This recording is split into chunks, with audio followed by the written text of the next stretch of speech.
appreciate your help in setting this up and using your space while our boardroom is under renovation. Members of the public, since we are not in our own room, we will need to be respectful of the operating hours of this building. The building closes at 5 p.m., so we'll need to make sure to adjourn a bit before 5 so as not to delay the closing of the building.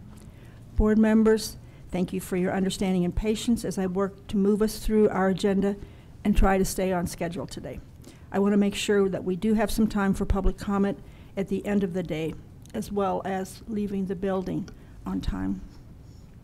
I'd like to remind the public that we only have one opportunity for public comment today. It'll take place at the end of the meeting, which we anticipate being around 4:30 p.m. All participants must be in the building before 5 p.m. to participate in public comment.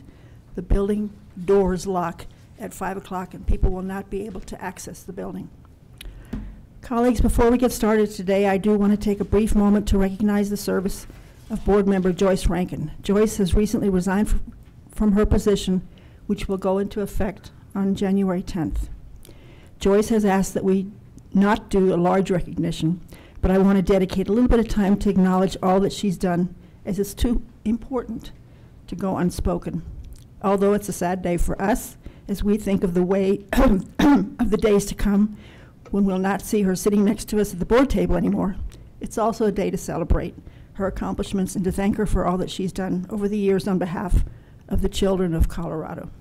So for those of you who are unfamiliar with Ms. Rankin, I'd like to give you a little bit of background information. She has served as a representative of Congressional District 3 on the Colorado State Board of Education since August of 2015. She's a champion of the READ Act and has had a steadfast commitment to ensuring that all students are being taught to read with scientifically based reading instruction. Joyce has devoted an enormous amount of her time and energy to serving the children and education. She's visited schools, libraries, and met with many district leaders. She has a lot of school districts in her district. She has recognized and spread the good work happening in her district, especially in regards to literacy instruction. She's always made herself accessible to school leaders and constituents. Joyce had the most exciting board reports and wonderful sense of humor. Joyce, you are leaving very big shoes to fill, and we are very grateful for your service. I'd like to turn this over to the Commissioner to give some remarks. Thank you, Madam Chair, members of the board. I also just wanted to make a few comments about Board Member Rankin and her service on the board. Not only has Ms. Rankin been a champion for early literacy, but she is also a model board member and public servant. She always does her homework. She engages with CDE staff and districts, and she comes prepared to our board meetings every single time. She asks questions, she gets deep into the issues, and she models respectful dialogue and never seems to get flustered. She is so deeply committed to her districts and her region, and she always brings a taste of them back to the board during her board reports. Board Member Rankin, you leave a strong legacy in the state of Colorado for your work on the READ Act, and we are all grateful to you for that. I will miss you on this board and will keep the pressed leaves you have given me every year since you started. That is a token of how thoughtful, caring, and supportive you are. I wish you all the best in your next adventures, and I know you will have many with Senator Rankin. Maybe you can send the state board some slides of your adventures so we can share them during a board meeting. Thank you so much for your service, Ms. Rankin. Joyce, we have a virtual memory book headed your way. We asked your colleagues and CDE staff to send you off with all their favorite memories during your time on the board. So I'd like to now open the floor to my colleagues who would like to say a few words to honor you on this special day. If I may start with the folks who are virtual with us this morning. Board Member Scheffel. Yeah, I just wanted to say that I also will miss Board Member Rankin. She's been a friend, a colleague, and a great advocate for literacy, and I just was able to meet with her on Sunday and just visit as a friend, and I just want to thank her for her service, sacrifice, of course her husband Bob also, and we're going to really miss them. I'm glad she's going to be in a warm climate, and I'm coming to visit. But God bless you, Joyce, and thank you for your wonderful service with us. Thank you, Board Member Sheffel. Board Member Durham? Thank you, Madam Chair. Joyce, it's been a pleasure and an honor to serve with you. It would have been impossible to ask for anyone better to represent your district and people of the 3rd Congressional District. Certainly I owe you a debt of gratitude on their behalf, and I think all of the children of Colorado owe you a debt of gratitude for what you've been able to accomplish by your continual application of pressure to improve the READ Act and to improve reading performance in Colorado. So it's been an honor, and we'll miss you being here, and thank you very much. Thank you. Board Member McClellan? Thank you, Madam Chair.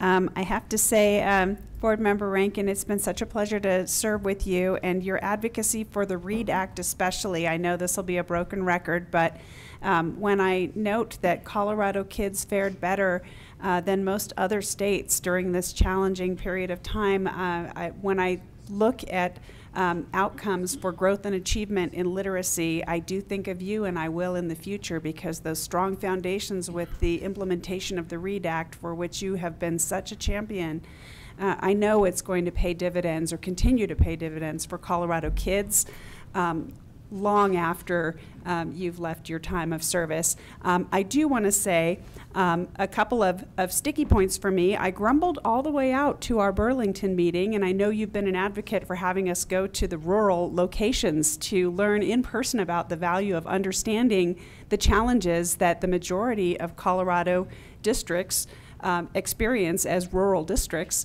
And I have to say, I thanked you all the way home, because being there really did make a difference. So that advocacy for having us visit rural districts in person is well placed. And if I have a small bone to pick, it is this. I had to follow Joyce Rankin's board member reports, and they were always the best reports, some with video accompaniment and gifts of beautiful presentations of leaves that she preserved, turning fall leaves. That was a tough act to follow. So we'll miss you, Board Member Rankin, and thank you so much for your service. Thank you. Board Member Esser? Thank you, Madam Chair. Joyce, I know I've already called you on the phone to thank you for everything you've done for me and especially my introverted husband when we were at meetings together. You also taught me what a lemon drop is. So I've actually tried one since meeting you. I greatly appreciate your leadership, like everyone says, on the READ Act and serving with you as Colorado's reading liaison to Pathways for Kids. So it's been a great honor to serve with you, and I wish you and Senator Rankin the best and the greatest travel one can imagine, and hope you report back. Thank you. Board Member Skarzica? Thank you, Madam Chair. Joyce, wherever you are, I can't see a picture of you. This is really hard. I wish I could see you, but so I'll shut my eyes and I'll see you sitting next to me here. But most people don't know that actually Member Rankin and I grew up in the same area, just a few miles apart and a few years apart. And we joke about it because, you know, in the intervening years, we each kind of went a different path in our political leanings. We joke all the time about it. And she'd say, last time I was with her, Joyce, you even said, wonder what happened. That I think she meant what happened to me, not what happened to her. So we share a lot in common. Ford Motor Company, just so many things. So for that, I am going to miss you and really look forward to seeing you when you get back.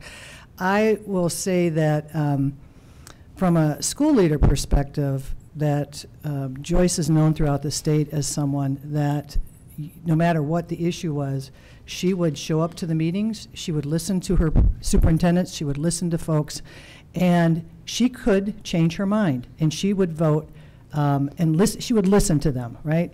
And I think that is, and working across the aisle, she let me sit next to her. I mean, I think that it just says so much about her as a person.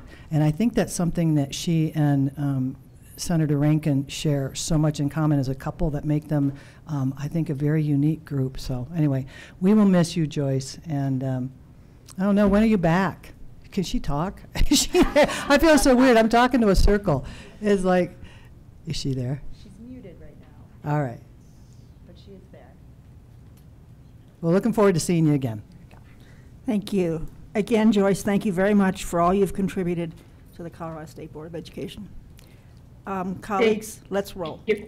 Hi, Joyce. Go ahead, Joyce, try again. I heard it all, and I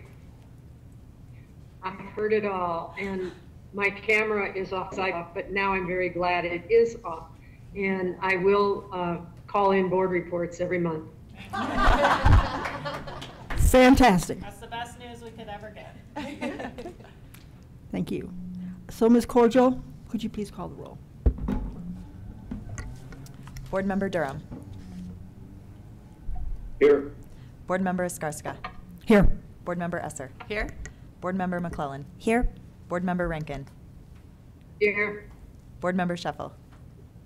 here. Board Member Schroeder. Here. Thank you. You have a quorum. Thank you.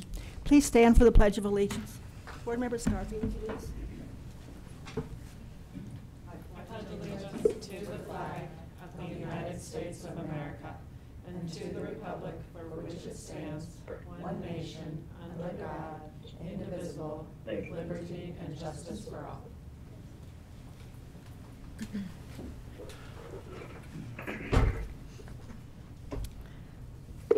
So our first item is approval of the agenda. Is there a motion to approve the agenda?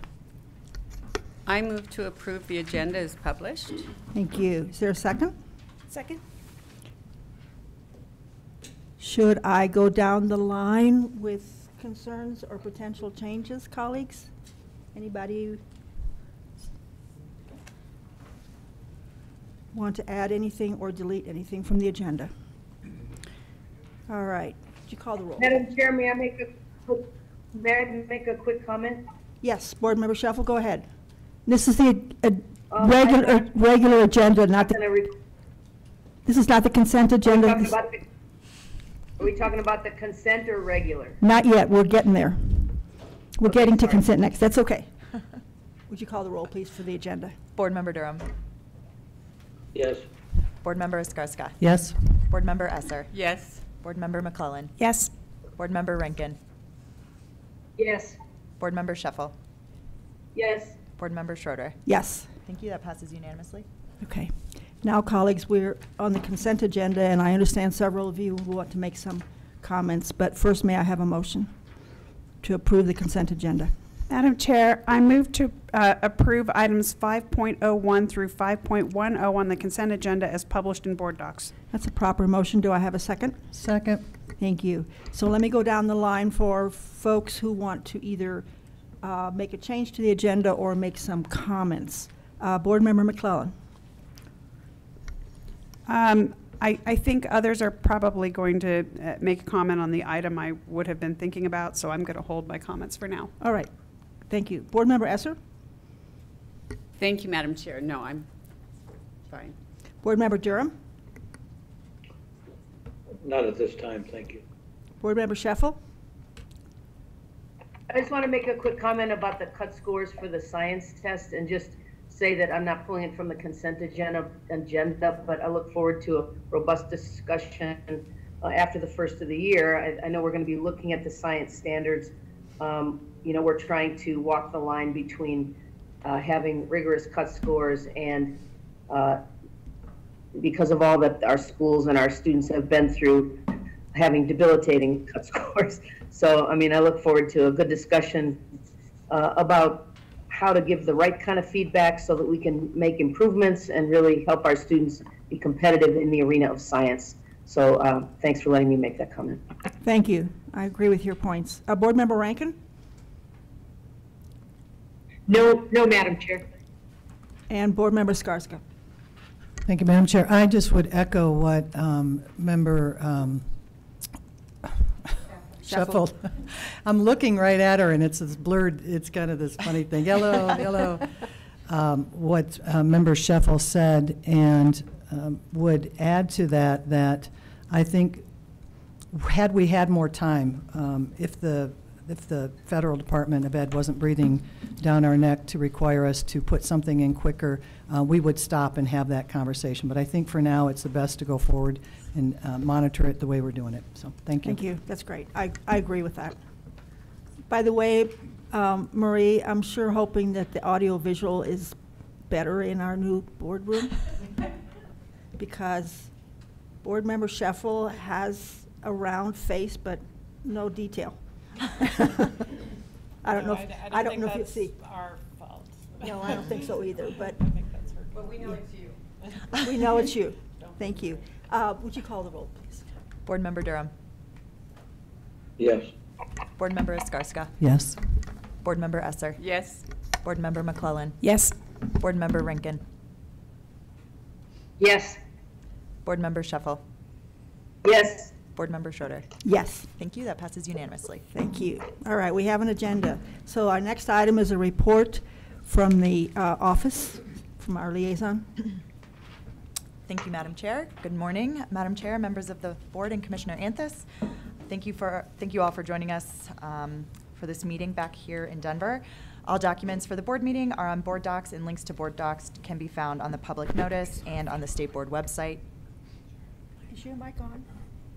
Is that better? Uh-huh. Okay, thank you. Your own medicine. Board members and myself, I would be remiss if I didn't give my friendly reminder to speak into our microphones, everyone, for those listening in on the live stream. Upcoming events, we really don't have any upcoming events until February. As of right now, we know the CASE Winter Leadership Conference is February 22nd and 23rd in Loveland, Colorado. As always, please let me know if you have any questions or need help registering for an event. As our boardroom is still under construction, it's going to be glamorous when it's done. We're hoping to be back in January, but otherwise, if it's not ready, we will be here. And that's also posted on our website. And that concludes my report. Thank you. Thank you. If I may add one thing to upcoming events, February will not have a CASB. Oh. I believe they call it a legislative meeting, but I'm not sure. The- But they are not having it this year. They are going through some transitions Okay. themselves. So I just thought that might be helpful. That I've is. been asked a number of times. Commissioner. Thank you, Madam Chair, members of the board. Thanks for coming to the December meeting. We don't often have a big December meeting. We usually have like a 1-hour phone meeting to just get a couple votes in. But so thank you for coming. Just a couple things today. Just wanted to update you on the Adams 14 reorganization process. The reorganization committee has been formed and the committee members have been certified. They have been appointed and they have had their first meeting within their 30-day time frame. So that process is moving forward. We're now at the stage where the timeline is sort of up to them around how often they meet and when they would develop a plan and when that plan would be shared with the public and me and you. So that process is underway. Meanwhile, the CDE team continues to engage in progress monitoring at Adams 14 with our staff regularly meeting with the district and TNTP, as well as doing school visits with both the Adams 14 team and the TNTP team. So as you recall, Central Elementary's order requested updates from the districts twice per year. You will be receiving the first of those updates later this week, a written update from them. The district will provide a written update on their community schools model and their work with TNTP and Central's innovation plan. They will also share a short update on implementation progress at the district level, and you will receive that update via email. CDE staff will also provide a progress monitoring update on all districts and schools within board orders, so beyond Adams 14. At the February board meeting, we'll do an in-person update at the February meeting. So you can be looking for that. Just a couple other things for me. It was a busy month in terms of visiting with stakeholders. Many of you were at these these places too, the CASB meeting down in Colorado Springs. I met with my superintendent council there, the Denver area superintendents there. CDE had multiple breakout sessions on accountability, local governance, and managing board and conflict. We also had our JBC meeting, and many of you were there as well. Thank you. I just want to, again, thank my staff for all the work they put together in a very short time frame. We got big kudos from some of the legislators saying that our materials were very high quality, very well done, and that other agencies should model us. So that was the highest, imitation is the highest form of compliment. So I'm just really, really proud of our staff and thank them for preparing me so well to share their work. Then 2 days ago, we had our audit committee findings, and I won't go much into that because we have our partners here that will give you a presentation.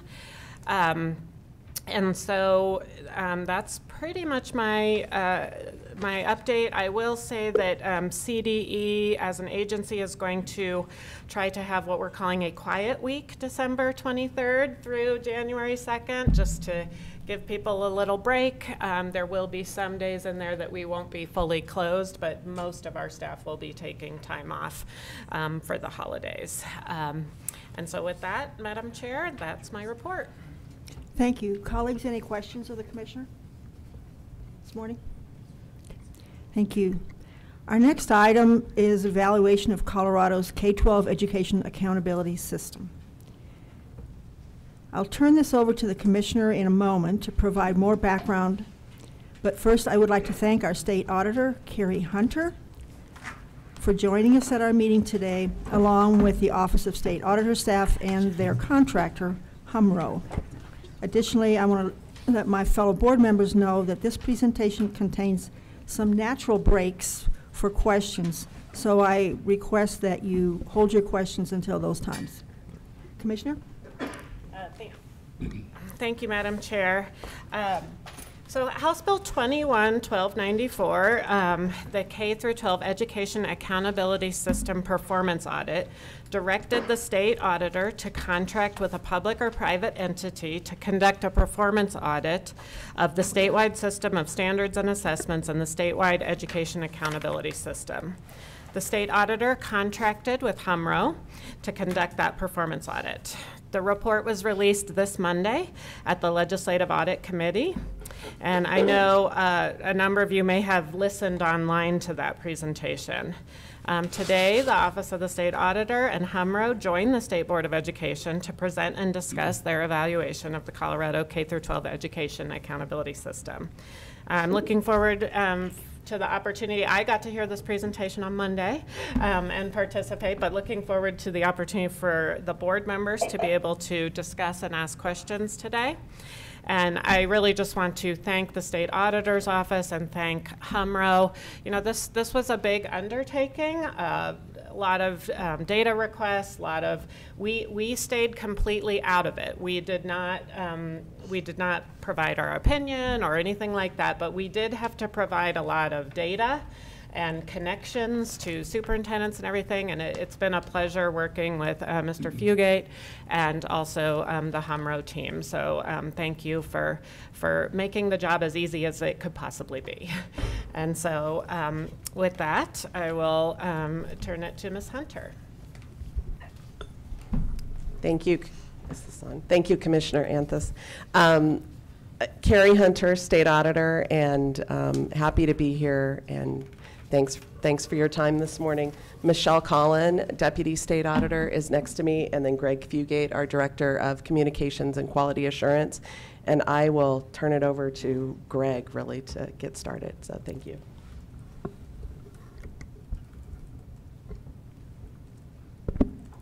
Good morning. Thank you, members of the board. As Commissioner Anthus reported, this was a required evaluation that our office performed under statute, and we were required to contract with the Human Resources Research Organization, or HUMRO, for this project. And the members of the team to my right are Harold Doran, Vice President, Monica Gribben, who is senior staff scientist and was the project director, and Arthur Thacker, who is principal scientist on the team. And then there are a number of other HMRO team members who are hopefully listening in on the live stream. Before I turn over the presentation to Dr. Doran and the HMRO team, I would like to just echo Commissioner Anthos's comments that this was a large project. The bill requiring the evaluation set forth 15 specific objectives, each of which in some ways could have been its own in-depth evaluation and study. So big picture. Additionally, the statute required us to obtain data and information directly from the Department of Education whenever possible, and so we really leaned on that as well as other publicly available data so as to minimize the burden on districts and schools. However, they did participate in various components of the evaluation, which the team will discuss. Overall, our strategy for managing this large project was to use those 15 specific objectives outlined in the bill to focus our analysis on what those higher level data trends at a statewide level were telling us. We kept foremost in mind the General Assembly's stated intent when enacting the Education Accountability Act of 2009 that an effective statewide education accountability system is one that, among other things, holds districts and schools accountable for performance on the same set of statewide performance indicators supported by consistent objective measures, and that recognizes success and provides support for improvement.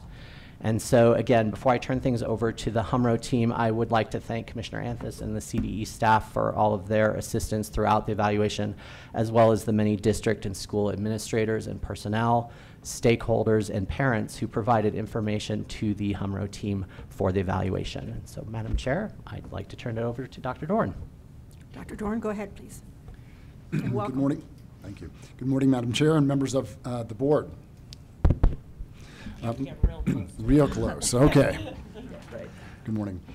My name is Dr. Harold Doran. I'm a Vice President and Operations Director at the Human Resources Research Organization, otherwise known as HMRO. HMRO is a national independent nonprofit research organization headquartered in Alexandria, Virginia, with approximately 200 total staff, around 95 of whom have PhDs. We take great pride in serving the states we partner with, and we aim to be an independent and unbiased evaluator.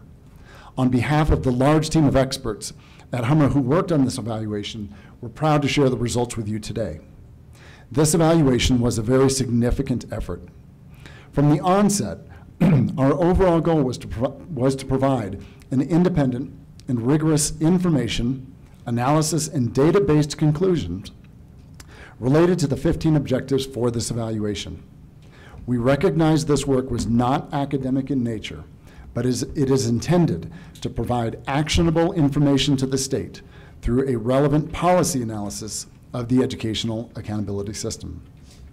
In doing so, we believe this report will help inform the ongoing work related to Colorado's K-12 educational accountability system being performed by the General Assembly, the State Board of Education, the Colorado Department of Education, local school boards, district and school administrators and personnel and stakeholder groups. We responded to the RFP in September of 21, knowing this work would be highly structured, and we focused only on the key evaluation objectives found in the RFP. While our team developed and implemented the methods that were used in this report, we did not form the research questions per se. The objectives for this work were made clear in the RFP, and our work centered on gathering data related to those key objectives from which we did not deviate. Specifically, our mission and our primary focus stems from House Bill 21-1294 and the 15 key objectives found within the statute. The report we have provided is comprehensive and provides detailed analyses to support the major findings related to those key objectives we were tasked with investigating. We strongly encourage readers of this report to view all results in the context of those 15 key objectives and not use the data to draw conclusions about differences between different types of schools. Today, members of the evaluation team, led by Dr. Monica Gribben and Dr. Arthur Thacker, will highlight the major findings of the HMRO evaluation. However, please note that this work was supported by a large team of experts at HMRO who maintained fidelity to the original mission to be independent, rigorous, and provide actionable information. I'd like to publicly thank and acknowledge the OSA for their collaboration and their guidance during this project. I would also like to add Humro's appreciation to the staff at the Department of Education and the many district and school administrators and personnel, stakeholders and parents who also provided information as a part of this evaluation. Members of the evaluation team, led by Dr. Gribbin and Dr. Thacker, will now provide the board with a high-level presentation of the findings.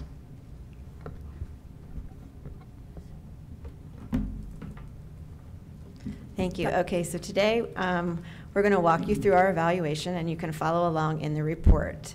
So we have 11 topics, and Art and I are going to take some of the sections, passing it back and forth. For each of these sections, we'll provide some context, some background for understanding the results, high-level takeaway, and then some selected details. So starting on page 3 with Chapter 1, this chapter provides an overview of the K-12 Education Assessment and Accountability System. The Colorado Constitution assigns responsibility to the General Assembly to establish a thorough and uniform system of free public schools. The State Board of Education supervises, and the Department of Education and local school boards implement the state's K-12 education system. We have some background about Colorado school system. If you look at Table 1 on page 4, this is the 2021-22 school year. Colorado had 178 school districts serving more than 886,000 students.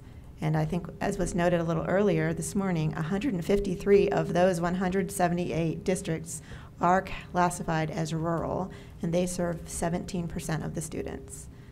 The other 25 school districts are urban or suburban, and they serve 83% of the students.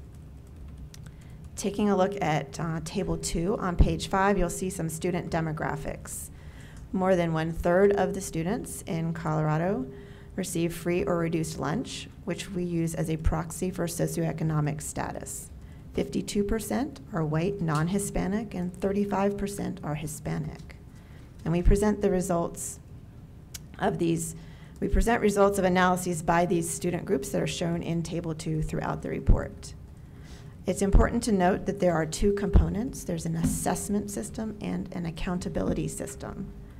The goals of those systems are to provide valid and actionable information of the progress of students toward meeting academic standards and to prioritize support to schools and districts that are identified for improvements.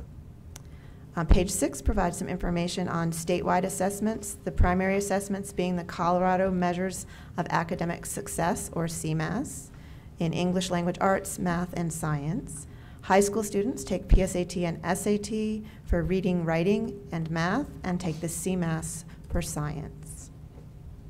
There's some information, very brief information about the accountability portion of the system on page 7, but there's more detailed information in Chapter 2, so I'll get to that in a minute. On page 8 in Figure 1, there's a timeline showing the changes from 2015 to 2021 with the implementation of the new standards and assessments. You'll also note the COVID-19 interruption, which did have some implications for our data analyses. We mostly focused on 2015 to 2019 because in 2020, CMAS was not administered, and in 2021, CMAS was administered in only one subject per grade. Pages 9 through 11 provide you a crosswalk to where objectives in the evaluation statute are addressed throughout the report. The remainder of Chapter 1 provides a very brief summary of the activities we conducted to dig into the data and collect information to address the objectives. We primarily focused on analysis of assessment and performance data from the department, as was noted earlier. We conducted some interviews with school and district staff and fielded surveys of educators and parents. We held listening sessions with a broad range of stakeholder groups, providing information, and we provide information on who we heard from on pages 13 and 14. And we'll talk about these during the rest of the presentation. These surveys and the interviews and listening sessions provided us with some contextual data to help us interpret findings, related to post-secondary and workforce readiness and intervention, so they were targeted. And it provided us the opportunity to collect information on the accessibility and understanding of assessment and accountability data. So moving on to Chapter 2, which begins on Dr. Gribben? Yes. I made the comment that there will be some opportunities for questions, so if I may just ask my colleagues if there are any questions, and then Yes. have you continue. Thank you. Board Member McClellan. Yes, I wanted to thank you so much for presenting the information about who you heard from, not just in list form, but in map form. It really helped me visualize that you truly did get input from the borders of every state that Colorado borders and right up through the metro area. And I really appreciate that your outreach included not just the opportunity to do the voluntary survey, but also those listening tours. It looks like you got a very robust mix of metro area stakeholders, as well as the rural schools that those districts make up the majority of districts in Colorado. So I really appreciate the effort that you went to make sure that there was that availability to get input from a variety of sources. And I appreciate the very clear way that you presented it in the report. Thank you. Thank you. Board Member Esser? No? No questions? Yes. You have a question? Yes, thank you, Okay, Madam please go Chair. ahead. I just have a question about the number of parents who actually participated. It seems really low when you consider we have 800,000 students, or more than 800,000 students. How did your team react to that? Is that representative in any way, or just a comment? These are the parents who responded and here's what they said.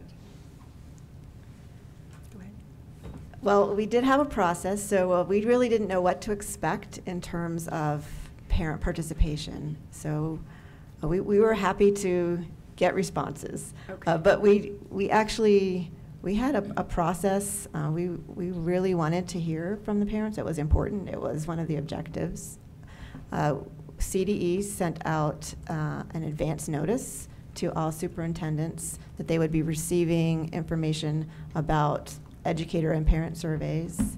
And then every single superintendent received an email with links to both of those surveys, and they were asked to send those out. We sent several reminders, and we even extended the period of response so that we could get more responses. Good. Mr. Fugit? Thank you, Madam Chair. This was also a source of discussion with the audit committee on Monday, and so in addition to Ms. Gribben's comments, these are not a representative sample, so you can't project to any population. It's just reflective of respondents, and so that is a limitation, so to speak. There is valuable information here, and so to Monica's point, we were pleased that we had such participation. Fundamentally, I think when we were approaching the design for the survey, the parent population was probably the most difficult to figure out how do you reach them, and so we really did have to rely on that initial outreach to superintendents at the district level, and then whatever communication channels they had with their parent groups to kind of pass out the links. They were passive links, so anybody could participate, and then a number of the stakeholder groups we also provided the links to. So it was sort of a let's see what we can get back, and we felt we got enough to be able to at least report back, here's what we learned, again with the caveat that this isn't a statewide representative sample, and that was not the design of the approach. I think that's helpful for people listening in, so thank you yes. very much, Madam Chair. Madam Chair, yes. I'm sorry, I would also like to add, at CDE's suggestion, to their credit, we also translated and made the survey available in Spanish, and so we wanted to make sure we were having that outreach. Thank you. Board Member Scheffel, any questions?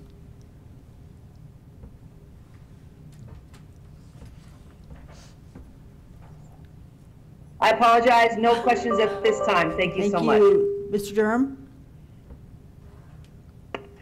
No, Madam Chair, I'd like to save my questions till the end of the Later? Okay. report. And Board Member Rankin? Any questions? No, Madam. Thank you. Thank you. Dr. Gribben, please go on. Oh. I thought you said no questions, sorry. No, well, I wasn't going to, but then they brought up the idea of the survey, so I'm like, well, I might as well knock out my stuff now while we're on topic. It's going to throw us, but anyway, these were voluntary. And as researchers, what does voluntary mean to you? As in, when we do, and I say we because I'm a researcher, when we invite people to participate in research or in a study, we say very clearly that this is voluntary and nothing shall happen to anyone if you don't participate. Pretty much, right? That's part of that. That's all our ethics and everything else. All right, because I just note that I was listening to the audit committee as well. And another question, the question was, the survey that went out to staff, teachers, went out, was that, I hear it in March and April? All right, so during testing, right? During it went out before testing, okay. And we originally wanted to do this before, all before testing, but Yeah. we had heard from a few district superintendents that they wanted a little bit more time. Maybe they hadn't sent things out right away when they first got the link, and so we extended the period, so it did overlap a little bit with testing, but they were fielded before testing began. Yeah, okay, good. Well, the point is that I think there was some admonishment and some shaming going on for people who didn't complete the survey, not from you, from feedback you received, right? Well, if the districts cared enough, why didn't they do it? But the point of a voluntary survey is that at the end, whether you participate or not, that's it, right? So I want to make sure we as a board kind of adhere to that. I will say from my personal experience, the results you got are kind of similar to what I've heard over the years and many years, and so that I take that away as something that you did get some responses, people were interested in and whatnot. But anyway, so that was really what I just want to say about the surveys. Other than that, that's it. Thank you. Thank you, Board Member Skarsgård. Now, Dr. Gribben, please continue. Thank you, Madam Chair. So let's turn to Chapter 2, page 15. We actually have 6 topics to cover, so we'll stop after each topic to see if there are any questions. So this chapter, there's a lot in it. It focuses on school and district performance frameworks. So we'll describe, the chapter includes some background information, and we'll describe performance indicators and ratings. In the legislative declaration to the Education Accountability Act of 2009, the General Assembly defines an effective statewide education accountability system as one, holding the state, districts, and schools accountable for performance on a common set of performance indicators that are supported by consistent and objective measures. And 2, the system recognizes success and provides support for improvement. The performance indicators and performance ratings provide information about the effectiveness of the accountability system in delivering a thorough and uniform public education. So what are these performance indicators and performance ratings? There are 3 performance indicators. They use assessment results and other data which are aggregated for school and district indicators. There's academic achievement, which is measured by statewide assessments and provides mean scale scores. There's academic growth, which is a statistical model using assessment data to measure relative academic growth of individual students from one year to the next, comparing students to those who score similarly to each other to calculate a median growth percentile. And there's a brief description on page 19 and more information about the growth model in Chapter 3, so we'll have more on that later. And for high schools, there's the post-secondary and workforce readiness indicator, which uses factors related to success after high school, such as graduation rate, dropout rate, average SAT scores, and more. You can see the weights assigned to each of those indicators in Figure 2 on page 16. At a high level, we found that performance indicators and measures provide a reasonable and appropriate basis for objectively measuring district and school performance. We did not identify any significant gaps in the design of the accountability system. Let's take a look at Table 3, page 17. This provides information for districts for the 2018-19 academic year. It has the performance ratings ranging from accredited with turnaround plan at the bottom to accredited with distinction at the top. You'll see that more than 70% of districts are accredited or accredited with distinction the top 2 categories in that school year, and that no districts were assigned a turnaround plan. Table 4 on the next page shows similar data for schools. These range from turnaround plan at the bottom to performance plan, and most schools are in that performance plan top category. We wanted to note that schools in the lowest 2 categories are eligible for various types of support, and we discussed those in Chapter 4. Madam Chair, are there any questions on this overview piece? Yes, please. Board Member Skarzica. Thank you, Madam Chair. You talk about your statement, and I had heard it in the audit committee. I was like, oh, good, I get to ask a question. You say that you didn't see any gaps. For all of us, what might some gaps look like that you might have? And I think, like, you've done this at other states? You've done other states' accountability systems, and I'm just curious. Madam, we have not yet done other evaluations of other state accountability systems, but to be clear, Colorado is actually leading the nation in independently evaluating their own accountability system. This is not a trend we're observing in other states. Yeah, okay, so that's good. But what about gaps? So what gaps would you said you didn't see any, what might they be if you found them? I mean, I'm not asking the question correctly, but you get the idea. Great question. Wheels are turning. There are many ways to design an accountability system. And so I think one of the questions about your accountability system is, are there objective measures that are consistently and reliably being used in other states that might otherwise be included in your system? I don't think the answer is yes. I think the Colorado system is objectively using measures that are common in high-stakes accountability systems observed across the country. So perhaps a definition of gap, while it's not formally defined in the report here, might be, is there some credible measure that's consistently being used in other state accountability systems that you're lacking? And I think the answer here is no. Okay. Yeah, and I was going to sort of piggyback on and say that while we've not done formal evaluations, Dr. Thacker, yep. Sorry, even closer. All right. While we've not done formal evaluations of accountability systems per se, we have done evaluations of overall assessment and accountability systems for the state of South Carolina. We've done evaluation work for other states that are similar to this, but we haven't specifically focused in on the accountability system as sort of the evaluation target like we did for Colorado. Okay, so, and again, I'm wondering, so what would a gap be? What would something we would lack or have that would cause a gap? Because the statement is we don't have any gaps. What would a gap be? Well, perhaps if you didn't have a growth model. Growth models are consistently used in other locations as part of a credible accountability system. You have one. Okay. Other states consistently use achievement levels. That's part of your accountability system, so you don't have a gap there. Then, of course, career readiness is something that people are substantively interested in, and in your high school system, you do include that.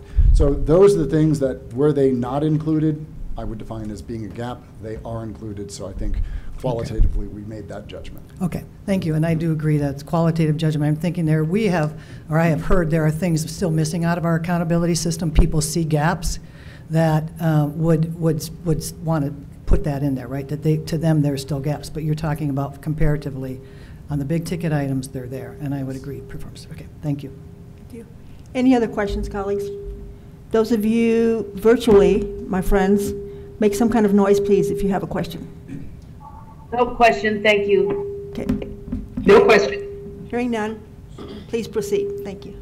Thank you, Madam Chair. All right, so we're going to take a look at schools and districts to see whether they are assigned appropriate performance ratings. To do this, we looked at the proportion of districts and schools in each performance rating and where they fall in meeting standards, which range from does not meet, approaches, to meets, and exceeds. We found that higher performing districts and schools tend to have performance indicator scores, that's achievement, growth, and PWR, that meet or exceed standards, and that lower performing districts and schools tend to have indicator scores that approach or do not meet standards. If you take a look at Figure 3 on page 21, you'll have what I call big rows, which provide information by performance ratings, and then for each of those performance ratings, you'll see the performance indicators. The columns relate to meeting standards ranging from does not meet to exceeds. And as expected, more districts with those highest performance ratings, the accredited with distinction at the top, meet or exceed standards, and that there were no districts receiving accredited with the turnaround plan. More districts at those lowest performance rating, the accredited with priority improvement here, do not meet or approach standards. Figure 4 on page 22 provides similar information for the schools, and at the schools, they follow the same trend. More schools in that highest performance rating, the performance plan, meet or exceed standards, and more schools in the lowest ratings, the priority improvement or turnaround plans, are in that do not meet or approach standards. So we also looked at schools and districts with the lowest performance ratings. On page 23, we provide some information at the school level, and here we were able to look at information for school years 2010-11 through 2017-18. 720 schools during that time period received one of the two lowest performance ratings, priority improvement plan or turnaround plan. Only 18% of those schools remained in those two lowest plans for more than 1 or 2 years. Figure 5 on page 24 provides some district level information. In the 2009-10 academic year, 24 districts received either of the two lowest performance ratings. Accredited with priority improvement plan is shown in orange, and accredited with turnaround plan is shown in red. You'll notice that most districts improved over time. So in summary, schools and districts receiving the lowest ratings do show improvement over time. And I will pause for questions. Board Member McClellan. I really appreciated the inclusion of this data within the report, and I appreciate that it was also presented, and perhaps you'll get to this later, but the graduation rates for schools participating in that targeted support from CDE. That was really heartening. I definitely believe that this data is important for transparency for all stakeholders to have, independent of what we do with the data, but it is really heartening to see that one of the most important things that we do with this data, bring in the supports where they're most needed, is actually making a difference. And I really appreciate seeing that in this report. I think it's a confirmation of the importance of what we do with this data to make sure that schools and districts that need the help the most are getting it and that it's working. So thank you for that. And did I understand you to say correctly that only 18% of schools and districts that fell in the lowest two categories stayed there beyond a year or two? Did I hear that correctly? Yes, that is true for schools. For schools. That's encouraging. Thank you so much. Thank you. Board Member Skarzica. Thank you. This was another one that was fun for me as I looked at it, all right? So knowing what I know and having looked at the data for so many years, did you speculate or did you look specifically at these schools, 132, to say what was it that got them into turnaround, priority improvement, and then why they moved out within a year or two data-wise? Did you look at, okay. No. And did you notice a pattern? They were smaller schools, larger schools? We did not look at that. All right. Because in my experience, what they are is they're smaller schools. And growth, which we'll talk about later, does have a lot of bounce and error. I call them the bouncing ball schools, right? Because we'd have a performance school, and one year they'd be turnaround, the next year they'd come up, and its growth can bounce so much. But that's my speculation. I don't know sometimes if there was that much intervention going on in a year that you would actually take a turnaround school and whip it around in a year, as much as there's just some play in the data. But then you come down to there's 18% that are solid that you're saying we're on. Okay. Thank you. Mr. Furia. Madam Chair, I'd also like to pause here and to a prior comment from Member Escarcega. in terms of gaps in the system, one of the other overall things from my perspective in working with the HUMRO team on this and on the report is these two figures, 3 and 4, again, provide that statewide picture of, are the trends generally what we would expect to see if the system is being applied consistently across places? Do we see most districts or schools with the higher performance indicators being rated in those top performance categories? And so that was sort of the overall trend. Again, you're not getting into the individual district or school experience, but if part of our charge was to sort of say, okay, overall for the system, these two figures kind of help add some evidence behind that statement that Dr. Gribbin made. I understand, thank you. And that reminds me that the other thing was the point about you weren't going to talk about differences by school type. And down in the bottom of page 20, it says that you found differences in performance rating achievement by school type, but they were minor. And can you define minor? Well, let me start by saying that we do talk about differences by school type, but the differences by school type as we define them are traditional charter schools and boards of cooperative education service schools. We don't talk about differences between, say, rural and urban, or very small and very large, or really elementary versus middle, or those kinds of differences. So we will talk a little bit about differences in schools, but not all differences in schools. They're just, you know. I did see the 3 categories, but essentially, though, the results were minor, the differences between. And, let me clarify my comment from my introduction. We do talk about the differences in school types. We don't want people to make inferences about the quality of those schools from the data that are in this report. So that's the distinction that we're trying to draw. Can you repeat that for me, please? This report is not designed to show or to draw inferences between the differences in school types. And so we don't want readers of this report to walk away with traditional schools versus charter schools, and here's a claim I can make about the differences between those schools. We're just showing descriptively what is happening in the data, but we're discouraging people from drawing inferences regarding what the observed differences might be. I heard you say the quality of a school. That's the point I was going after. And it isn't, for me, the difference between schools as much as the idea of, and we can talk about this at the end, one of the issues we're having is people interpret this information and they equate it to quality, where there's so much more, right? What is the definition of quality? So that's what I was trying to push at. Okay, thank you. Please proceed. Thank you, Madam Chair. At this point, I'm going to turn it over to Art for the next section.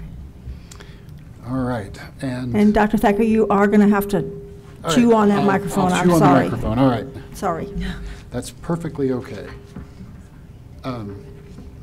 So, like I said, we're going to talk about next differences by school type. And, and examining the results by school type is important because the results of the accountability system are used to provide comparable ratings across school types. And there was an objective in the RFP about that. And so this is the reason that we're looking at this and using these defined types of schools.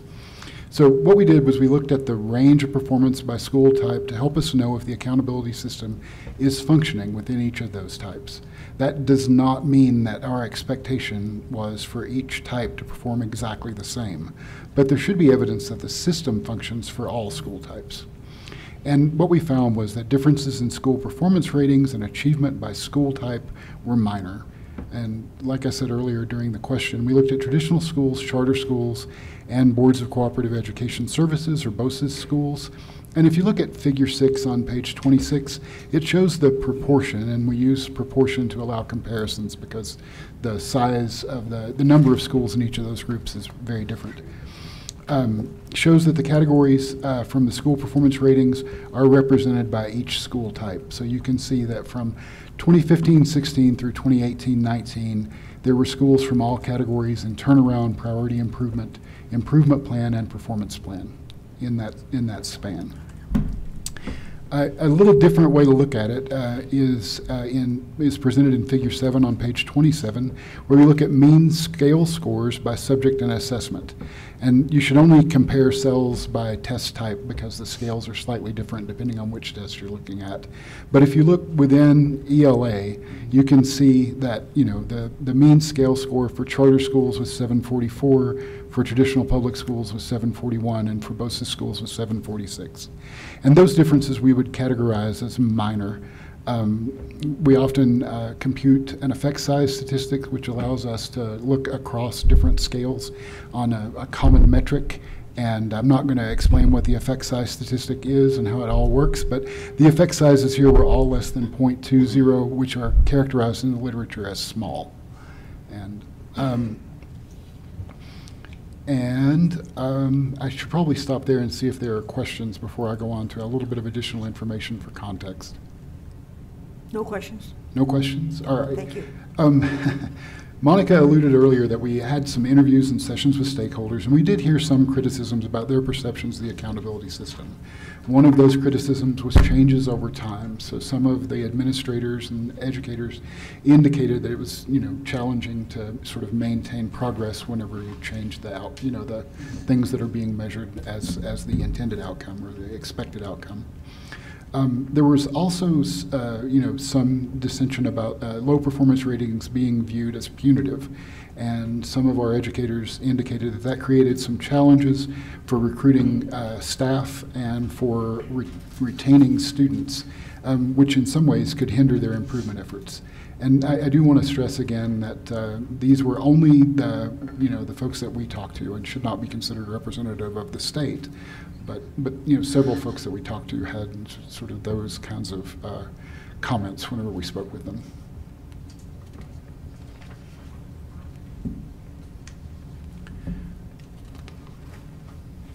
All right, our next section is school-level academic outcomes and student groups. And we looked at correlations between various student groups and test scores for this section. And it begins on the bottom of page 28 in your report. And this is important because unintended barriers or obstacles may exist that inadvertently impact performance of student groups. And it's important to monitor performance by student group to sort of keep ahead of those kinds of things. Our major focus was looking at the relationship between school academic performance and the concentration of student groups, including groupings by race, ethnicity, gender, socioeconomic status, and disability status in schools.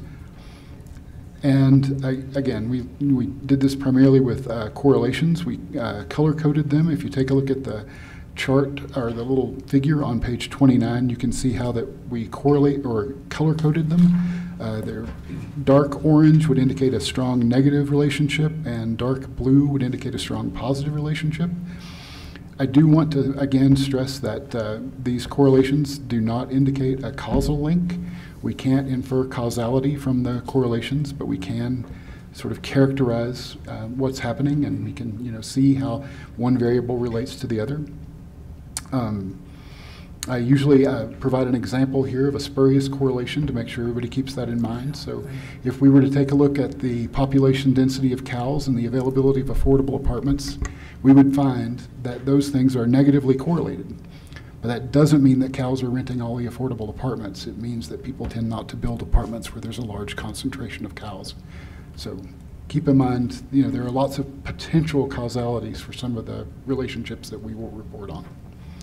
So if you look at tables 8 and 9 on page 32, I'm going to use free and reduced lunch or socioeconomic status as the example that I'm going to walk through. But all of the tables in this section follow sort of the same pattern, and you can interpret all of them in the same kind of way. If you look at table 8, you'll see strong negative correlations. So larger proportions of free and reduced lunch students are associated with lower mean scale scores in schools from 2015-16 through 2018-19. And that's true for all of the assessments except for the alternate assessment. And the alternate assessment has a very small positive correlation. If you look at table 9, you'll see that we have very similar results for growth percentiles. Again, negative correlations, and they follow the same pattern that we see above with overall performance. So overall, we found that schools with higher proportions of Black, Hispanic, free reduced lunch, and students with disabilities generally had poor academic outcomes.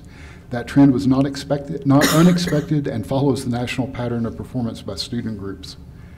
And I should pause here for questions, and then we'll move on to the next section. Questions, colleagues? No? Go ahead, Board Member Skarska. You were asked this question during the hearing, and so, and I believe, I'm trying to think who asked it, but they said, when I'm looking at correlations this high in 0.7, although R squared is only 0.5, whatever out of that, but it's pretty high. Are we not just measuring poverty? And you had a good answer, so I want you to have a chance to say it here. Well, it was the reason that I gave the example at the beginning. We show this relationship here, but we can't parse out causality. So the relation exists, whether that relation is, directly due to poverty, or whether it's due to other outside factors, or whether it's partly due to a bunch of factors. We don't have, in this report and in our study, the capacity to sort of parse out the variance and assign sort of causal attributions to any of those data. Okay, thank you, because what will happen is they're already interpreting this and they're deciding, and I think I heard the Rorschach test, right? How you look at this report, which I thought was a great example. But people are going to do it, and so I just wanted to have the opportunity to. Thank you. Board Member McClellan. I really appreciate Dr. Skarska bringing up kind of the elephant in the room, because certainly we get feedback from stakeholders asking, isn't there just a correlation between the challenges that some student populations face and how that challenge can sometimes be reflected in their scores? I just really appreciate that we have this data moving over time to show us how our interventions to help lift students' performance where it is needed most is actually effective when those supports are applied. So that it's not a foregone conclusion that just because a child is eligible for free and reduced lunch, that doesn't mean that their school can't improve and that their growth rates can't improve and that their achievement can't improve. And I think this report proves that.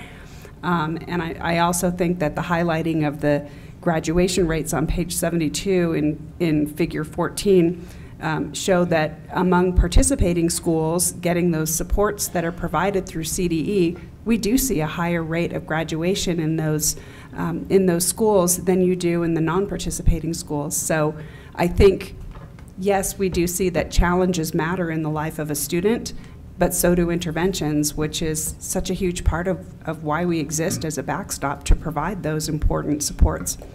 Mr. Fugit. Thank you, Madam Chair. I was going to add to the correlation discussion for those. Again, some people are very familiar with correlation analysis, and others, this is a new concept. One other thing sort of to think about in terms of interpreting is these are not perfect correlations. So if you imagine a scatter plot of dots, this reflects the general trend of the data, but you're still going to have observations of schools that have a high percentage of, in this case, free and reduced lunch students who do have high mean scale scores or higher growth percentiles. So there is variability and variance in the data.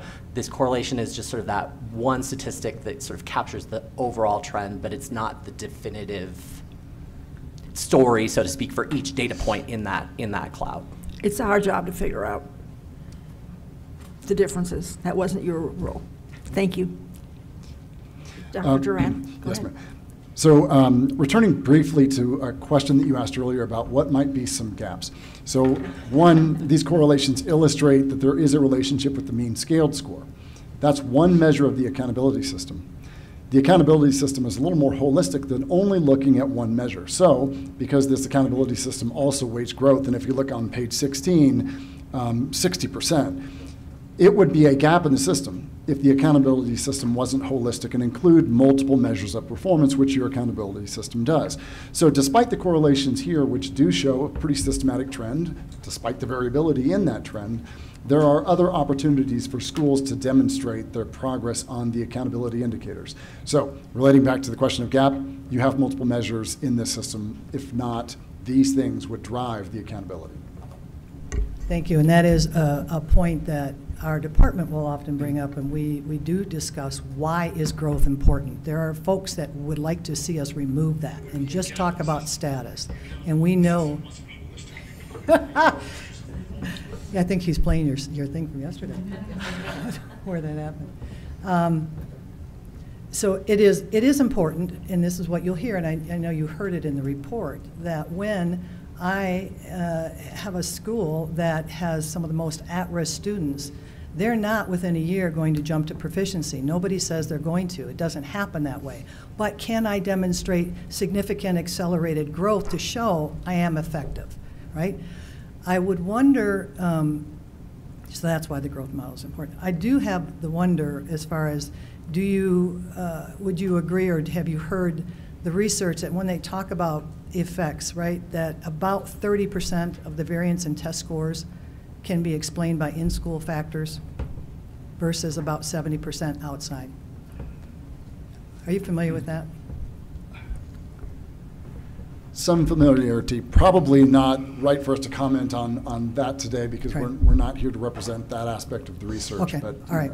Just so, okay, because I do think there are folks who will say that they are, and you would have to agree, there are some more challenges working with certain student groups that may not necessarily receive credit if you're just looking at perhaps status or whatever, right? So, okay. Just, thank you. Proceed. No more questions. Thank you, Madam Chair. It's my turn next. So we're going to turn to page 35 and shift focus a little bit. We've been talking about the performance ratings, and we're going to talk about performance indicators in this section. So here we looked only at schools in the highest performance rating, so school level performance plan.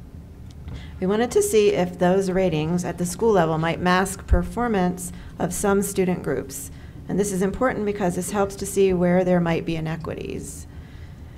We found that even among these highest performing schools, that those with performance plan ratings, some schools had underrepresented student groups that did not meet academic achievement or growth expectations, and this was particularly true for students with disabilities.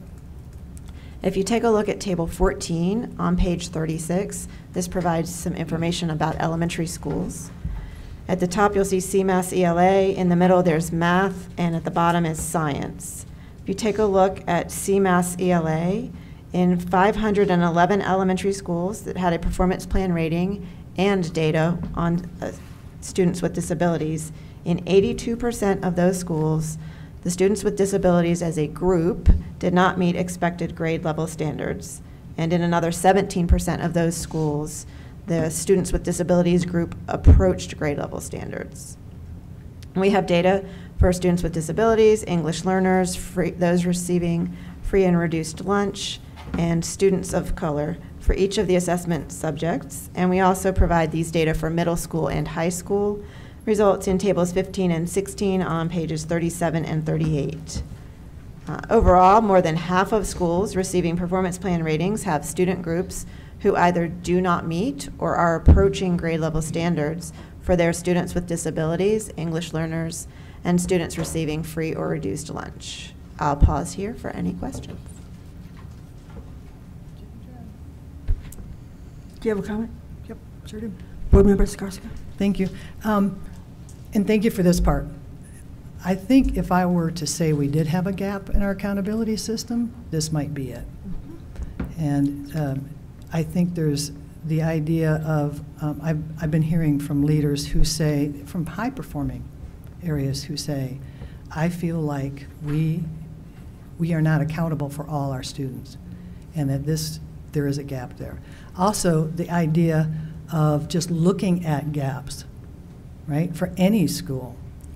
That's not a part of what we do. The federal government does it to some extent, right? We've started identifying schools. But anyway, so I would say that might be an area. But thank you for this. And I would add that this is the data. This is how things fall out. I'm certain that the schools know this. They've received this data, but they also work with their students day to day. I'm sure they are doing things and assisting the students. I think the point is, though, if I'm a school, if I have 1,000 students and I only have 5%, 8% that fall into one of these categories, versus I'm a school that has 30 to 40%. And our student groups are actually not performing any differently. It's just that you only have 5 and I have 30, 40. And that seems to put me at a disadvantage in this system. That's what people, I see you're nodding your head. So how do we move forward? This would be one of the things I think as we talk about what could we look at in the future that might help. I don't want to say correct for that, but take something into an account. So thank you. Yes, we heard that from some of the stakeholders that we talked with. Please proceed. All right, I'll hand it back to Art. All right, next we're going to talk about school size, and this section starts on page 38. And it's important to look at school size because the accountability system is implemented across all schools, and schools vary considerably in size and population. So we examine the extent that variations in the size of the student population have a disproportionate impact on the accuracy and comparability of results. So to do this, we looked at the relationship between school size and the variability in school mean scale scores from the statewide assessment using 2018-19 results. And the results are similar irrespective of which year you look at. It's very similar graphs and charts. For school size, we just use the school student population count as our variable, and for variability, we use the standard error associated with each school's mean scale score. And I want to stop just briefly and dig a little bit into what we mean whenever we say standard error. So all students' test scores are estimates of that student's true score and include some measurement error. We don't have the capacity to open up a kid's head and read exactly what they know and what their achievement is, but we estimate that using assessments. And student level score accuracy is influenced by a bunch of factors when we do that. And those factors include the quality of the test items, the number of test items, the location of their score on the score scale, and factors external to the test, which could include everything from, you know, the lighting in the room where they tested to whether or not they had breakfast in the morning. So all of those things sort of contribute to overall error in the estimate that we have. That estimate is still the best estimate we have of that student's true score. School level scores are created by aggregating those student level scores, and in Colorado it's a pretty simple method. They just take the mean, which is excellent. School level scores are typically more accurate than student level scores because we have more data, and we can, you know, sort of tolerate a couple of kids having you know, a high error test score. All right. And so to look at this effect, we plotted the standard error in scale score versus the school size in terms of the school's overall population. And if you take a look at if you take a look at page 40, you can see several graphs like this. And if you take a look, most of those graphs, or all of those graphs, are roughly L-shaped, indicating that schools with very, very low populations have pretty high standard error. That standard error drops precipitously as we gain population, and then sort of levels out once we get to an overall school population of around 300 to 500, and then it's pretty stable from there out. And that's a pretty common graph to see whenever we look at state test scores and school size. Another way to look at school size and the relationship between school size and error is to look at the correlation between school size and the standard error of the mean scale score. And if you take a look at page 41, table 17, you can see that those correlations were very large and negative, ranging from 0.77 for CMAS Science to 0.97 for PSAT reading and writing. And from this, we concluded that, as expected, school size is related to the precision of aggregated school-level assessment results. Colorado currently aggregates across 3 years of data for small schools to try to provide more consistent results. And I want to end this section by just sort of reiterating that you know, measurement error is always there. You can't completely get rid of it. You can minimize it, but you can never completely eliminate it. And practically, the amount of acceptable measurement error is typically tied to the inferences that you want to make from the score.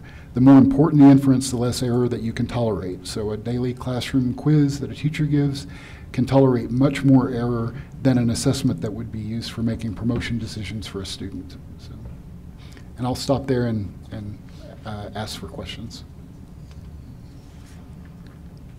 Board Member Skarsgård. Thank you, Madam Chair. So the table here, which I led this table, those are 1 year. They're not the measurement errors for across the 3 years?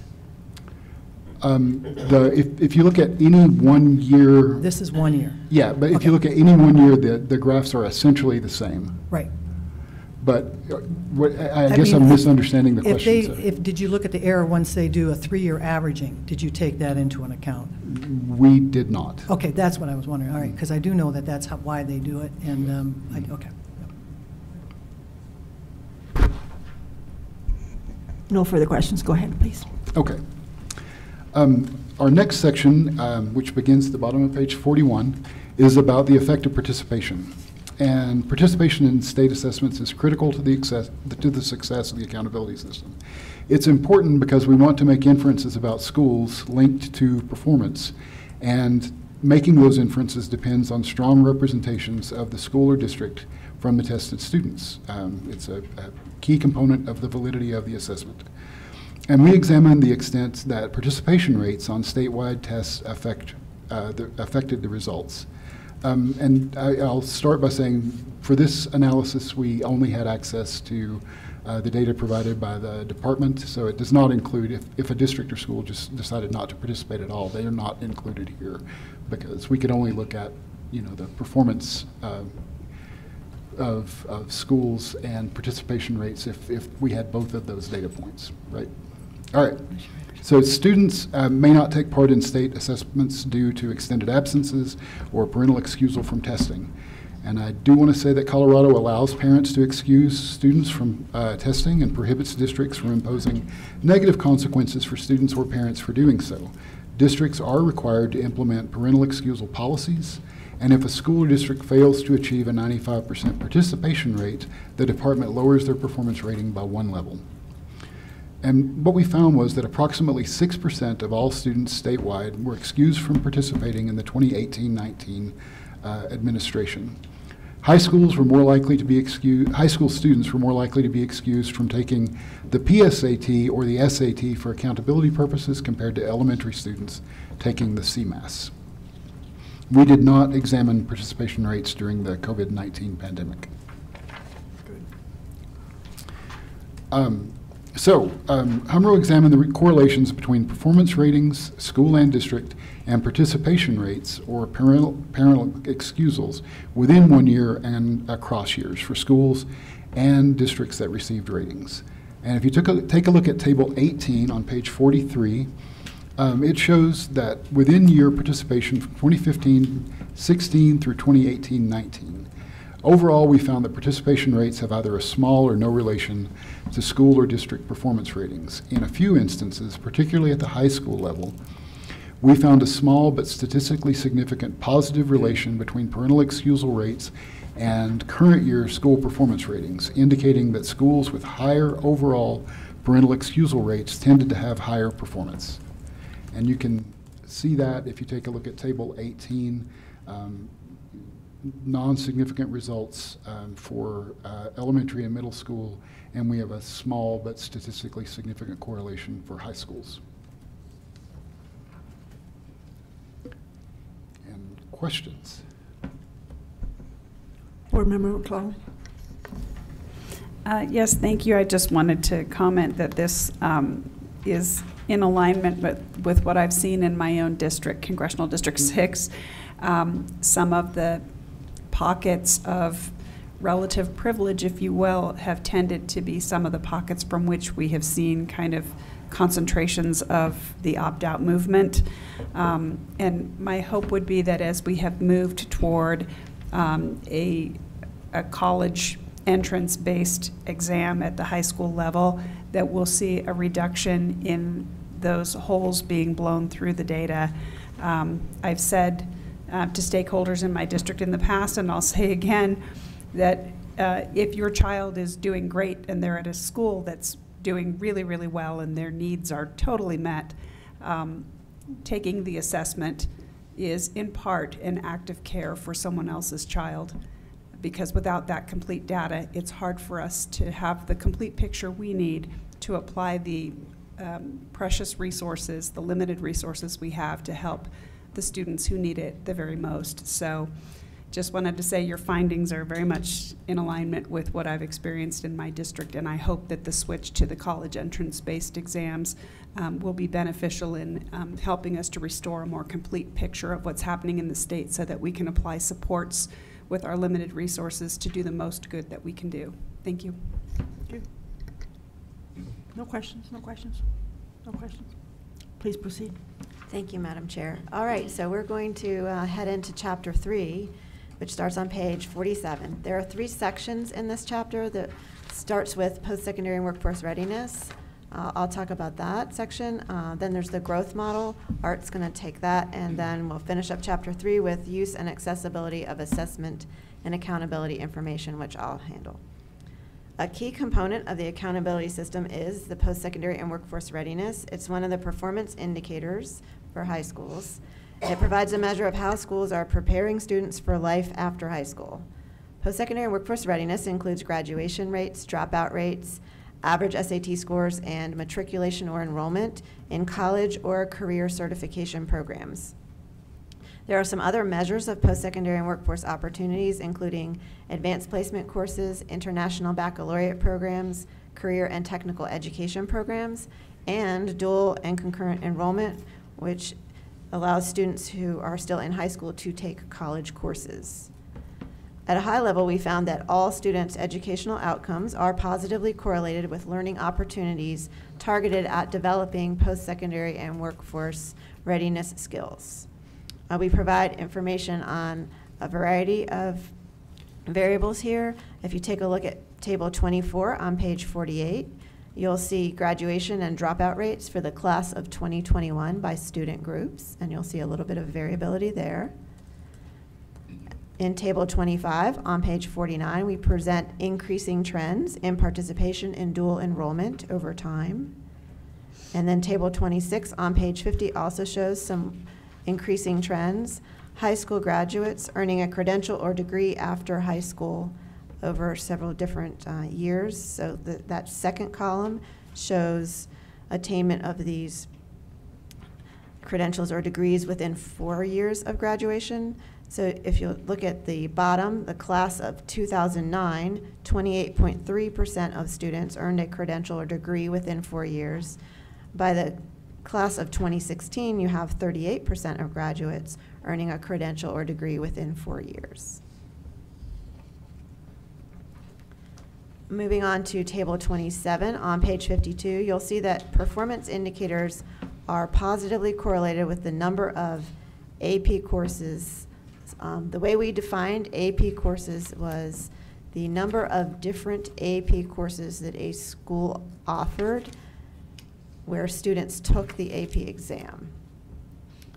So it's not the number of students taking AP courses, but it's that number of courses that are offered, so the opportunities within a school. And this table also includes the percentage of CTE graduates, or career and technical education graduates. Just a note that correlations don't mean causation, so adding advanced placement courses or career and technical education programs by themselves may not increase a school's performance indicators. If you take a look at Figure 9 on page 53, you'll see that the percentage of students receiving free or reduced lunch increased in a school. As that percentage of students who are receiving free or reduced lunch increased in a school, the number of advanced placement courses in which students took exams in those schools tended to decrease. So there appears to be a lower opportunity for those courses in schools with higher populations of lower income students. We can add to this some information that we heard from educators and stakeholders in the survey, interviews, and listening sessions. 83% of the educators who responded to the survey reported that they do use post-secondary and workforce readiness data to inform the selection of targeted interventions or programs in their school or district. and 87% indicated that these targeted interventions and programs do support development of students' post-secondary and workforce readiness skills. A common theme we heard in interviews with stakeholders was that the post-secondary and workforce readiness components, such as the graduation rate, are useful for monitoring overall school and district trends, but that student-level opportunities, the dual enrollment, career and technical education, are more important for driving the readiness outcomes at the student level. I'll pause here for any questions. Sure. Commissioner, do you want to comment on the 1215 work? Because I think it directly relates to the findings so far. Sure, thank you, Madam Chair. Yeah, we do have a number of task forces that are kind of looking at this model around how do we ensure that all students in high school have access to concurrent enrollment, to hopefully getting at least an associate's degree even before they leave high school. And just how beneficial that is for students to get work-based learning opportunities and other college credit, and sometimes even a credential before they leave high school. So we're looking at that. This task force is for how we can make sure that that is accessible for all students. Which I think addresses this finding. Questions, comments? Board Member McClellan? Thank you, Madam Chair. Maybe not so much a question for our panelists, but this brings to mind the John Buckner bill that was intended to increase participation for various student populations in AP course offerings for those populations that may have been underrepresented, because those students have a tendency to get overlooked for these course offerings where they are offered. But it seems that the other component is likely to be also our smaller districts, where economy of scale may make offering the courses in the first place difficult for the entire student population within a given district. So there are some layers of challenge for us as we look at Figure 9 in particular, if we want to make sure that we're bringing ourselves up to where we want to be in terms of post-secondary workforce readiness, and also giving kids a jump on college, particularly if they're the first in their family to attend. Thank you for this. Any questions, comments? Thank you. Go ahead. All right, so I'm going to talk about the growth model next. And the growth model discussion begins on page 54. And I'm going to start by saying that our handling of the growth model was different from the rest of the report. And that was because the objectives around the growth model centered on meeting the specific requirements of state statute. And the state statute indicates particular things that the growth model is supposed to accomplish. And so we based our evaluation on those very specific requirements for the growth model. And if you take a look at the table 29 on page 56, you can see that the first of those statutory objectives was that the growth model reflect best practices as acknowledged in the scientific literature in measuring student longitudinal academic growth with high precision. And then, to the side of that, you see a summary of the data that we were able to collect and the evidence that we were able to gather surrounding that particular objective. So each of these is handled like that. And we rated each of the objectives from the statute as either supported, partially supported, or not supported based on the evidence available. And I want to start by saying that, all growth models are complex, and Colorado's is no exception. Colorado uses student growth percentiles, which is actually one of the simpler models that's out there. But saying that it's one of the simpler models, it's a simpler model among a bunch of really, really complex models. So we reviewed the technical documentation and other information publicly available on the department's website. And the department's website primarily addresses purpose, methodology, the application of the growth model, and how to interpret growth model scores and score reports. We also reviewed academic literature from published sources, conference presentations, other technical work related to growth models generally, and to growth percentile models more specifically. And for that review, we focused primarily on the methodology and limitations. And then finally, we reviewed the results from our educator survey and stakeholder interviews. And for that, we mostly were trying to get at whether and how growth data are being used by educators to inform instruction and target academic supports.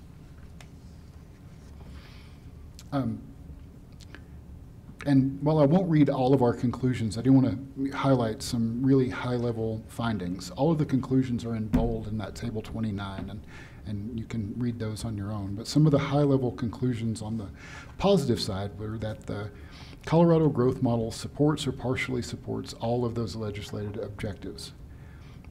The Colorado Growth Model recognizes improvements at all levels, not just when a student changes categories.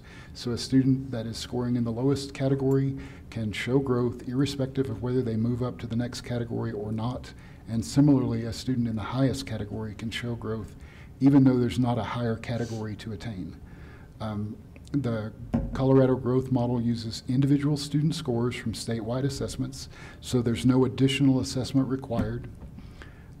It's well reported through the department's data reporting platform, SchoolView.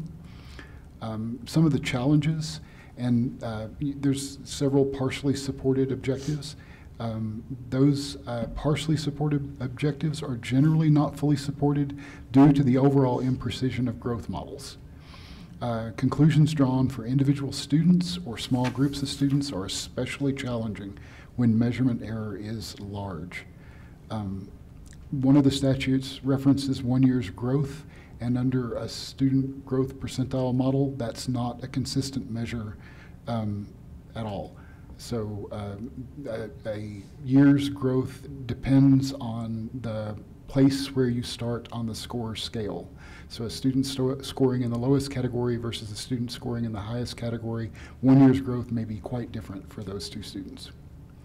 The current model does not indicate growth toward meeting grade level expectations, but the department does plan to roll out an on-track measure which will do that beginning in 2023. And I'm going to stop there and ask for questions. Colleagues, any questions? Board Member Skarzica? Thank you for this section. These are some of the long-standing issues we've had with growth model, and even from the beginning, explaining to someone that a student at the bottom of the scale could be at the 50th growth percentile for their entire school career and not come out of the bottom category.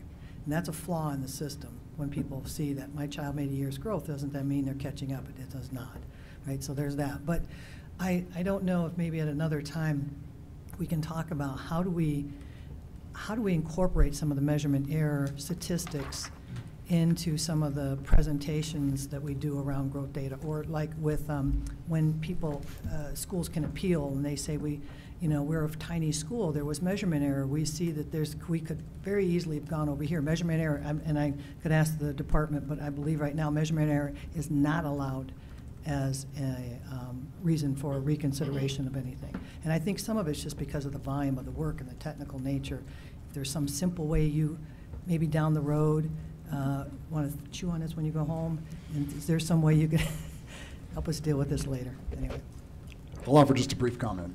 Dealing with measurement error in growth models has been how I've spent the last 30 years of my life, and it's an area of publication. So while I won't comment on the methodologies today, we would be happy to have another conversation, but we would also say that people that implement the growth models are aware of this issue. There are conversations in the literature on how to deal with measurement error in the student growth percentile methodologies, and so that literature is available for the board to peruse. Okay, thank you. I guess I'll just add, there's another area of research that I've just begun to read about, which is pace of learning, which is unique to individual students, that they learn at a different pace. And that is also going to affect the growth piece. And working to change the pace of a student's learning is an important challenge that we haven't spent a whole lot of time on historically, but it's now beginning to emerge in the literature. Go ahead. All right, so I'm going to pick up with the last section of Chapter 3, which is on understanding and use of accountability data, which focuses on one of the objectives from the statute. which asked about the extent that assessment and accountability information is accessible and communicated in a way educators and parents can understand. So we conducted surveys of educators and parents as the primary users of assessment and accountability data. Educators, because they use these data to inform classroom, school, and district decisions, and parents because they use assessment and accountability information to make decisions related to supporting their child. As noted earlier, links were sent to all superintendents who were responsible for sending the links out to educators and parents in their community. And it was voluntary, as noted earlier. So survey results are only representative of the individuals who received the surveys and chose to participate. But we were asking for perceptions, and perceptions are important, and so we received some important information here. We found that accountability data at a high level are being used to inform decision-making to support students' educational outcomes, but that there is room for improvement in making these data more accessible, understandable, and useful, especially for parents. So let's start with some of the educator survey results. If you look at figure 11 on page 61, respondents were asked the extent to which the statements describe the accountability data, and orange represents responses of not at all, gray represents responses of somewhat, and blue represents responses of to a great extent. In the first row, you'll see that 92% of educators who responded to the survey reported using accountability data somewhat or to a great extent to inform student-level instruction. You'll see 46% in gray responding somewhat, and 46% in blue responding to a great extent for that 92%.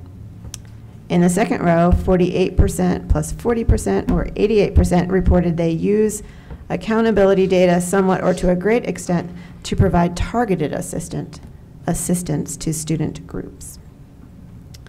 However, looking at figure 11 on page 62, 30% of educators who responded reported that accountability data were difficult to understand, and 70% of educators who responded think that accountability data are difficult for parents to understand.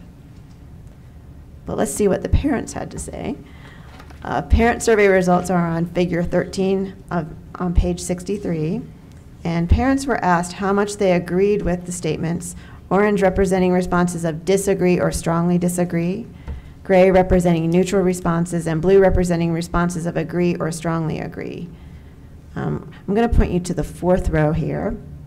In blue, you'll see that 44% of parent respondents describe statewide student assessment score reports as using plain language they can understand. And in the fifth row, in blue, you'll see that 43% of parents who responded agreed or strongly agreed that score reports include performance level expectations they can understand. So stakeholders reported accountability data are used, but there are some opportunities for improvement. Oh, yes, very much so. We'll pause here for questions. Questions? Board Member McClellan?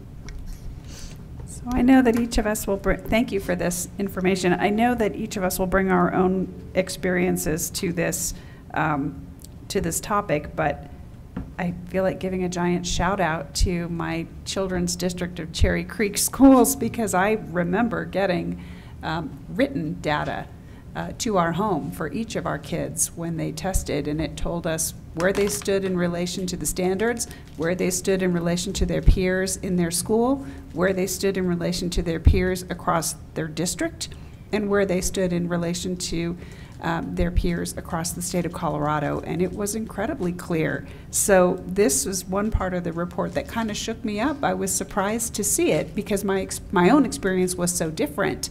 Were there any insights that were given beyond the surveys to tell us why those perceptions were so different from what this parent experienced in the Cherry Creek district? Were they an outlier in providing excellent transparency?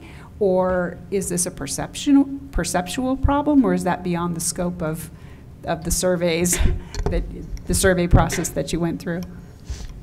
That's a good question, and I don't know. We didn't get the opportunity to talk to parents, other than maybe some of the educators that we spoke with were parents, but the questions that we were asking them were a little bit different. So I don't know. That is really a good question. Yeah, and maybe some districts sent the results home with the child. I know that can be spotty. Things that are sent home with my children and things that I receive in the mail can be super different. Thank you. Board Member Skarziga. Thank you, Madam Chair. Now, if I remember right, the parents that responded to this, the vast majority were not in the metro area. They were outside of it, correct? So I know in Aurora, we always mailed them home. And when we stopped getting paper copies, we printed them at our cost and then mailed them home. I would get about, 15% of them back because we had a highly mobile district. And so, but anyway, so I think that it's a small group, and depending upon where you are, and I think there's all sorts of reasons. I noticed 20% did get them online, so you're up to like almost 3/4 of the parents saying they got something. I don't know what happened with that other quarter, but I hope that helps. Yeah. Board Member Esser. Thank you, Madam Chair. And just to tie into what Dr. Skarziga said, we don't have a representative group of parents. I've worked at the district level in 3 different districts. We always sent it out by mail. Rarely got a question back from our parents, even in the classroom situation. So I don't think there's a lot we can take from this data as to how you help parents understand what this measure means. I think that would go back to either the classroom level, the teacher, or the individual school. But it was always sent out. And even my own family said, I don't know what to do with this. Do you? Yes, I do. Therein lies the problem, and so I will disagree with you. I think we probably, at the state level, do have a role, and it's been something that I've fussed about for some time, because despite the fact that we maybe send it out, and we don't, not every district does send it out, there's a greater need for explanation. What does this mean? What doesn't it mean? Why is this important for you as a parent to understand that? Commissioner, do you have a comment? Yes, thank you, Madam Chair. Just to let you all know, I think we have been aware that this is a need as well, and we did sort of, I know you guys are sick of hearing this, pre-pandemic, we were working on a public data process and sort of website that makes things a little easier to understand, that gives some additional context, that be able to change our reports a little bit to make them more user-friendly. We are still working on that, and we are sort of accelerating it now. Again, we paused a little bit during the pandemic because we all had some different things to do, but this is a need, and we are looking at it, and we are raising it back up onto our priority list. This might address the parent opt-outs, because at least they know what information they're not getting if their student don't participate.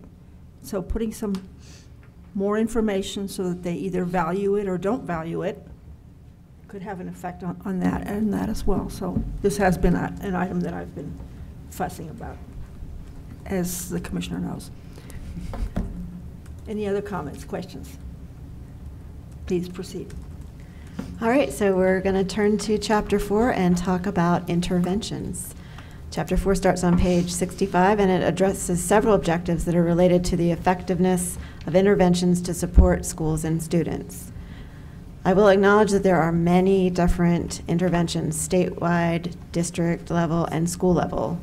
Schools in the lowest 2 performance categories are eligible to apply for 4 statewide intervention programs, which we describe on pages 65 and 66, and we're just talking about these 4 programs.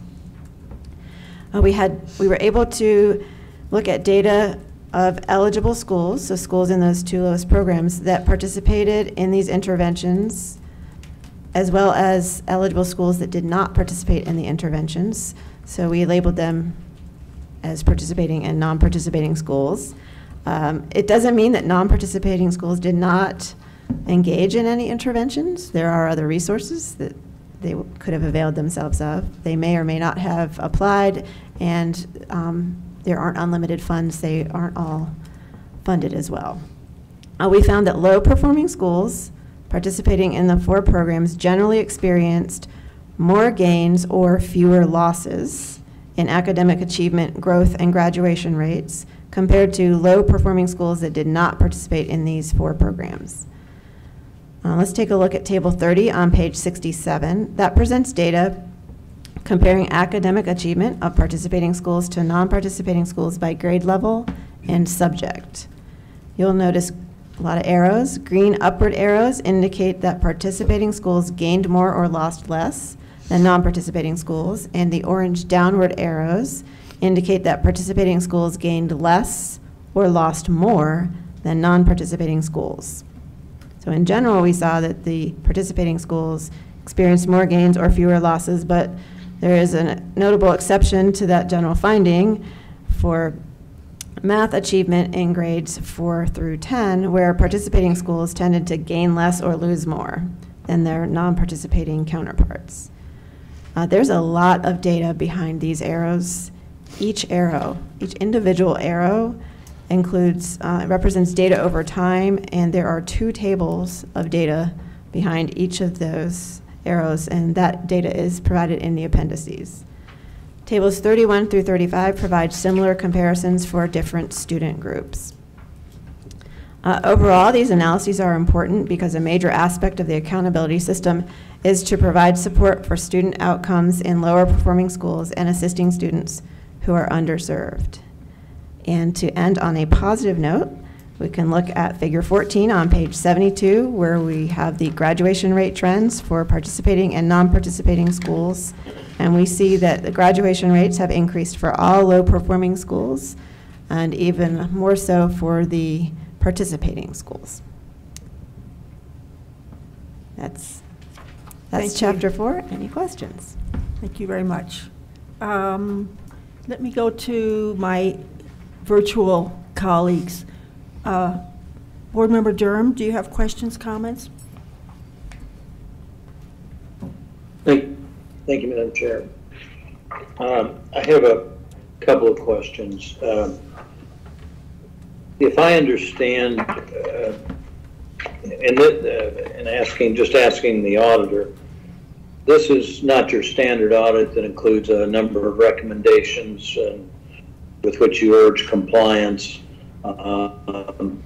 This is entirely different than what the audit committee does for the most part. Is that correct? Madam Chair, thank you. Member Durham, you are correct. This was sort of a one-off type of engagement for us. We framed it as a performance evaluation where we're still answering objectives, we're looking at evidence, independent assessment, those types of things, but it was not sort of a compliance-based review, which you might get in some other performance audit where it's a regulatory framework and we're basically monitoring an agency's compliance with that framework. So yes, you're correct, it is different. We do have these from time to time. They're just not the common theme, but we're frequently asked to do this by the General Assembly. Starting on page 5, I thought it well summarized the task, which was to determine whether the accountability, and I like to view these as 2 separate systems. Accountability is one system, or assessment accountability is one system. The other system is to see if the result of knowing which schools are well performing and which ones are not yields some positive results for schools that are not performing well. And I think as I looked at it, those were really the 2 charges of this audit. One is, let me ask the question. It would appear that the audit would agree that the accountability system does provide reasonably accurate and valid information on performance of schools, districts, groups, subgroups. Would you agree with that statement? Mr. Fewitt? Thank you, Madam Chair. Member Durham, yes, that is our overall conclusion, where we said overall the system doesn't have any gaps, reasonably designed. Again, those high-level statewide goals, that's the basis for that conclusion, correct? Yeah, and based essentially also based on the statutes that enacted the accountability system. You're correct. And then also would presume that based on item B in that same paragraph, that the system is pretty good at prioritizing schools and districts that need improvement, and that we're pretty good at getting resources to those districts that need improvement. Is that correct? Madam Chair, Member Durham, that is also correct. I think that was the general takeaway for the team and the auditor's office from our analysis in Chapter 4 of the report.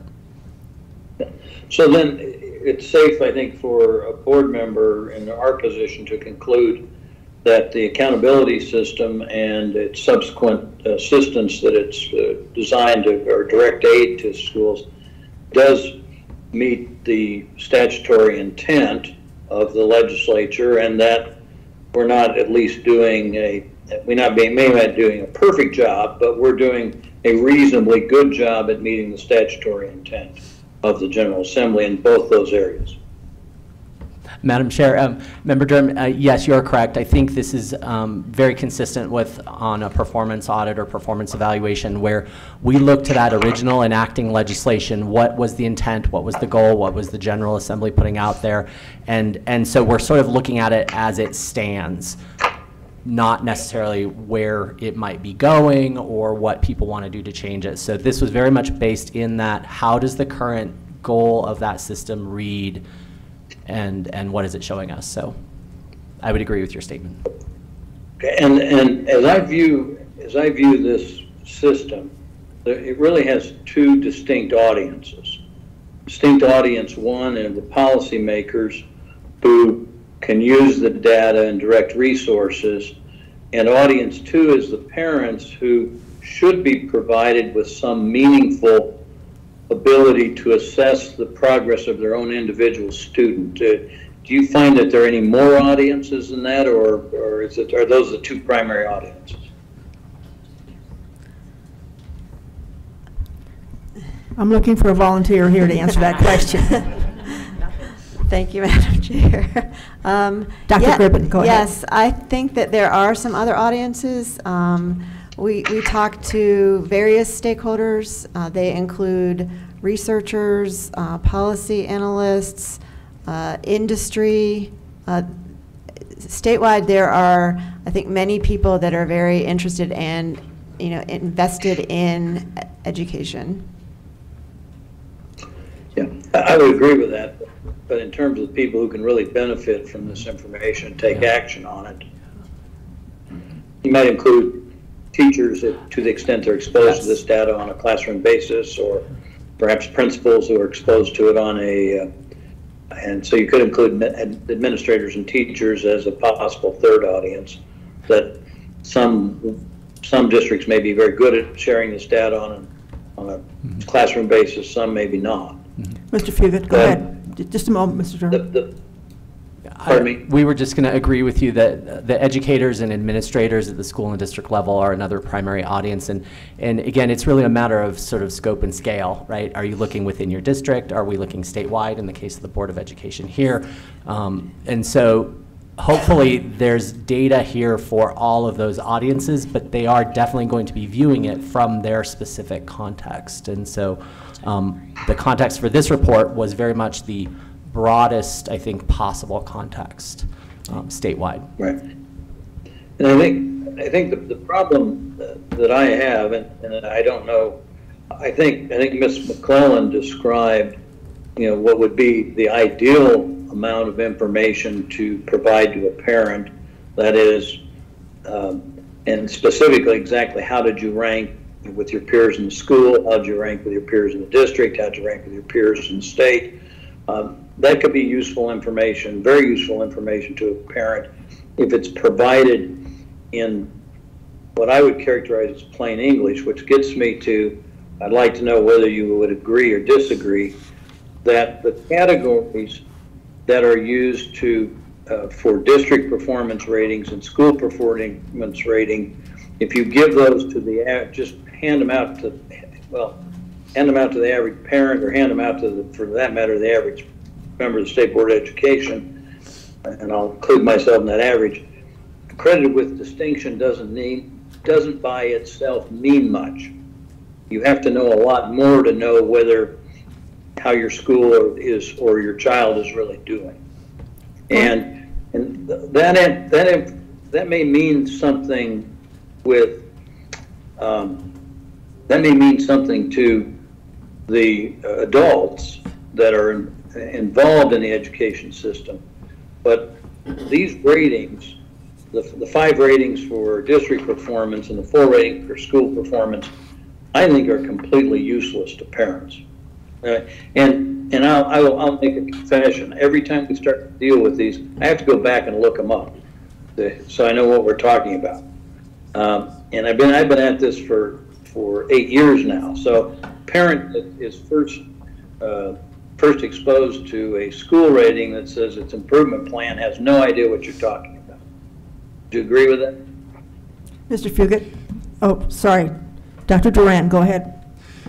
So the surveys didn't ask any of the respondents whether the labels that are assigned from the accountability system have any intuitive meaning or not. So we could only hypothesize and offer opinions on our perception, which we don't think is warranted here today. So we don't have any data that we actually collected from the stakeholders that would reflect an understanding that we gathered through the course of this work to answer that question. So anything beyond that would only be opinion. And well, I would simply, I would agree that since the question wasn't asked, you can't have a definitive answer. But you know, I think we go out on the street in front of the Capitol and ask people, you know, your school has a performance plan. What do you think? They're going to think you're speaking Greek, would be my guess. And that, would it be advisable to convert? Here we go. Convert our ratings, first of all, to make it consistent. That is, so schools and districts all have the same nomenclature and the same number of categories, and assign something that people understand, like A, B, C, D, F to it.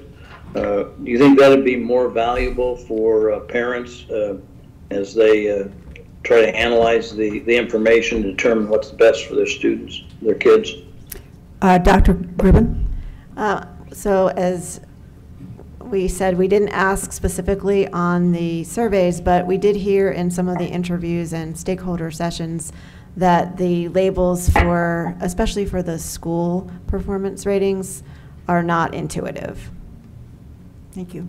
And perhaps we should consider asking the legislature to make them intuitive, and that would just be a suggestion to the board, because or to the legislature, because we're certainly not serving one of these audiences very well. Even if you go back, and let's see if I can find the page numbers here, but if you go back to those parents' comments about do they understand where their kids are, I think the answer is generally no.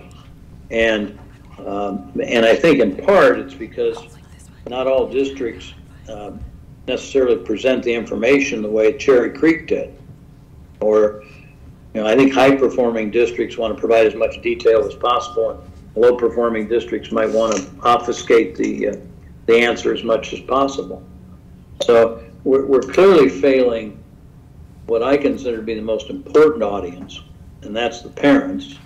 And we're serving reasonably well the rest of the audiences out there, I think, because they can have a better understanding of exactly where their kids are. But unless we're telling parents that 80% of the kids in the state outperformed your student, your child, or that your child outperformed 90% of the kids who take the test, and really get it into that kind of data so that a parent can look and say, oh my God, to a result in reading and math, you're really not serving them very well, in my judgment. So I think, let me ask the auditor, how much did this effort cost? Mr. Fugit? Madam Chair, thank you. Member Durant, we got a total appropriation of $400,000. The total contract amount is about 384, somewhere around there, 1,000. And we had a fairly significant contribution of time of your staff, I would presume, as well. Correct. I don't have an estimate of that, but. Yeah. And let me say, well, I think this is a well-done report, and it certainly contains a lot of data that I haven't seen displayed really quite as effectively as it's displayed in this report. As I look at it, I'm not sure that I learned a lot of new information. I mean, we know, you all did not try to get into causation, which is, and I fully understand that, why there are differences between the various subgroups, because there are so many possibilities. And if you look at the things that correlate with poor performance, poverty is one, single-parent households are another. Single-parent households correlate very high with poverty. So you start down that road, you're not going to get there, but it does give us the fundamental answer as to where we need to try to make improvements. But I think we all knew that before we started. So, well, I don't want to say that this was a waste of money. I would say in terms of actionable information, I don't know. Probably the most helpful part is that I think clearly demonstrates our accountability system is working, and it's working to meet not only the objectives set by the legislature, but also our accountability system is working to meet the federal objectives of identifying shortcomings in instruction in various schools. And I think it further identifies that we need to serve parents better, but that shouldn't, with this information, that shouldn't have been news to anyone.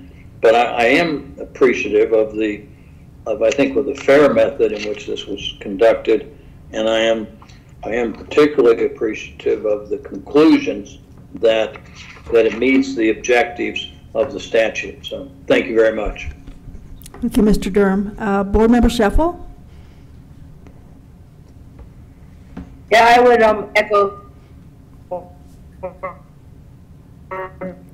Member Durham said. I'm pretty thorough. I appreciate the way you depicted the data, and I think you did it in a fair and pretty unbiased manner. I really appreciate that. I would just say that the bigger question, which is really for the board and the legislature, is the premise, the theory of action behind this whole system, which has been in place since 2009, 8, and 9, is that if we shine a flashlight on the students and on the districts and on the schools, that knowledge is power. We get the information out there, and we can really see accelerated changes that benefit students and families. And I feel like we spent a lot of money and time on this, as you know, this report alone, several $100,000, and then all that goes on with the personnel that have to manage the system and the data analysis and such, that if we look at pre-2008, 9, and then now, given all the money we've spent on it, we've shined the flashlight, but we haven't really moved the needle. So I guess the larger question for me as a board member, and probably for our board, is where are the leverage points? If knowledge isn't doing it, how can we make a system that is more responsive to students? I mean, when I talk to parents, and you probably have the same experience, they care about, is my child able to compete? How is he or she doing in basic achievement areas?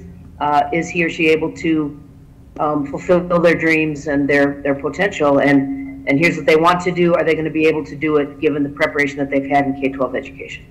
And so I feel like I really appreciate the report. I think it fulfills the request of the statute. I think we're doing a reasonable job in Colorado, but my bigger question is, for all the money and time that pours into this, how is it that our system hasn't really been able to address the needs of individual students and families to a greater extent? So that'll be a good, robust discussion for us to have in the new year. Thank you so much. Thank you. Board Member Rankin? Thank you, Madam Chair. I have nothing more to add except to thank the group for their presentation. I agree it was very thorough, and I thought they did a wonderful job. Thank you. Thank you. Board Member Esser. Any further questions, comments? No, thank you, Madam Chair. Thank you very much for the report, the non-bias, forward-facing items you gave us. Very appreciative. I will be honest, I think we knew most of this. I think Dr. Escarzaga made a point where, again, we're highlighting the needs of our kids of color, the needs of our kids in poverty, and that naturally was not part of your audit. But thank you very much. And thanks to the state auditors as well. Board Member McClellan, any more comments? No, thank you for the report. It's very beneficial to our understanding, and I appreciate the work. Thank you. Board Member Escarzaga. Thank you, Madam Chair. Thank you for the report. I did enjoy it. A little memory lane down true score theory. I'm like, oh my God, I haven't heard that in like 20 years. Isn't that fun? They're very good. And I believe the conversation, and several members mentioned it, around the difficulty of parsing out what is the real purpose of an accountability system and how do you build something that serves multiple purposes. It's very difficult to do. We have not done it, obviously, I think, as you can tell, that there's still enough out there that it's not serving. And should one system serve all purposes, or should there be something else along for parents or something else, right? I mean, I think that's where my mind goes with all that. But I really did enjoy your presentation, and your style and letting us ask questions as we went was very helpful because it prompted a lot of things for me, so thank you. Thank you. I'll ditto the thanks and the appreciation. I will say that despite the fact that much of this didn't surprise us, it sure as heck helps to have it documented rather than sharing our perceptions, right? So we now have something to start with. I wish Colorado had the resources for us to have folks like you to help us research some of the information that we get, because we get data and then we come to our own conclusions. Your objectivity, I think, was very, very helpful in looking at what I would say was the right stuff versus other things that we think matter and we don't actually know. Commissioner, do you have a comment? Thank you, Madam Chair, members of the board, and again, I just want to thank this team, both teams. I do just want to also make the point, you all are a little bit more of the experts in this, so while it may not have been surprising to you, a lot of times, you know, this was commissioned by the legislature, and I think for them to kind of see this analysis was helpful, I'm glad it wasn't surprising to you because you all are the State Board of Education. But I do think sometimes it's helpful. As I said to the committee on Monday, I always, as a policy wonk, I always appreciate evaluating our policies and getting a different perspective because I admit I'm deep into it. So I have my own biases and my own perspectives.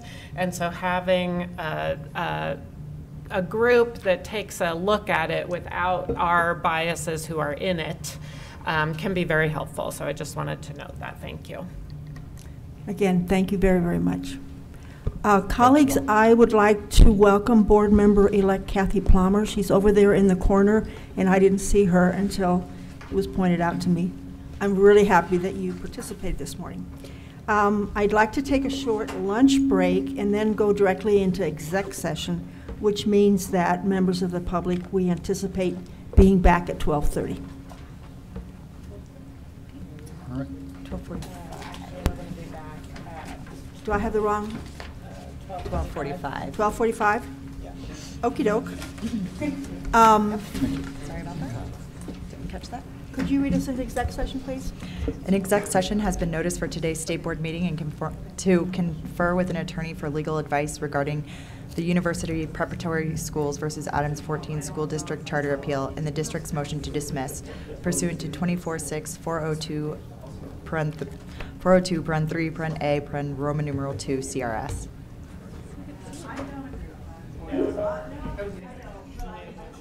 I need a motion.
Welcome back, folks.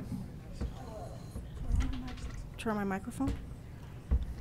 Welcome back, folks, and good afternoon. The next item on the agenda is a presentation on the finalization of the 2022 school and district transitional framework ratings, including recommendations on requests to reconsider. Commissioner? Yes, thank you, Madam Chair. I'm going to turn this over to Lisa Medler and Marie Hutchton. Madam Chair. Thank you.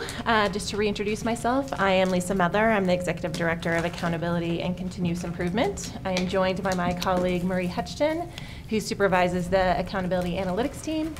I'll do most of the talking today. My team's feeling a little under the weather, so we're going to treat this as a little bit of a celebration as well. So I'll be highlighting some schools, as well as acknowledging my team on really this great effort that's been taking place for months. So we've been chatting with you over time, but now we are ready to get things wrapped up for 2022. So I also want to acknowledge our colleague Aislinn Walsh, who was going to join us. She coordinates the request to reconsider process. She is very ill and was not able to join us today. I think she might be listening. So, you know, we really appreciate her work in getting this prepared. So I'll be talking through her sections as well. To just reorient you in time, because I know you've seen Marie and myself numerous times throughout this fall. When we met with you last, we were talking with you about the 2023 performance targets for next year's frameworks. So thank you for that. But now we are returning to this year, and we'll just be talking about 2022 and finalizing those frameworks. Okay, great. You might have noticed there's quite a few slides, and I'm going to try and keep this as informative and entertaining as I possibly can, so that we'll make it through there, because there are a lot of slides. I'll just provide a little bit of context about your role around this process. Then we will cover the request to reconsider recommendations. Then we'll get into data and talk about the statewide summary with the final recommendations. I'll also have a special section on the accountability clock, as I know that's of particular interest to the board. We will end with asking you to take a vote to finalize the school plans. So that will be at the end. So let's go ahead and start with our theory of action and your role in this process. So hopefully this slide looks somewhat familiar to you. We are today going to be focusing more on that blue bar around the evaluation part of our system, but we always want to contextualize it. Frameworks do not live in isolation, but are rather a part of a greater process. And that is, we take what data is available at the state to evaluate the performance of schools and districts based on student outcomes. Then once this is finalized, we do work with schools and districts on making meaning of their state data as well as their local data, engage in a pretty robust improvement planning process. The school improvement and planning team is working hard right now on reviewing plans from schools and districts that have been identified as priority improvement turnaround, or even through our federal system as well. And then finally, there's that implementation part, right? We can talk and plan all we want, but until implementation occurs, nothing will change for students. This is where then the department really takes on more of that supportive role, where we are providing technical assistance, providing grants, some of what you probably remember talking about this morning a little bit as well. That is a continuous improvement cycle, right? Moving from the implementation back to the evaluation. You'll also notice that gray box around the intervention. That is where if a school or district remains in priority improvement or turnaround for at least 5 years, then there's an obligation for the state to intervene. I think you all are very familiar with your role there. So just to highlight, I would say the state board has more of a role In that evaluation side, you're setting targets, you are setting the parameters for our evaluation process, and then you're also in that gray box as well. Okay, let's move forward. So here's some of the statutory references in a typical year. The purpose of our accountability system is to annually review the performance of all schools and districts, assign that accreditation category to districts, and then we also do a recommendation on the plan type for schools. We are still not in typical times, and so as a reminder, we are referring to these frameworks as transitional frameworks in recognition of the last couple of years of pauses on the production of frameworks. So just to highlight, because we've talked about this several times, but just to highlight for you a couple of the unique pieces to be aware of as we're having this conversation today. And that is, I'd say, more around those schools and districts that are on Performance Watch. If you'll remember, they did not automatically advance based on their ratings this year. And so had to use the request to reconsider process if they wanted to actually exit or move to on watch. So that we'll talk a little bit more about that during the request to reconsider portion, as well as that special section I have on the accountability clock. And just sort of that last piece is a recognition of the role of request to reconsider. Okay. I feel like you talked a bit about the purpose of our current accountability system. I will really highlight that second bullet, and that is identifying those lowest performing systems, and we'll spend a little bit more time on that as well. Okay. I'm really trying to move quickly because I know you know a lot of this, so just please, don't hesitate to let me know if you have questions on any of this. As a reminder, here's a reference for you on the types of plan types that are available for schools, as well as for districts. So we've got them in from performance to improvement, priority improvement to turnaround, as well as insufficient state data, and then the addition of the accredited with distinction for districts. We also have those two participation descriptors. These descriptors are really just for public information and do not impact the rating, but is really just as people are looking at the frameworks, they're there to let them know about the level of participation and gives them an idea of how to interpret the data based on that participation. I'm going to keep moving. This is also a reference slide for you. This goes a little bit deeper than the last slide into the 3 performance indicators and all of the performance data that is associated with each of those indicators. And then finally breaks out the weighting for each of the performance indicators, since elementary and middle is a little bit different from the high schools and districts, given that post-secondary workforce readiness is added in for high schools and districts. Okay? Okay, we're on to the second section. So again, we have talked about our timeline. We are at this final stage. When we last talked to you about 2022, we were providing for you a run-through of the preliminary frameworks. Since that time, the department has been working very closely with schools and districts that are interested in participating with the request to reconsider process. You can see the major timeline there, and now we're at the point where we are presenting to you our recommendations and are looking for a finalization. Also, as a reminder, at the last meeting on the consent agenda in November, you did approve all of the plan types for schools and district ratings for those sites that did not participate in request to reconsider. That was the vast majority of our sites. So this is really just that last part, but we need everyone there to be able to do our statewide summaries. Okay. So just to lay out and remind you about the purpose of request to reconsider, this is somewhat of a unique process to Colorado where we let schools and districts come back and provide additional evidence so that we really are able to consider as much information as possible because we know the state does not have access to all data. I will remind you that we diligently applied the rule that you added for this year only around having 90% total participation on state assessments for 2022. So that was a factor, and I'll talk a little bit more about that. And then we have that addition of allowing schools and districts that were on performance watch that wanted to either move to on watch or exit the clock. That was also included. So that is somewhat of a unique feature this year.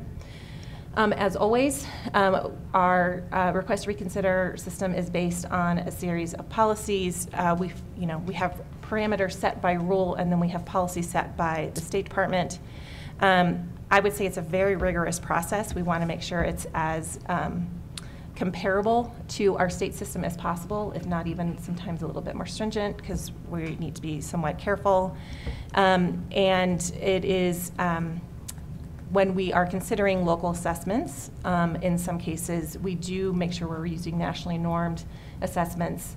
Marie's team in particular has done quite a bit of work to look at those local assessments and do quite a bit of analysis so that we're looking at least comparable cut scores when we are making these recommendations.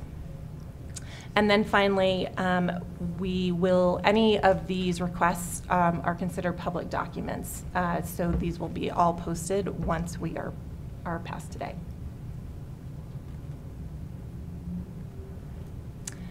So these are the conditions. You've seen this before, but it is rather complicated. These are the conditions that we will consider for request to reconsider. I'm only going to highlight 3 of them because there were really 3 conditions that people tended to apply under. So that first one is around the expedited clock adjustment that I've mentioned. The second one is around the impact of alternative education campuses. This is available to districts under certain conditions if the AECs have earned a performance rating. So it was not available to all, but if they meet these conditions, then we can remove the AEC data from the district's framework and recalculate it for them.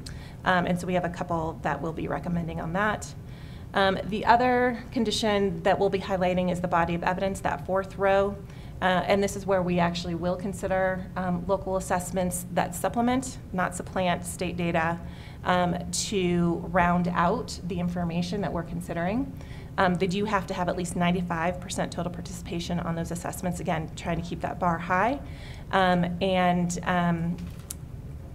Yeah, so you will see evidence of the body of evidence as well. Those others were available, they just were not as used or not as needed as much this year, so I'm not going to spend time on those. Okay, so I'm going to pause really quickly here, and I'm going to try and find my props so that you guys can also follow along.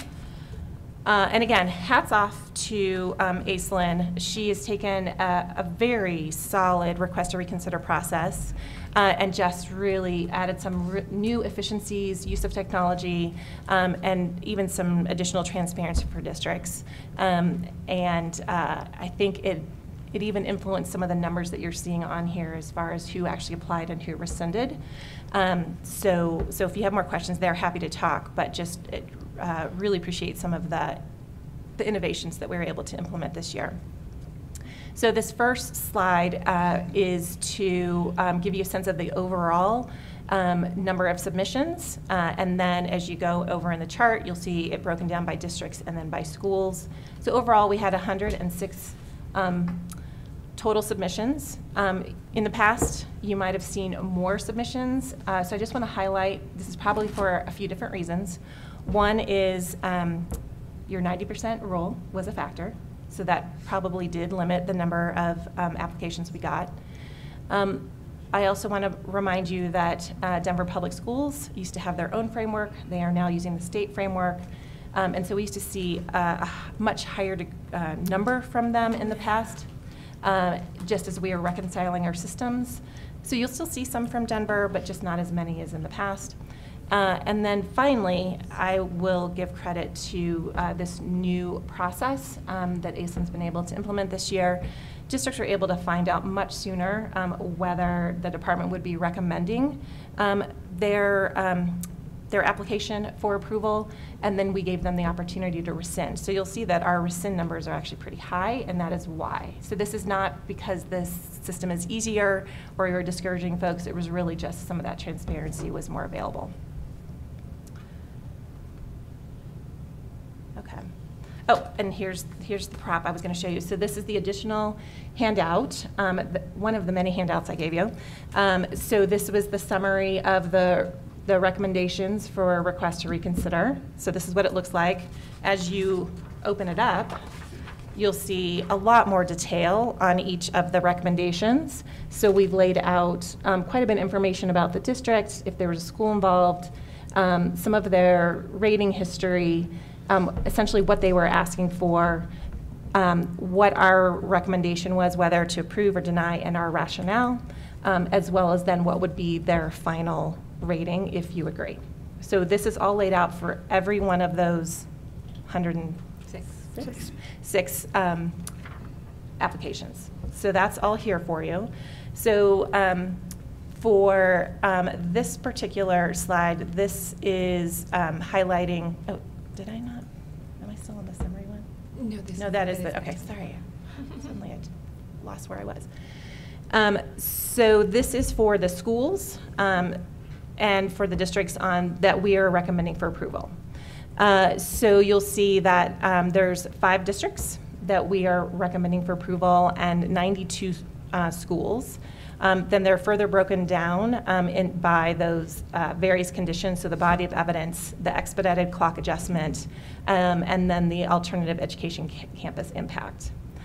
So that's just a summary level. Again, you have all the detail in that additional handout. And then the next one is a summary of the applications that we are not recommending for approval, so a total of 2 districts and 7 schools. Again, and with that rationale, if we were not recommending them for approval. Overall, I'd say when we were not recommending for approval, it was because either they were not meeting that 90% total participation requirement, or if with the the new analysis, the new evidence, they were not getting a higher rating. Maybe it would have adjusted their points, but it didn't actually result in a higher rating, and that's really what this is focused on. So let me do this one slide and then I'll pause to see if you have any questions.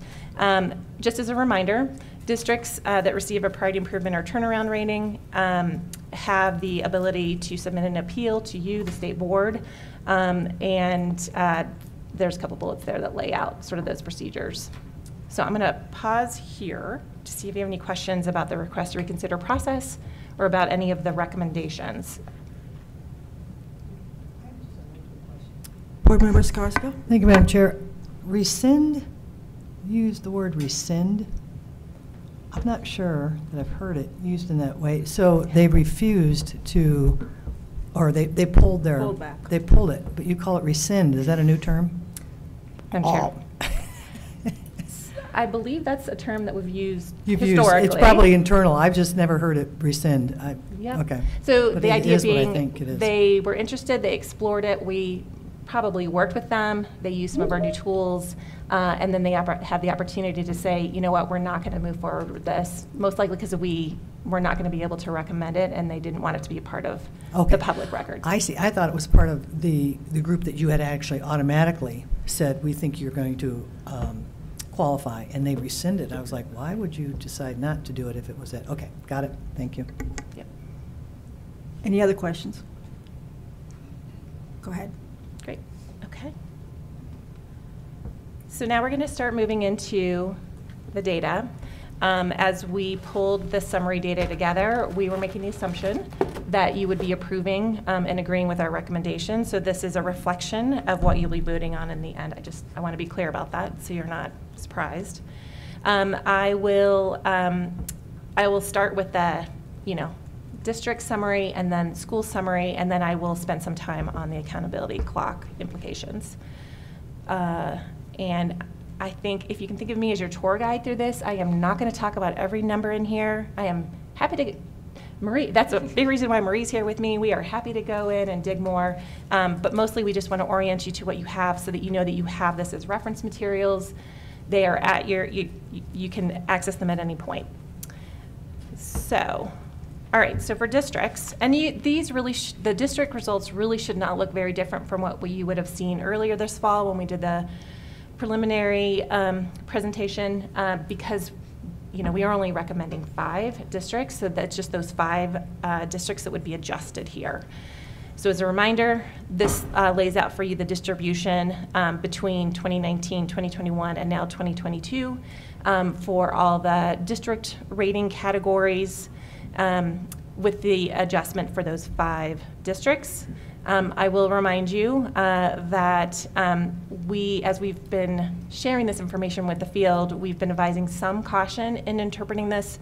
Again, because of that insufficient state data, 39% of districts have insufficient state data, meaning we just didn't have enough information to provide a rating. This is a transitional system. In large part, that is because we were only able to do 1-year frameworks. We have a lot of small districts and that rely on 3-year frameworks, and we just didn't have enough data to provide a rating for them. So just always want to make sure when we're talking about it that we're placing that out there for you to consider. This next slide is really just a visualization of that table. So you've got it in 2 ways. I actually like this one better because I think it jumps out a little bit more for you. Okay, this should be somewhat new to you. I think we did a little bit of analysis based on previous conversations that you're interested in looking at the distribution of plan types by enrollment. So we've provided this at the district level. If I remember correctly, we might have left this out of your packets, and then we've since put it in because we knew this would be of interest to you, so we'll make sure you got updated information. But this just lays it out by enrollment size so that you can see the distribution there across all of the plan types.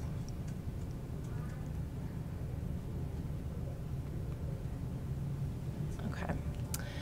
And then I think this is pretty helpful too, just to see over time what has occurred, because you can't always see this from those really high level summaries, but the change in accreditation status, whether districts are moving up, staying the same, moving down, and then with that large portion of insufficient state data, whether they were moving or becoming, or had that rating. So that provides you with the number and the percentage of districts. So this is comparing 2019 to 2022. Okay. Okay.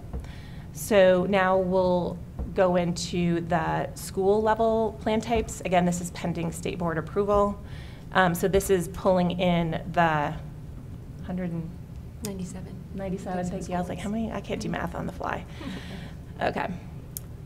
So you'll see a little bit of difference from what we had presented earlier this fall because we do have a higher number, but it's not a huge difference. But we want to make sure that we are recalculating these numbers for you.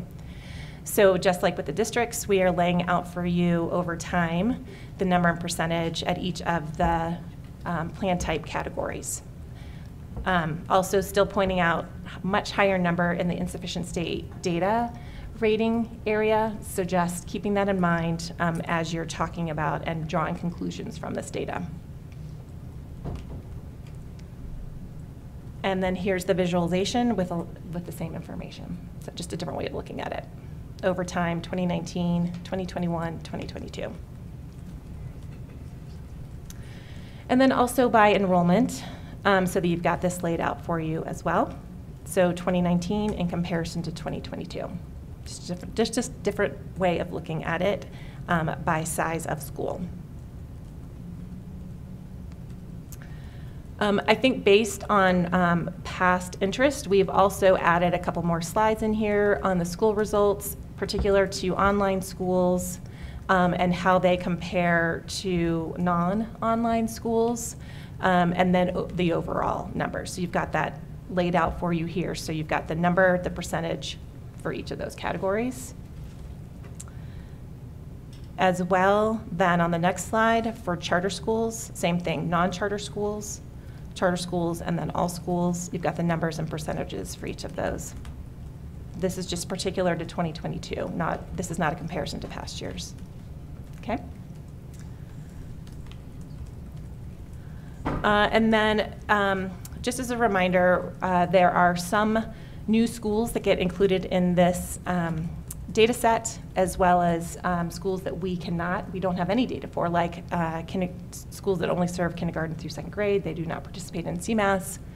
Or for very, very small schools that even if they had 3 years of data, they still do not have enough students to get a rating. In those instances, our practice historically has been to let them choose their own rating. That was a part of what was included in what you voted on last month, but we just wanted to do a little bit of report out on those as well, so you have that information. So the total number in each of those categories. So that's here for you as well.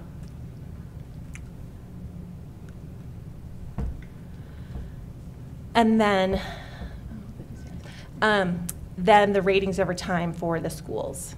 Just like with the districts, there's a little bit more variation because there was a lot more movement for some of our schools, some of which I think is a celebration that we want to get into a little bit later. Okay, so hopefully this is making sense. So we have schools that did actually move up 3 levels. They went from turnaround to Pride Improvement, skipped over Pride Improvement up to performance. Now remember, this is since 2019, so there was time in there. I think there was not always confidence that schools could move that much, but we do have evidence of schools that really used that time well, took advantage of some of the supports from the department, took advantage of supports from their local districts, and really were able to accelerate their work. So worth a celebration. Yeah. So in those schools where most of that change was with the growth indicator, I'm going to take it, or maybe they went from did not meets to approaching, but to go from if a significant size school went from does not meet achievement to performance meets, it was probably very rare. Madam Chair. Thank you. I think that's probably a good theory, and one, if I had to bet right now, I would say yes. I'm going to look to my colleague Marie to confirm. Sure. I think that is probably the most likely explanation for the improvement in their performance rating, is that they did show substantial increases in their growth over time. And they may have moved from the bottom to the next or the next to the next, which is awesome. Yeah, okay, thank you. That's the DPS story for those 11 years. That was growth. Yeah. Yeah. So, Madam Chair, we really did try and break it down by those different possibilities of moving up a category, a couple categories, 3 categories, and then likewise moving down categories, and then also having that insufficient state data, whether they moved into it or stayed there. So you have that broken down for you. Okay, we're going to head into the accountability clock summary. If there's no questions, I'll just keep moving. Great. So I want to start off by saying this is very complicated. The pause has not been kind to any schools or districts that have been on the accountability clock. We've talked about it. This has been a very difficult period for them to just hang out in limbo for these years. It's also meant policy-wise, we've got some unusual situations because we've been holding them at what they had in 2019, including this year. So with the request to reconsider process, I think we're going to be able to adjust it for a good number of schools, but not all schools. So just wanting to be clear, this looks even more complicated than it normally would. As time goes on, I think it'll start to take care of itself as we move past these transitional years. To remind you, we do have Pride Improvement and Turnaround schools with those plan types for the first time. We are labeling them year 0 for this year, really as an acknowledgement that they're not advancing on the clock, but they did earn through their points, through their performance, a Pride Improvement or Turnaround rating. We are opening up supports to them, so we are doing some special reporting on what we're calling those year 0 schools. And then we still have our Pride Improvement Turnaround that we consider on the clock. You are familiar with the sites that are, year 5 and beyond that have state board directed action. We also have this really unusual situation where you can have schools that are at performance or improvement, and they still have a year on the clock because of this pause year for them on adjusting their years. So that will explain maybe some of these unusual situations that you're seeing in the data.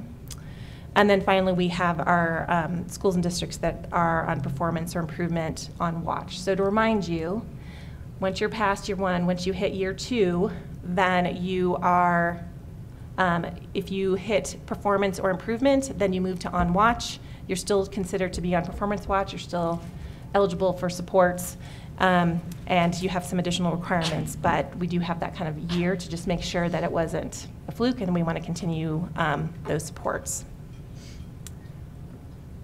I'm not going to go into detail on this, but this is just laying out in a little bit more detail what it means for each of those categories and what it means in terms of requirements and eligibility for supports. So that's here for you if you need, and we have other links in there as well.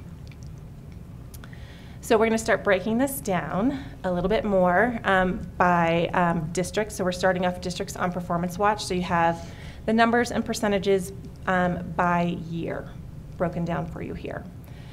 So you'll see we've got a fair number at year 0. So these are the districts that were not on Priority Improvement or Turnaround in 2019.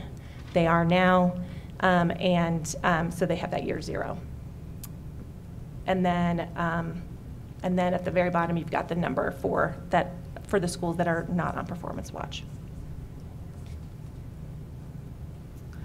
And then we've listed for you here, I do want to point out, here's another of the many handouts we have provided for you. And that is, you've got the ratings over time file. So you've got one for districts and one for schools. So what you should be seeing when you open that file is a README page on this is what is here. But then this is the big long data set that you'll see where it's just over time and it gives you all the ratings over time. So you have all of this information. What I'm providing for you now is really just us pulling out little bits and pieces for you, in particular for the Performance Watch conversation, given your interest in those schools. So, so here's the districts that have the year 0 rating. And then we have 2 districts that are on watch, meaning that they had advanced to on watch in 2019, and they're still kind of hanging out there. They're still in purgatory as they wait for the system to really reboot. And you'll recognize that Aguilar is year 8. We've been seeing some really nice work there, but they just haven't had the chance because of the way our accountability system is set up to really show that they are ready to move off of Performance Watch. Yeah. Okay, and then these are our districts that are considered on the clock. So they are either year 1, year 2, and then year 9. Okay, so you have these all listed here. You can refer back to this. Now we're going to move to the schools on Performance Watch. So here's the numbers of the schools. And again, these are adjusted with the request to reconsider numbers. And so you've got it broken down by the total number of schools that are on the clock, meaning they're year 1 or higher. On hold, meaning they're insufficient state data. So we just don't have enough to know if they're going to move off or not. On watch, meaning that in 2019, they had moved to improvement or performance, and they're still hanging out there. And then those that are not on Performance Watch.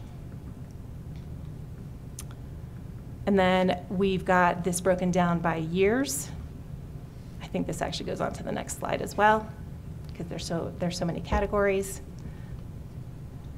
Yeah, so now you've got the ones on hold here. So you've just got this all broken down for you. You're gonna see me flipping through these now a little bit more quickly. We went ahead and combined this. We've got a mix of those that are insufficient state data on what, it starts to get really complicated, but you've at least got these numbers here, so you've got some totals. Okay, so as we look ahead to next year, it seemed important to at least lay out for you the schools that are at year 4, we even have some year 5, that may come in front of you for an end of clock hearing this next year. This is not a guarantee. You'll see a lot of different colors in here, some that are on improvement, some that are even on performance, but it's just that where they are on the clock and their years, if they earn a priority improvement or turnaround rating next fall, then they would advance on the clock and need to come for a hearing. So this is a list of them for you here, okay? And then just so that you have the information, we listed out the schools that currently have directed action. And just so you can see how they were performing as well. So the orange being they are currently on priority improvement, the red meaning they're currently on turnaround, the gray meaning they are insufficient state data, green, Bill Metz and Monte Vista, meaning they are at performance, but they are on watch, so they're still technically on that, on their board action, and yellow meaning improvement. Again, a variety of years and progress on the clock there. Also of note, Minnequaw Elementary School and Pueblo 60 would fully exit the clock and their state board order. So they've been able, they were on watch and then were able to establish through, I think, through that expedited clock process that they could fully exit. Okay, so these are some of the, just again, so that you have the list, you have all this information in that big spreadsheet. But these are all the schools that would fully exit Performance Watch. So again, this is based on that expedited review and request to reconsider, but it lays out all of the schools, their districts, and what their final rating would be. And it actually goes on because there's so many of them. So that's 44 schools in total. So we definitely see this as a celebration, despite all of the barriers over the last few years that these schools really made some notable progress. And then finally, we have a list, 23 schools that were not previously on watch, so that they were on the clock in 2019, but they've progressed, so now they would progress to on watch, but also see that as progress and wanted to celebrate that as well, that we've got so many schools in that category. Okay, and then finally, because I think some of the questions had come up over time, what were some common themes for these schools that actually progressed during the pandemic? I want to be really clear. There were other schools that progressed during the pandemic. They just weren't necessarily eligible to participate in a request to reconsider, but we just did do a more holistic look at those ones that were eligible.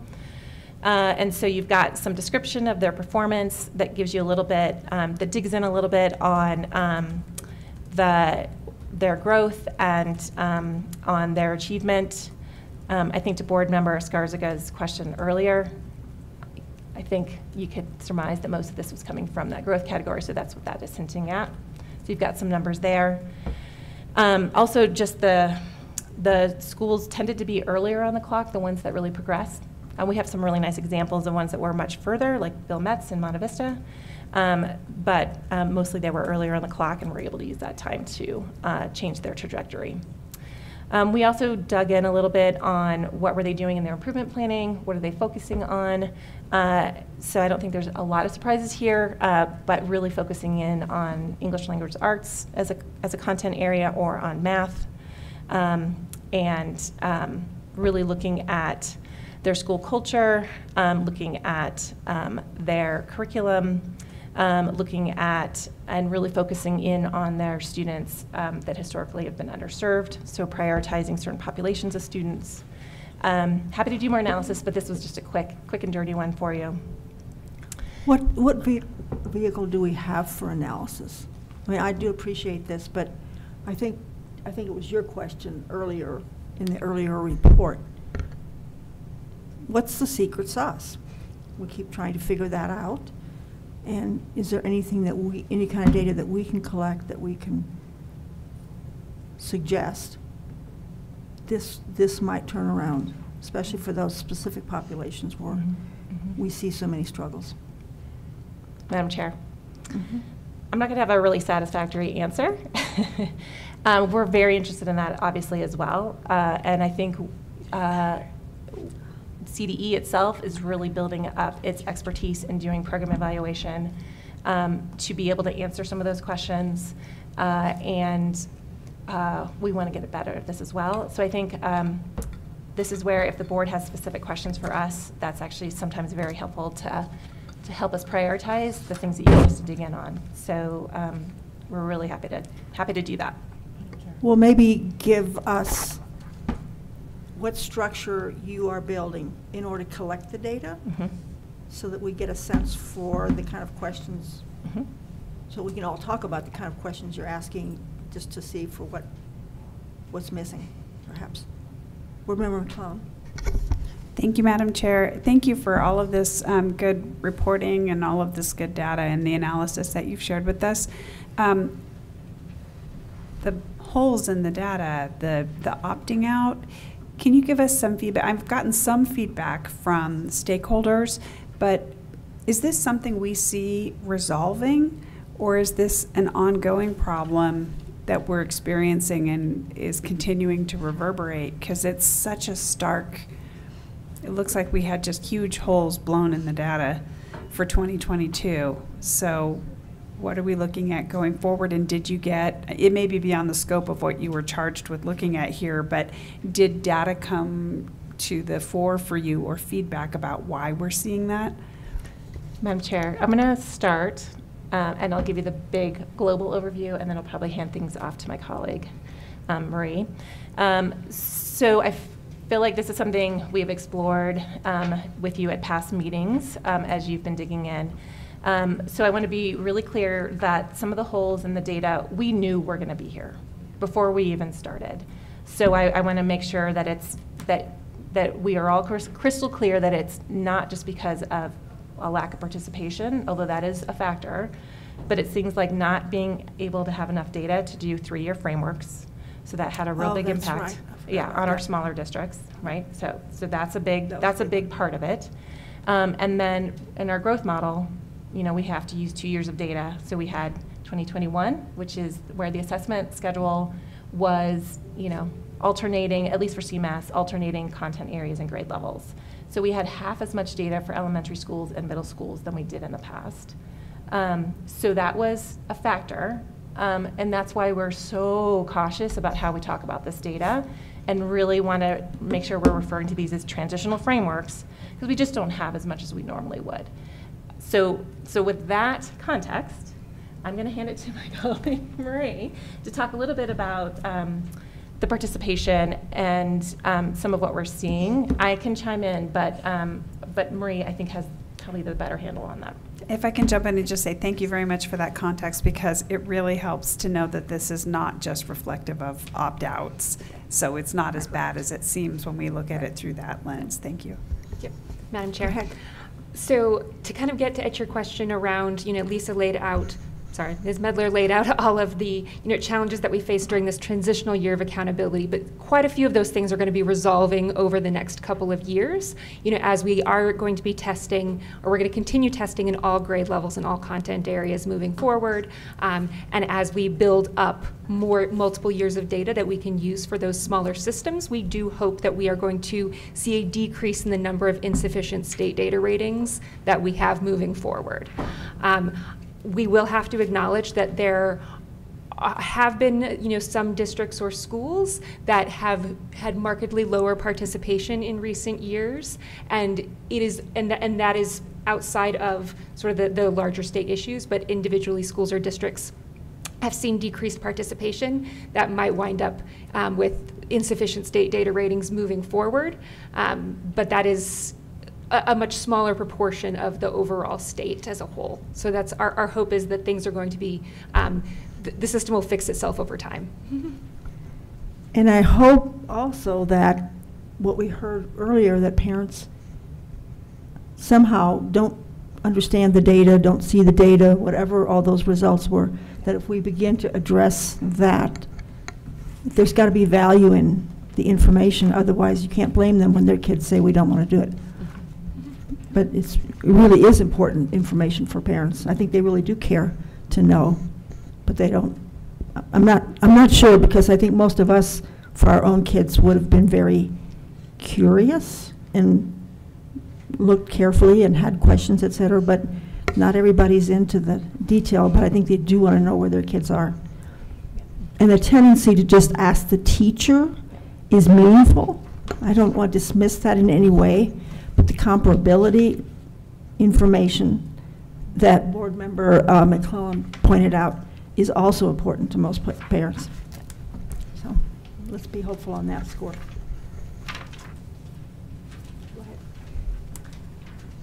So that actually concludes my regularly scheduled presentation. So I'm going to hand it to you for discussion and then a vote. And then just as a reminder, because I know this always gets a little complicated, it's on the school plan types to finalize those. The commissioner has already finalized the district ratings.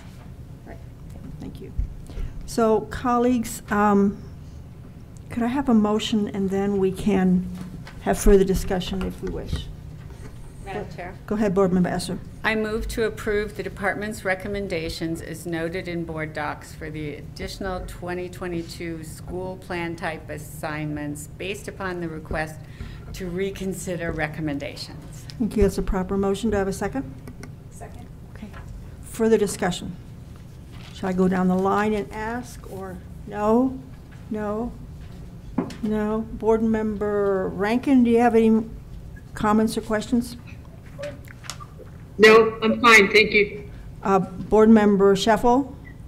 I had a question on this whole request to reconsider participation issue. Is this a good time to ask it? I know we've already, it's been addressed in the presentation. Go ahead and I ask. just had a question. Go ahead and ask. Okay, did you, Lisa, did you talk to some folks who felt like, I'm thinking of Ken Witt spoke with me, Education Re-Envision, just about the participation piece, especially with students of special needs and the implications there of getting these kids to the assessment. Did you speak with him or address that issue? I didn't see it on the PowerPoint. Madam Chair. Go ahead. Board Member Shuffle, the rationale is included in the handout that summarizes all of the submissions that we received on request to reconsider, so they would be included in there. You'll see our rationale for why we are not recommending them for approval. I think in that particular case, because they were not meeting the 90% total participation that the board had voted on for this year, we were not recommending them for approval. So, but can they ask for reconsideration? Can they ask for, even though they are not meeting that 90% because of the distinctives around their model, can they get reconsideration or not? Madam Chair. No. Our interpretation of the rules that you passed was there were no exceptions. So we did not allow it under these conditions. We certainly talked with them and we heard from other districts, but we really diligently applied that rule across the board, no matter what the circumstances. So I guess I don't, it's hard when policies have zero exceptions, especially when you've got a unique model like Education Re-Envisioned is looking at. So I guess I always like if there's a caveat, if somebody can make their case. And so you're saying that that's not possible, there's no exceptions, it's got to be 90%. I guess I'm not really feeling like that serves the public well if we only aim to the middle and we have no exceptions for different models. Madam Chair. Go ahead. The staff provided some alternatives to offer some potential exceptions when we were working through the rules with the state board. And I think the majority in the end decided to stick with the rules that were eventually adopted. So again, we just needed to consistently apply them the way they were Commissioner? Approved. So we're not voting on those rules today. We've already voted on that. Is that correct? Yes. Madam Chair, thank you for the question. And I agree, Board Member Shuffle, and this is one of the hardest things I deal with as commissioner, is when do you make an exception and when do you not? And then there are sometimes I make an exception and then that's a problem because then it's the slippery slope, you always got to make a cut point at some point. And then why aren't we making an exception for others? So I do think it's an important thing. I think the board could reconsider it if you look at this and you want to adjust your rules for next year. We would need to do that sort of soon because, believe it or not, this is a year process, and we like to give the districts plenty of opportunity to know what the rules of the game are before they start. So again, these were the rules of the game last year. If the board always has the opportunity to change the rules of the game, but if you do that, we would encourage that to be done like yesterday. I mean, like in the next couple months, just because we're setting the stage for next year. So I appreciate the clarification. I guess I would just ask the chair to consider another discussion about that. I always feel like policies always have unintended consequences, and when you hear about the nuances, you think, well, that makes sense. So I'd love it if we could think about it in the new year, and see if there'd be a way for us to have some latitude where you're looking at a very different model, where the current policy may not serve us well. Well, and Dr. Scheffel, I would say that this has been an ongoing concern about online schools, that we haven't figured out an effective measure that aligns with the testing rules that we have. It's a national conversation of finding a way to assess students in their own homes. That opportunity exists for others, and we haven't been able to come up with anything for students, although students do take other assessments at home. So it's definitely a worthy discussion. And there are folks working really hard in the whole assessment arena to come up with an effective way to monitor students in their own locations. Just to be clear, Okay, Madam thank Chair, you so much. I think most, even if they're an online school, they have to come in for testing. Right now they do, but there's an awful lot of effort because of the popularity of online to find effective ways to engage in the accountability process, because parents want to know how well the kids are doing in those programs too, and without some sort of a measure, accountability measure, there's no way you can answer that. So it's a really important piece. I just don't think online programs are going to go away, and so we need to kind of try to solve this problem. Thank you, I appreciate it. Any other questions or Chair? comments? Yep, Board Member Durham. It's my understanding this 90% rule was a one-year only rule, and it expired. Is that correct, Ms. Medler? Madam Chair, yes, that is my recollection. But then it goes to 85%. Then we do not have a threshold at all on participation. But if you remember, the body of evidence part, that condition requires that if you're using local assessments, you have to have at least 95% participation to be able to participate. Okay. Yeah. So you're right, Mr. Durham. It'll be different factors next year. Madam Chair, I think the comments of Dr. Scheffler are on point, that there may be, I suspect, it may not be true, maybe I'm not correct in this, but I suspect very few, if any, online schools had 90% and would have been eligible to reconsider under any circumstance. A lot of them didn't ask for the opportunity. But I think your observation that a good number of these parents and kids, for whatever reason, don't want to come into a facility to test. And the question is, can you ensure the integrity of the test if it's done at home without direct supervision? And that's pretty good.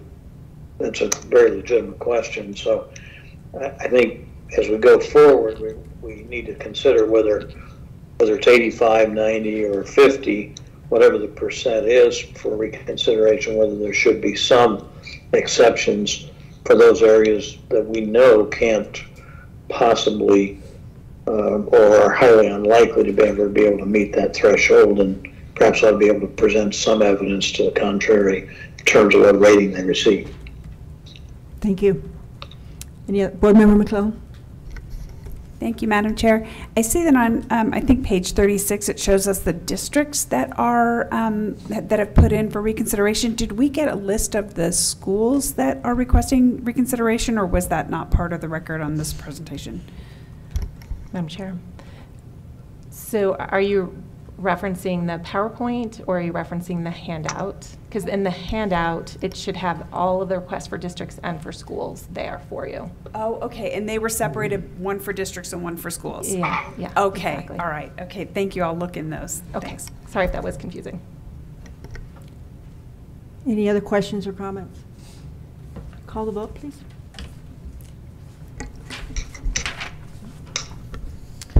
Board Member Durham. Yes. Board Member Escarska. Yes? Board Member Esser. Yes. Board Member McClellan. Yes. Board Member Rankin. Yes. Board Member Shuffle. Yes. Board Member Schroeder. Yes. Thank you. That passes unanimously.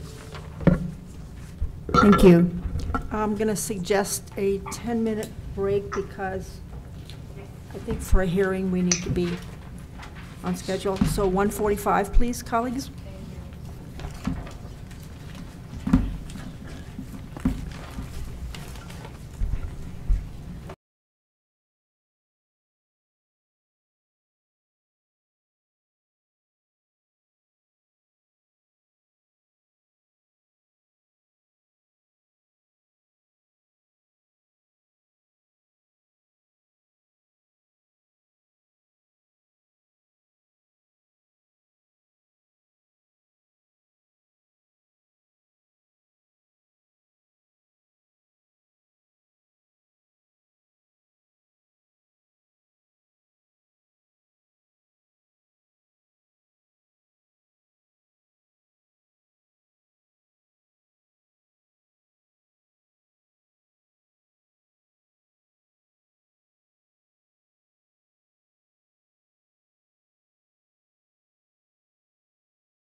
Welcome back, folks.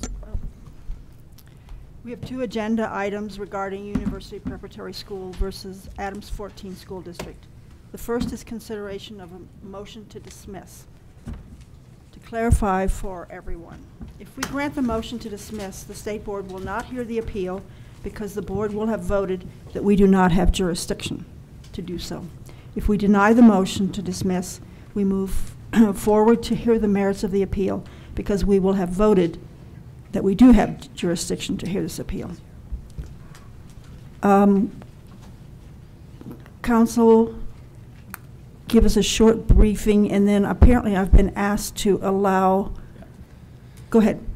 Ordinarily, I would give you a brief description of the arguments by the parties and then pitch it over to the board to vote. I believe that's the way we've done this in motions to dismiss in the past. However, as I was just discussing with you, council would like to briefly ask you for permission to argue it. That is a question for the chair's prerogative.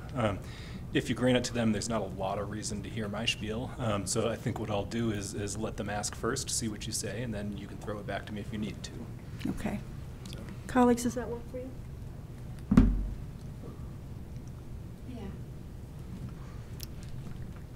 Go ahead, Mr. Farrell.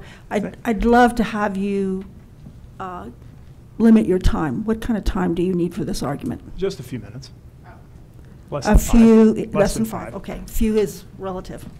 Thank you. Madam Chair, to keep the record clear, could we at least just have Mr. Farrow ask and you grant the permission to argue? Go ahead. Madam Chair, Appellee Adams 14 School District, which has moved to dismiss this charter appeal for lack of jurisdiction, formally requests the opportunity to present oral argument on that motion. Mr. Hall, are you prepared to also give a short argument? Yes, I am, Madam Chair. Okay. Go ahead, Mr. Farrell. Thank you. Members of the State Board. This appeal is improper. University Preparatory Academy seeks review of charter negotiations. That is not something that is appealable under the Charter Schools Act or the case law of our Supreme Court and Court of Appeals that have interpreted the Charter Schools Act. This is not an appeal where they're seeking review of a resolution that approved a charter application with conditions. That's what happened here a year ago in December of 2021. But University Prep did not file an appeal at that time. They had 30 days under the Charter Schools Act 2230.5-108 to appeal that. They could have challenged any of the conditions that were in the resolution and said that they didn't agree with them or asked the State Board to review them. They had that right under the statute, and they didn't pursue it. Instead, they chose to enter into contract negotiations, and that was their choice. By doing so, though, they forfeited, waived, abandoned, whatever word you want to use, but they gave up the right to an appeal. And there's no recourse to the State Board now, a year later, after they didn't get the contract that they wanted. Really, the only response that they've made to this argument is that they didn't have a copy of the resolution from December 2021. And the district's position is, first, that that's just not a believable allegation. With respect, the record we've provided citations strongly indicates, I believe, that they must have had a copy of it. Certainly that hasn't even become an issue until now. And it just doesn't seem believable that they wouldn't have had it. Somehow we're to believe that an experienced charter operator and who has a school and is familiar with the process, has able counsel with them, decided not to appeal without having a copy of the resolution or knowing what the conditions were. Certainly, if they could have asked for it if they didn't have it, and it would have been provided to them. It's not the district's fault. It's not the State Board's fault. They should be held to the consequence of their decision. Regardless, we can argue about the resolution, but I think that the record is absolutely crystal clear that they knew of the conditions that were in that resolution. They had knowledge of them. They negotiated a contract based on those conditions.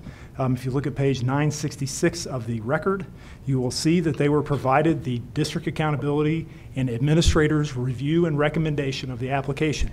In that's where all the information, all those conditions came from. So the information was coextensive. In other words, the board, when it prepared adopted the resolution with conditions, it relied on everything that came from the DAC and administrator's report, we can point to the email where University Prep had those. And again, lots of other comments that we cited in the briefing that indicates that they were well aware of the conditions and they negotiate them. So again, this appeal is just not about the typical charter appeal. It's about contract negotiations, which I think the board's well aware, and the law is clear, is not appealable. So that's why it should be dismissed. Thank you. Thank you. Mr. Hall? Thank you, Madam Chair and members of the State Board. This board has jurisdiction under all three grounds from the Charter Schools Act. First, the district revoked UPREP's charter. That's one of the grounds. A year ago today, December 14th, 2021, the district board granted UPREP a charter which would allow UPREP to open a school within A14's boundaries.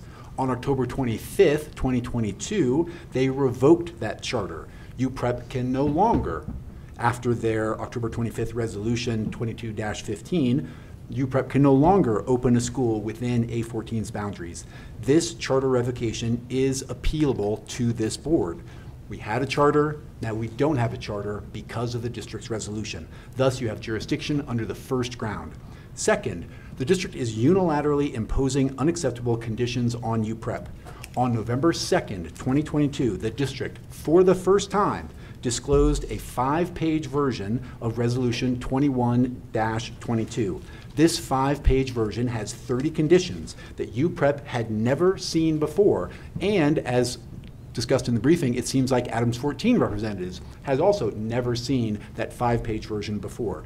The district's October 25th denial relies heavily upon these 30 conditions.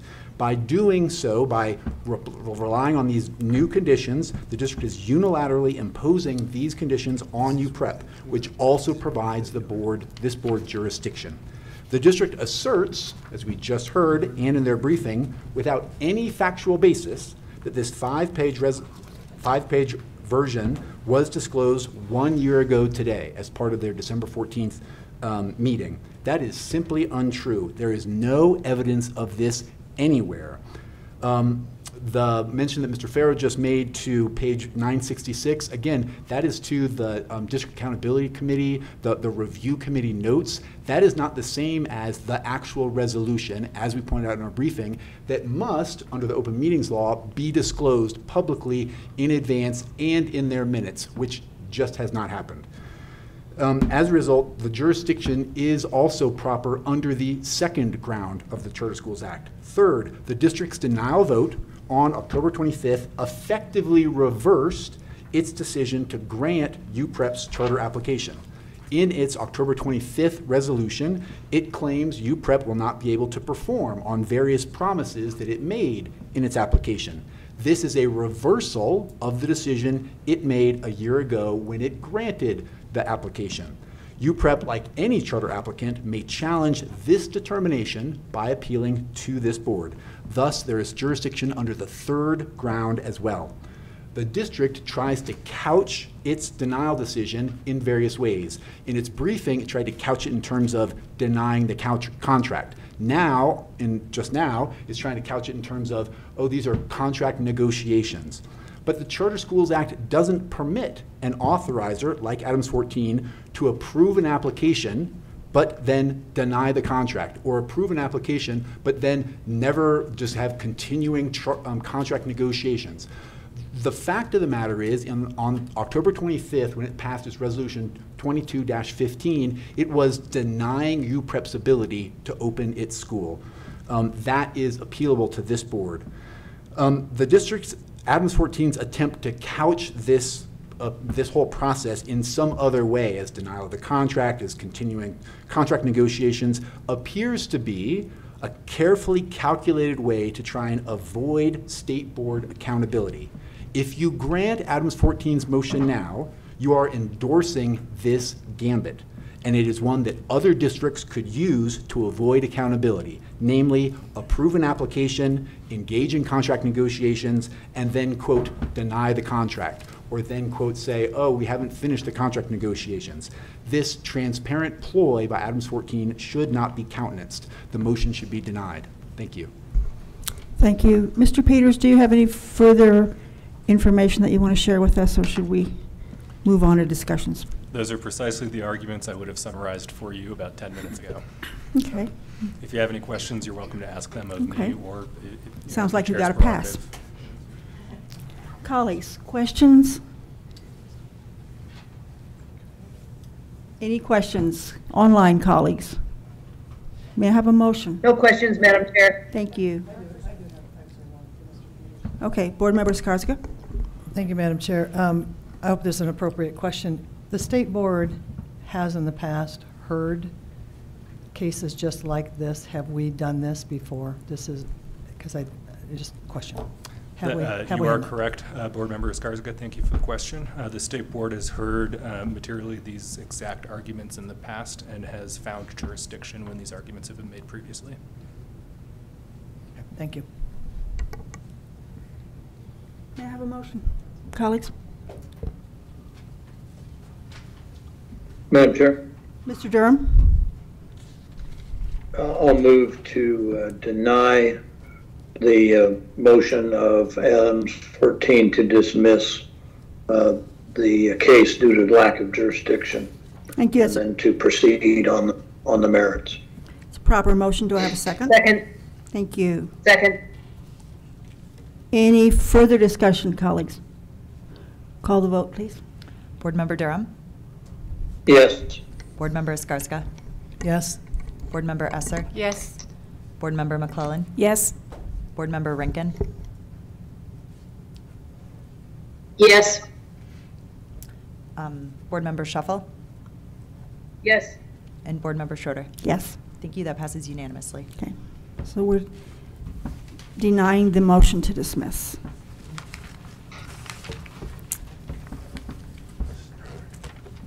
Ready to move on? Great.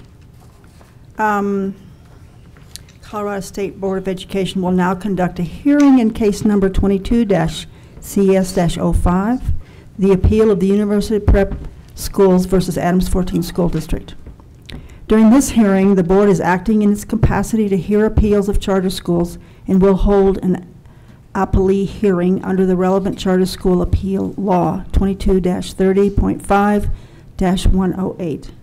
I'd like to ask the person chosen to represent each party to enter their name in the record along with the party they represent. Please also introduce the persons you have designated to answer questions of board members. Only those individuals identified can address the board. Thank you, Madam Chair. My name is Eric Hall, and I represent the appellant, University Prep Schools. And with me today, I have David Singer, to my immediate right, the founder and executive director of University Prep. I also have Kimberly Sia, University Prep's board chair. And I also have William Bethke, University Prep's general counsel, who participated in the charter contract negotiations earlier this year. And we would like to reserve 5 minutes for rebuttal. Okay.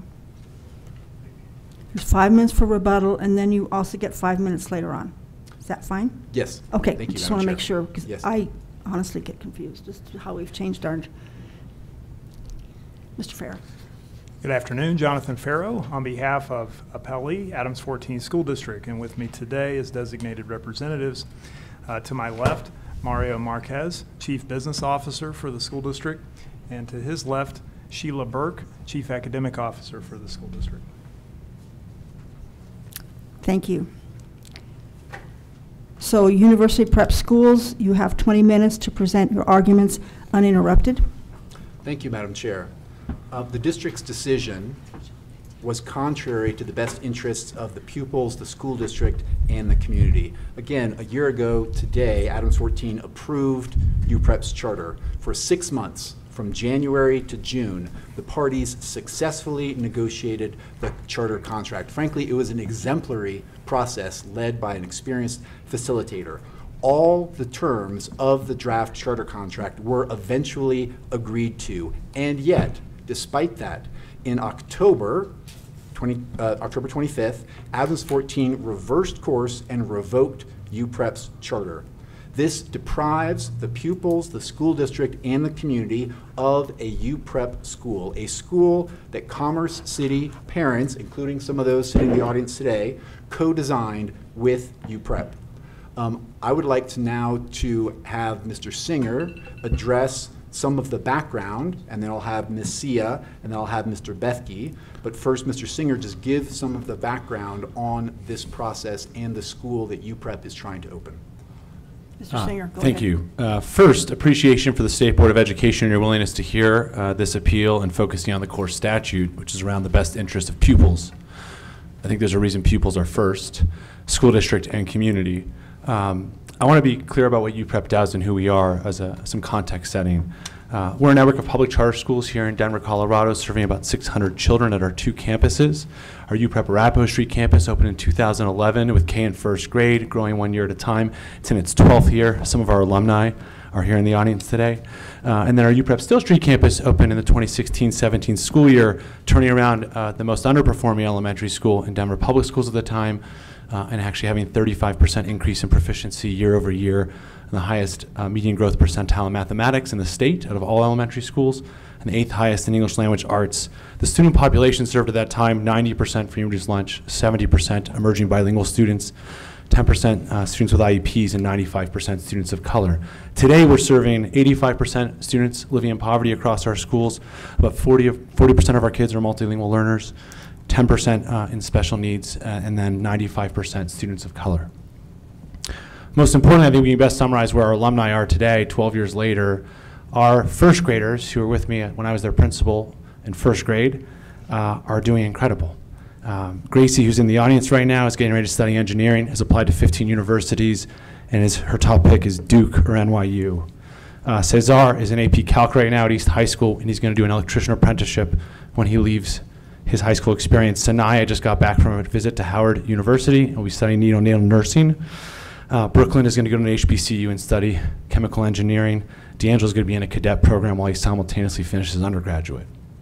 That is what our schools are all about, giving kids opportunity that they historically, in our most marginalized sectors of our state, have lacked access to. And our education, that is a foundation for their future, sets the stage and enables those opportunities versus oftentimes a failed education or an undereducation is actually debilitating to the kind of choices that those scholars are making today in their senior year in high school.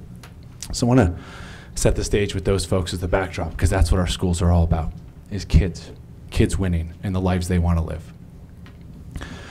So why did we go from our schools in Denver to submitting an application to Adams 14 in September of 2021? And why did we remain deeply committed to opening that new public charter elementary school in the A14 community to serve pre-K through 5th grade?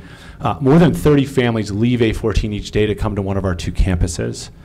And that's 30 families out of about 3,000 who exit A14 annually to go to Mapleton or 27J, Aurora, Denver, Adams 12. And the idea of opening a school in Commerce City began through conversations with those families, attending schools saying, I don't believe the schools in my backyard are good enough for my child and they're not what I want. And so in the best interest of their pupils, their most prized possessions, their babies, they come to UPrep and they attend elementary school with us.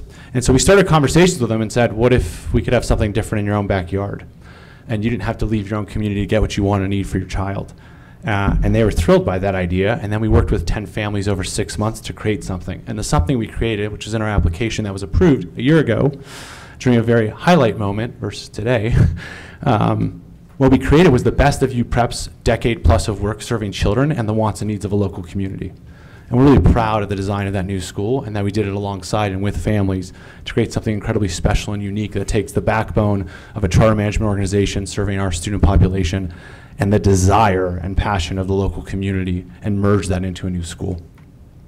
And so with 650 petition signatures, 150 intent to enroll forms, we submitted our application, it was approved, and we still today are committed to opening that new UPrep elementary campus, pre-K through 5th grade, in August of 2023 in the boundaries of A14. And so let me pivot to kind of where we are today. After our application was approved, we began immediately talking with senior leaders at A14. We both realized we need more time to have a shared contract with shared understanding. We'd be the only in-district public charter school operating within A14. They don't currently authorize an in-district public charter, and so to educate, inform, and get commitment from everyone on both sides of the table, we thought we need more time. So we agreed to a June 28, 22 conclusion of our charter contracting. And on March 8th, publicly, the A14 board approved an extension, which would make 22-23 this school year a planning year, and the opening of our school in August of 2023. It made absolute sense to everyone at the table. And then as we continued through our contracting, we were optimistic, quite frankly, about the ability to close the contract, get it finalized, and continue on the pathway forward to open a school in Core Commerce City. To bring our plans to life, we've done the following since the day we were approved, and we're still doing these things today. So despite all the challenges and the fact that we're here in an appeal, all of this is still going forward with our full investment and our heart. We hired a manager of multilingual education who's building our Spanish language program and improving our English language development program for our kids in our future school. We hired a dean of early childhood education to build our ECE program.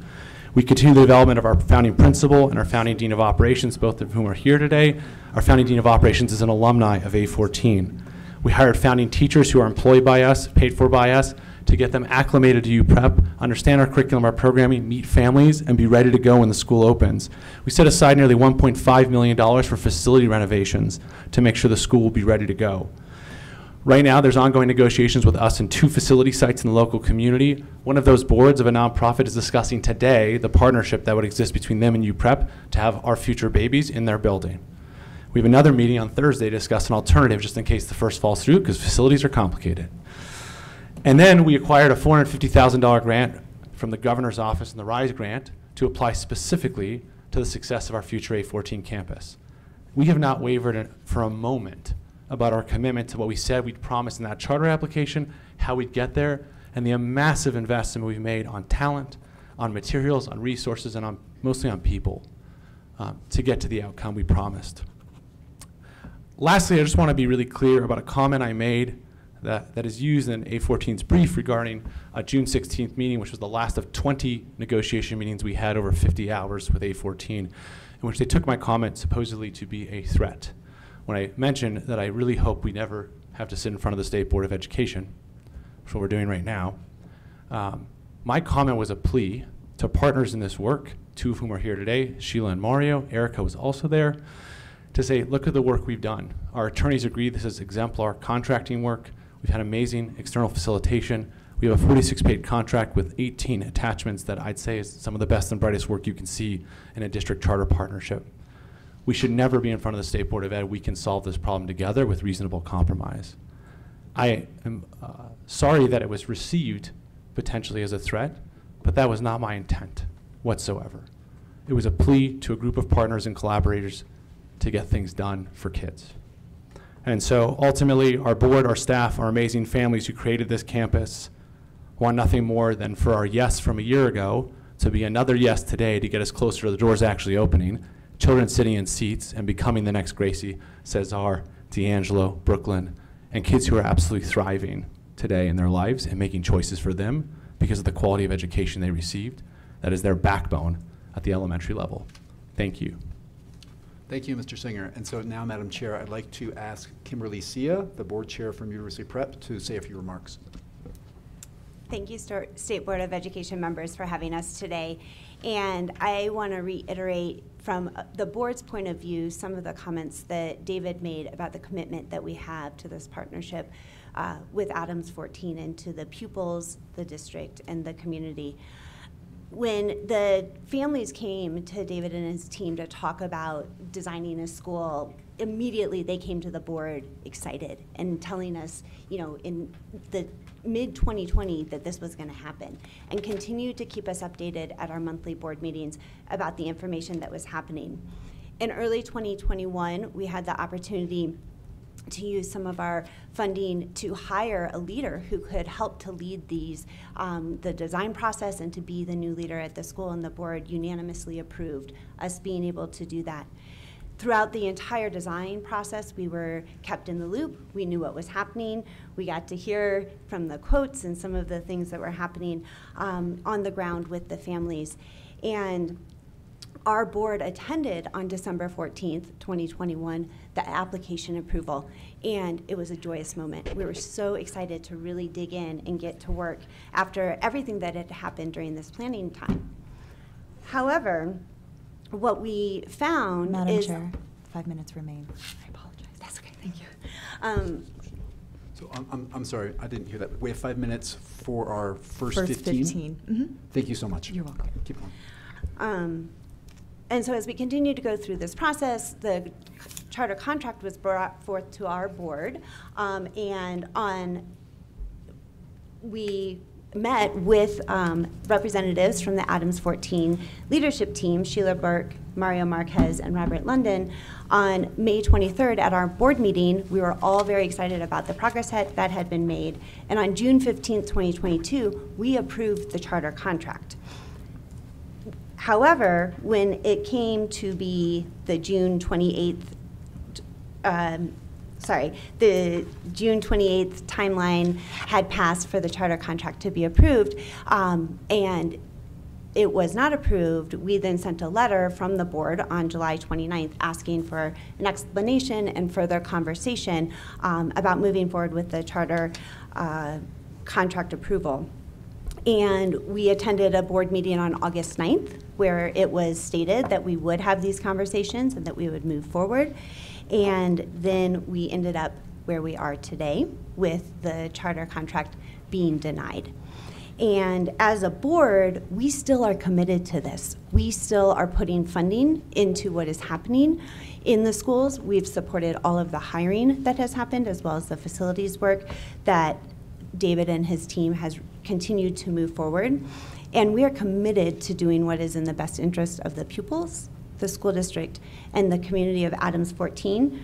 We are seeking the opportunity to move forward for all the hard work put forth by families looking to open a third University Prep campus in the core of Commerce City. And with a yes vote on our contract, we know that we could do this work. Thank you, Ms. Sia. Now, Madam Chair, I'd like to invite Mr. Bethke to give a few remarks. I have the sense that time is slipping away. Madam Chair, members of the board, I'm going to simplify my remarks. In early June, I was brought in to review what was essentially a completed charter contract, and my role was to review comments from counsel for the board. We received several comments from counsel for the district. All of those were resolved except for one. The one that was not resolved did not concern whether preschool would be committed to or whether it would open. It only concerned what would be the consequence if preschool did not open as planned. Because there were concerns about the new Department of Early Childhood, and there were concerns about the facility. The remedy that was proposed was to prevent children who were already in UPrep from continuing to be in UPrep from matriculating to the next grade. UPrep thought that was imposing on children the cost of issues associated with adults and wanted a different remedy. So still committed absolutely to what had been negotiated, but wanting to find a different remedy. Two different remedies were proposed. Both would have allowed either non-renewal or revocation of the charter contract if the preschool did not open as planned. Both of those were rejected by the district. At that point, UPrep agreed with the district's original language. At that point, which was June 23rd, there was no disagreement about language in the contract to be approved by either party. I communicated that to counsel for the district, did not receive a response until after the June 28th date had passed. The response we got was essentially that they did not agree and that they viewed UPrep as unreliable in terms of fulfilling the promise to open a preschool. So there was never a proposal from the district to change language in the contract. There was never a dispute over the language that should be in the contract. The contract that was supposed to be recommended to the board was fully agreed. It was then not recommended to the board, and we had extra contractual reasons that were offered without any proposed change in language. The district could have come back to us and said, we're not happy with this, we want to change some language in the contract before we present it to the board. That never happened. We have a situation here in which a fully agreed contract has been rejected by the people who proposed it. I view that as bad faith bargaining. I think that's exactly what took place. I won't speculate on why it took place, but that's what brings us here today. Thank you, Mr. Bethke. And I don't know how much time we have. 20 seconds. Okay, well then I will cede the rest of my time. Thank you. Mr. Farah.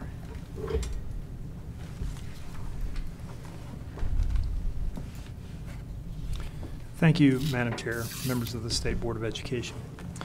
The Adams 14 Board of Education determined that the proposed charter contract with University Preparatory Academy was not in the best interest of the pupils, the district, and the community. And it made that determination because it had lost all trust in University Prep after UPrep refused to commit to offer preschool at the school's opening. It reached that determination after University Prep blamed its facilities and early childhood education licensing delays on a lack of contract approval. And it made that determination after UPrep threatened to go to the vice chairman of this very state board of education. Through these actions, University Prep irrevocably broke its commitment to collaborate in good faith and demonstrated it couldn't be trusted to operate a high-quality charter school under the district's authorization. And you've heard some discussion today, and there are several key issues that need to be discussed that formed the specific grounds for why the Adams 14 board rejected the proposed contract. And the first and foremost really is about the preschool opening of this school. So rewind back to when the application was submitted last year. That was a primary focus of the application, and one of the key promises, I think, from the district's perspective at least, and its Board of Education, was that when this school would open, it's going to provide full-day programming at no cost for families, for including preschool, for 3-year-olds and 4-year-olds. That was an expectation that the board expected based on that application, and when it approved the application with conditions, the language of the resolution, and I should say even the language of, which version of the resolution that is disputed in the briefing, set that aside for a second, okay? Because either way, there was a clear understanding that University Prep would be providing preschool. Well, during the negotiations of the contract, I mean, this board knows how contract negotiations with charter schools work, right? It starts out with a negotiating team. It has to go through legal review, and then finally it makes its way to the respective governing boards of both the school district and the charter school. Well, so we're back in the early part of that, at the beginning of the negotiations phase. And yes, there was a bargaining team of district staff who were working on contract language in good faith, and there were a team from University Prep as well, and they worked together to try to come up with contract language. And after they finished the contract drafted, it ended up going through legal review and then to the respective boards. But the key here is that after the promise was made to have preschool, during negotiations, University Prep sought to delay the opening of preschool for their first year. In other words, they would not commit to opening the school with preschool. And they had various reasons for why they perceived that they couldn't do that, and that was something that was discussed in negotiations. But let's be clear, all the things you've just heard and it's discussed in the record about, well, everybody agreed to certain language. University Prep never agreed to contract language that would have guaranteed preschool at opening. And that's what was expected by the Board of Education based on that application. Now, district staff worked in good faith to try to find the best proposed contract that they could. And they ultimately worked on language that would not guarantee, and there was some disagreement. And, as they said, ultimately, well, we thought everybody agreed. But again, the district is not the Board of Education in this context. They keep using the terms, well, the district agreed to this and the district agreed to that. The district's staff who were working on proposed contract language did the best they could. But ultimately, the Board of Education never agreed to delay preschool at this charter school. And when they were finally presented with the contract to make that decision, they rejected it. And that was the primary reason. And you might say, well, why? Why should that be a big deal? Well, it was a very big deal to this Board of Education. During the negotiations, it started to come out that this was going to be University Prep's first preschool. And we heard some comments from them today about their school in Denver, but it's my understanding, and it was district staff's understanding and the board's understanding, that at least as of this school year and previous years, they didn't have preschool at that school. So this was going to be a new endeavor for them. Well, once that became clear and we started to get farther down the line in the timeline in negotiations, and then UPrep starts suggesting in negotiations with district staff that, oh, we might not be able to have preschool that first year we open the school. And then we start seeing contract language to that effect. Well, okay, so, you know, perhaps this is a situation where they didn't backward plan it enough or didn't understand all that was entailed to get an early childhood license. It's not easy. There's some work you have to go through. You can't do it at the last minute. There's a timeline, right? And if you don't have your ducks in a row, particularly with facilities, then you're going to run into trouble. And at some point, I think that University Prep figured that out. Tried to negotiate some language in the contract so that they wouldn't be in a breach if they opened without preschool. Okay, so from the District Board of Education's perspective, that was just not acceptable because that's not what they were expecting. And after they continued to have discussions, there's been a suggestion today that this was some kind of an elaborate ruse that was never intended. I know Mr. Bethke didn't want to say it, but some other folks on the dais said it, that somehow that this was a plan to evade State Board review. The District Board of Education denies that in the strongest possible terms. I think this board knows that the district is not afraid to come before the State Board when it needs to assert its position in various matters, be it charter matters, accountability, accreditation matters. This board's seen the district here before. And so the idea that the district is somehow doesn't want to come in and answer and respond and defend its position on this charter school application or the contract negotiations is just not true. And we would urge you to reject that. It also denigrates the many hours that district staff spent negotiating this contract in good faith. Hundreds of hours, I dare say. They're here and they could tell you more about that, but the district doesn't have that kind of time to just devote to some kind of futile, pointless exercise. The reason why so much time was spent negotiating this contract is because the District Board of Education approved the application with conditions. It was thought that University Prep could be part of a solution for Adams 14 and provide another opportunity for its students. We're not here contesting University Prep's record in its other school. This appeal isn't about that school. It's about the promises for the school it made for Adams 14, and essentially the different story a position that it took in negotiations. So again, on the preschool issue, it's a critical issue, and whatever UPrep's reasons were, again, I think it caught them by surprise. They didn't realize, but whatever the reasons were, when the board was faced with that, they just could not accept that this school, they would not commit to having preschool at opening.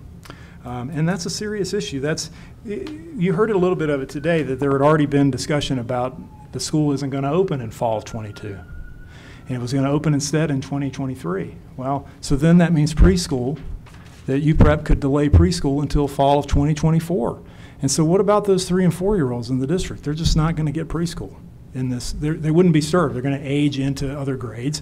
Yeah, maybe they could still come to the school, but the vision that was always offered and what the board was expecting and hoping for this district and thought best aligned with the interest of the pupils, the community, and the students was open the school with pre-K, 3, 4, and kindergarten, and grow it from there year after year. That's why it was approved, and that's ultimately why the contract was rejected, because University Prep, regardless of all they're saying about who agreed to what and whatever, they never would back off language in the contract that gave them an out, allowed them to delay for that year, and that was absolutely critical from the district's perspective.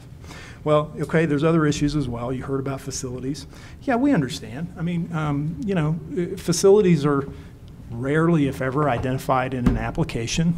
As Mr. Hall said, and or maybe it was Mr. Bethke, somebody said it, and I agree, facilities can be complicated, especially with a new school launching off the ground. There's not a lot of locations in Commerce City. None of that's disputed. Okay, but that's winding back the clock to last year when they were preparing the application. And then when they submitted the application, here we are a year later. The first time the University Prep ever identified specific locations in a public meeting to the Board of Education, and I believe even to the negotiation staff, was in approximately the September 22 study session.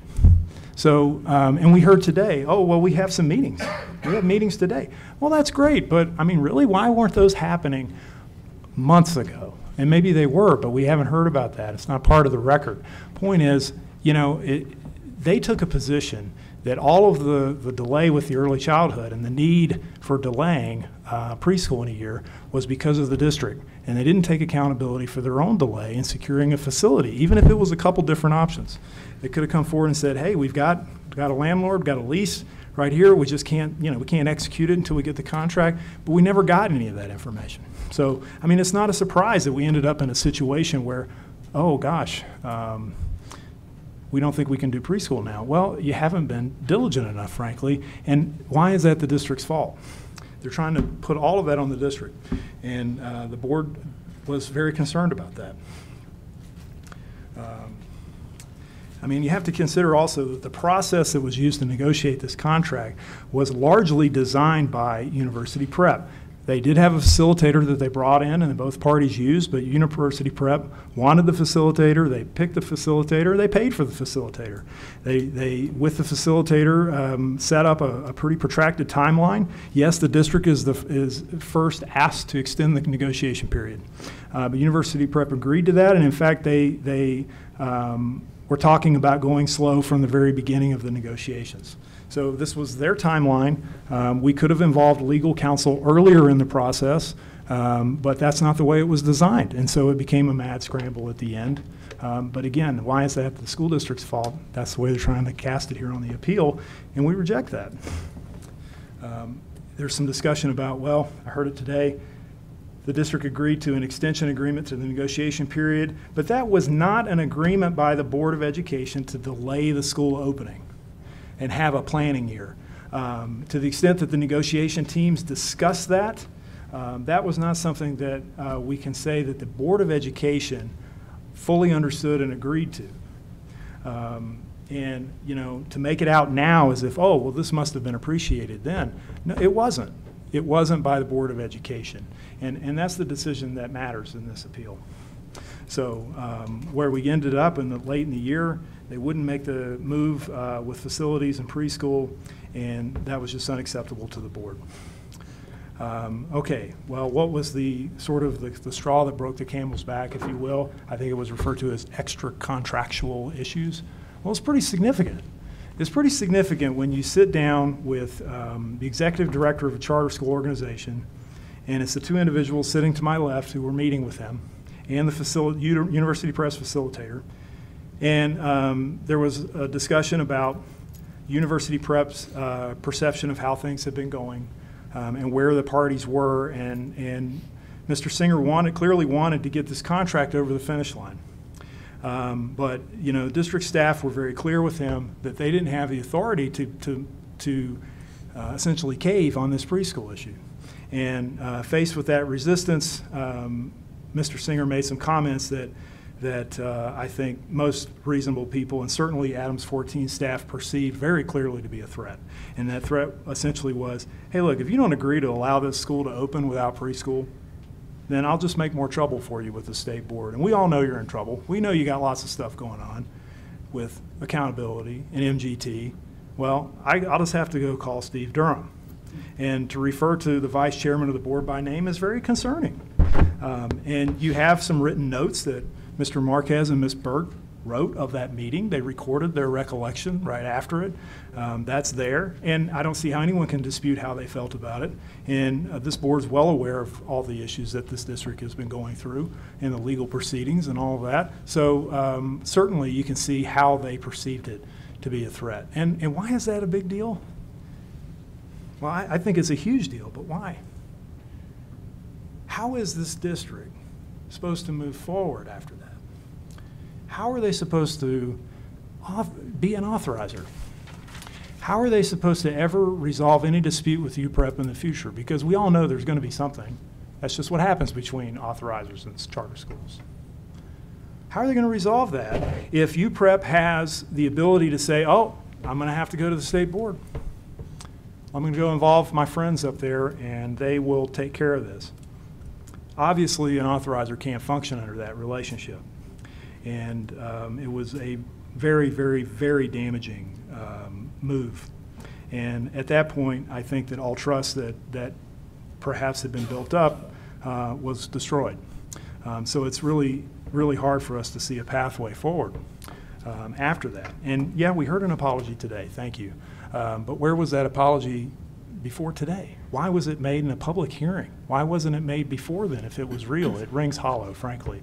But thank you for making it today. But where was it before today? I don't think that district staff had heard that before. 5 minutes remain. Thank you.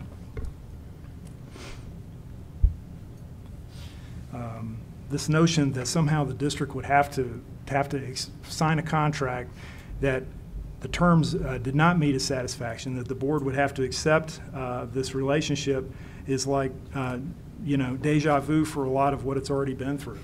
And this idea that that a charter school can exercise such power over an authorizer. I mean, it's got to be a collaborative relationship if it's going to be successful. And everybody knows there'll be bumps in the road, but this wasn't a bump in the road. This was a major train wreck, 45-car pileup crash, and it's a key reason why the board lost its trust in University Prep. So the last issue that I want to raise briefly is about local policy waivers. It's important, and it's important in the context of the threat. So the proposed contract in this that was presented did not identify any local policies for waivers. Instead, it had a delay mechanism where that would be figured out later, essentially. Well, why did the board have a concern with that? Why? First thing, state law and this board's rules on charter authorizing contemplate that the policies for local policies that will be waived will be identified in the contract. Now, does that mean you can never identify them after the fact? No, I'm not saying that. But in this instance, why weren't they identified? There's never been a really good reason. The facilitator that UPrep hired said, oh, you have a lot of policies and they're complicated. Well, my concern about that is that when they submitted the application, they had dozens of local policies identified in there. Dozens of them. And you can see them starting at pages 233 to page 244 of the record. They're there. So why is it that they then felt the need to ditch all that and start over with no explanation?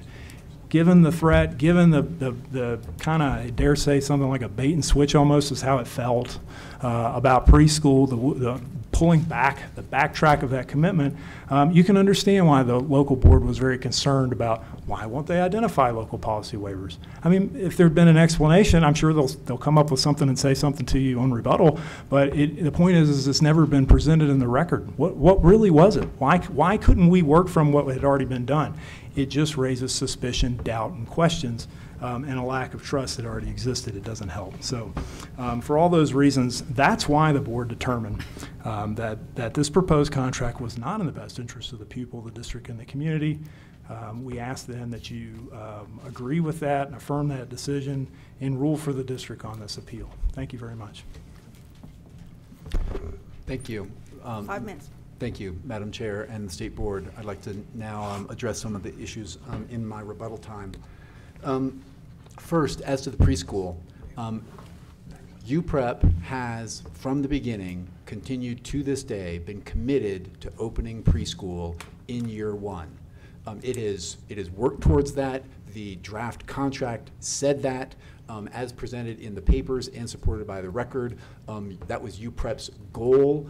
The only question was, if circumstances presented themselves that wouldn't allow preschool to be offered in year one, then what should happen? And that was the remedies question. But again, to be clear, UPrep has always been committed to offering preschool in year one. But UPrep can't control the Department of Education and its new Early Childhood Development Office. It can't control getting a facility ready for preschool in time. It can't control other factors. And so like any contracting party, it was negotiating the remedies question. Well, what happens if we can't open preschool in year one? Okay, well then we're going to try and do it in year two. If we can't do it in year two, well then what should happen to us? Those were the negotiations. To be clear, this was presented to the Adams 14 negotiators. And on June 6th, as part of the dialogue about this issue, there were comments made to the draft contract in a Google Doc where both sides were addressing it, and Mr. Marquez said, oh yes, we agreed that it'd be better to open with just kindergarten and not with preschool, if it meant the alternative is not opening at all and opening a year later. That is at Adams 14 at 1094. You can look up that comment in the record. So the parties had already gotten to a place where they recognized it'd be better if we needed to open with just kindergarten, and if we had to delay preschool for another year. But the district could have proposed different language, right? If at the end of the day, like Mr. Farrow now says, it didn't like the contract language being proposed, it could have passed a resolution saying, we agree to this contract except for this language about preschool, and on this language about preschool, we're going to insist upon this. It did not do that. That is what it should have done, and had it done that, then UPrep would have appealed that unilateral imposition of a condition. It didn't do that. Rather than doing that, it didn't give us any reason through the summer, and then by October, it passed a resolution saying, for this whole laundry list of reasons, with preschool being one small part of it, we're denying the charter. So again, the preschool issue just doesn't pan out. Second, as to the facilities, Mr. Farrow just said they never heard about the facilities issue and UPrep wasn't doing anything about the facilities. That is, again, simply not true. If you read the transcript from September 22nd, you can see Mr. Singer testified to the Adams 14 board and talked about the work they had been doing on facilities, how they had identified 2 facilities, how they identified at that time the work they had done and where those facilities might be. So it was absolutely in the record, and Adams 14 knew that, at least as of September 27th, the board did, and we would submit also the negotiators from Adams 14, Mr. Marquez and Ms. Burke, Ms. Garcia as well, knew about it for the months and months and months that it was being negotiated. Mr. Farrow also said that the board never extended the opening of the school. As I said in my reply brief, when you look at the March 8th YouTube board meeting, you can see that then board president Ramona Lewis specifically mentions how they're going to extend the negotiating period, and that means the school is going to open in August of 2023. So the board of Adams 14 was very well aware of the fact that that the opening of the school was going to be delayed by a year. Again, as to the waivers, a similar answer as to the preschool. If the Board of Education for Adams 14 thought that the waiver language in the draft contract that had been negotiated by the parties was unacceptable, they could have proposed different language and said, here's the contract language, we agree with all these things, but as to this waiver piece, we disagree with that, we're denying on that basis. They didn't do that. Is that my time? Mm-hmm. It is. It is, okay. I will stop then. Thank you. Thank you. Mr. Farrow, did you also keep 5 minutes? I didn't reserve time. Oh, okay. Did you count it though? Sorry, I just wanted to be sure. Yeah, that's what I thought. Thank you. All right, thank you. State board members now will each have 15 minutes total to ask questions of the parties.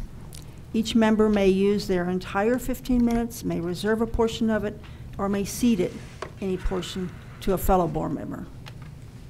And I am guessing that Ms. Cordial is going to be able to keep track of. Wonderful. Who would like to begin, colleagues? Board Member McClellan.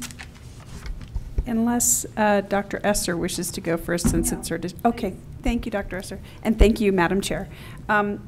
So, thank you for your presentation to both parties. Much appreciated.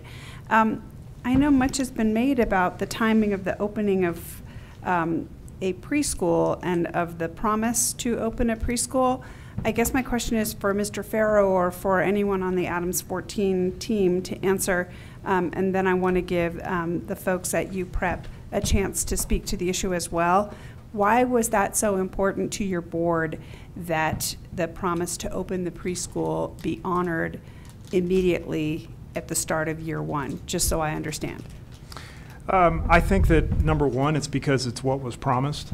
And it was very, I think UPrep appreciated that early childhood education was extremely important to the Adams 14 Board of Education. It's, providing full day programming at no cost to families in the district who, we're talking about folks that are working extremely hard at multiple jobs and need care for young children.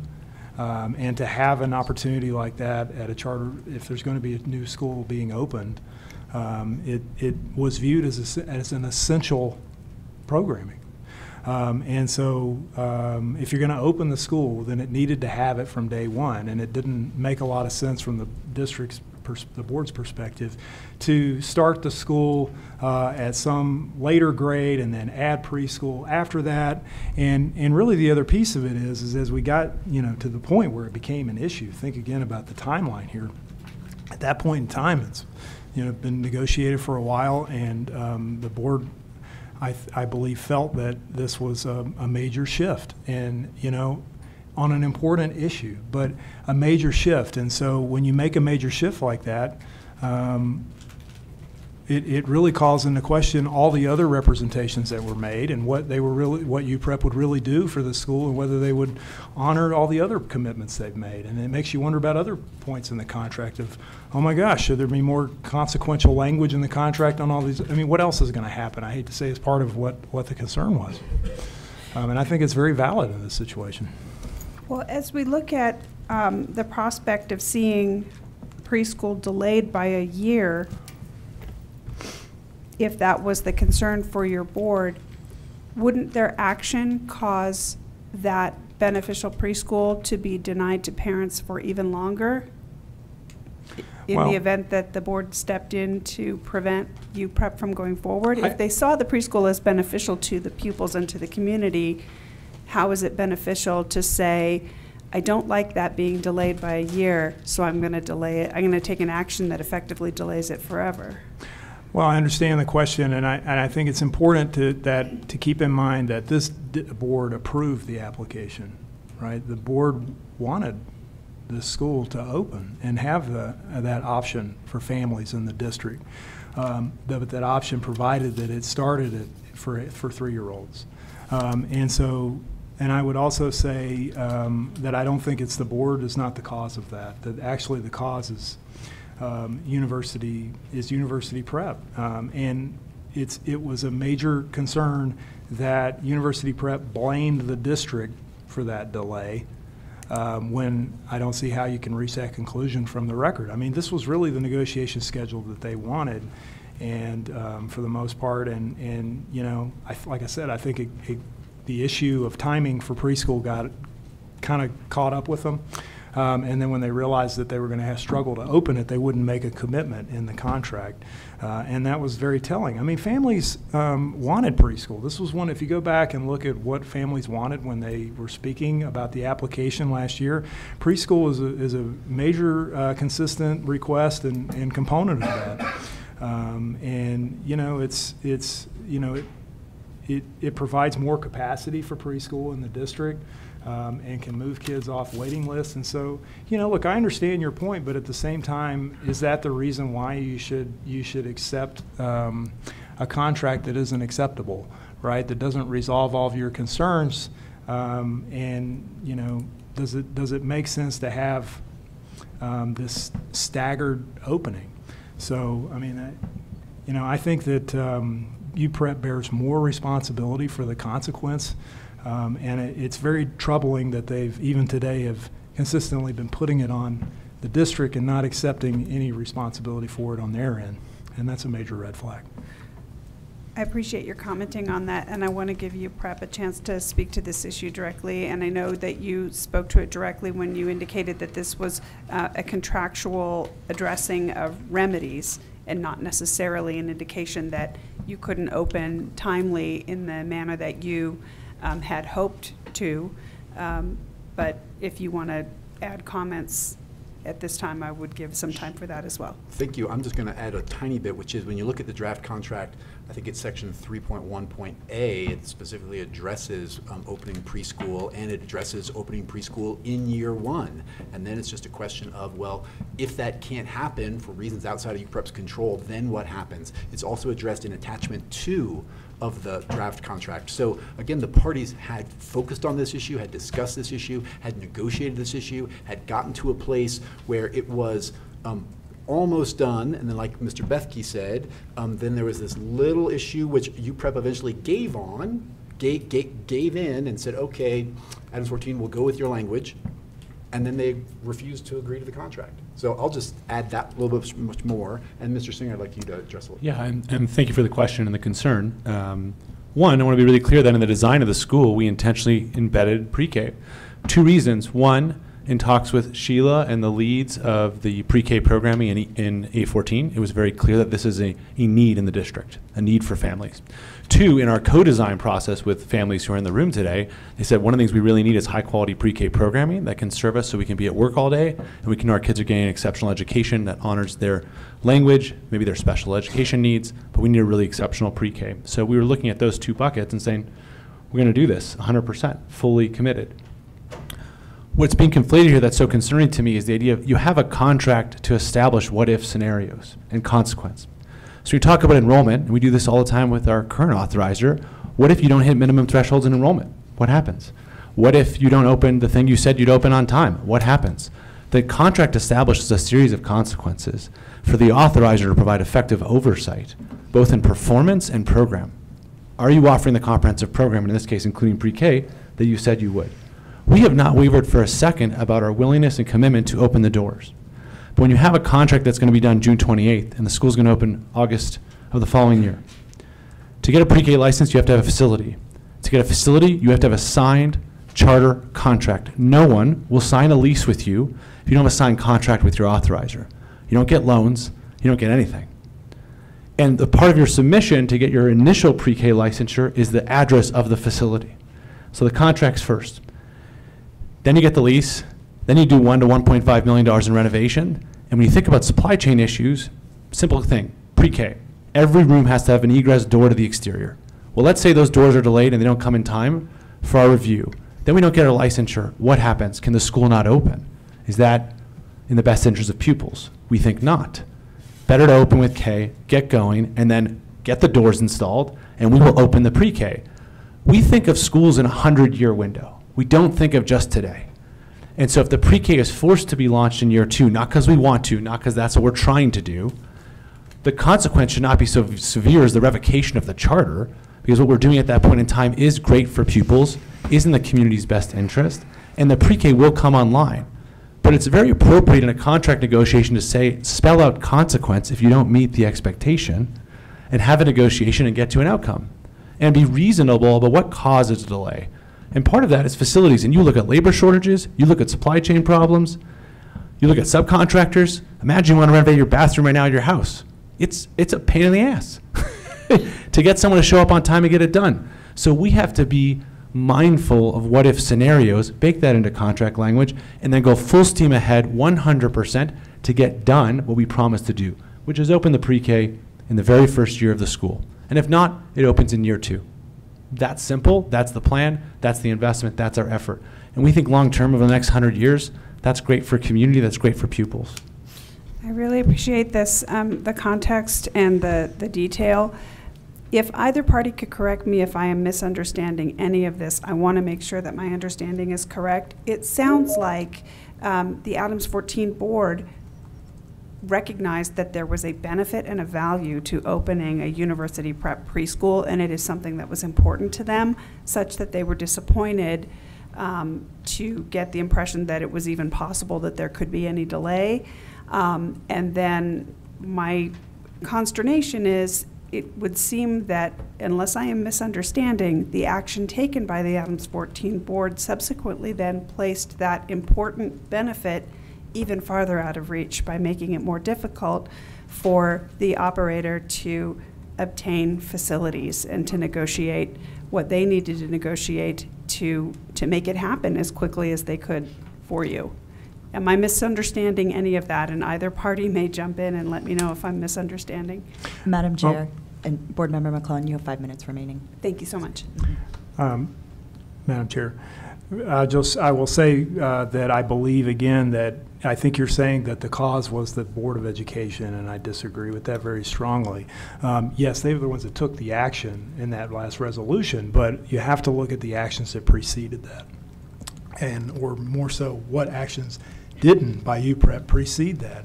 And I think that this is an issue that could have been avoided or even more minimized. I mean, the bottom line is that they can say, but you don't need contract flexibility unless you're concerned that you're not going to be able to deliver, and that's the issue.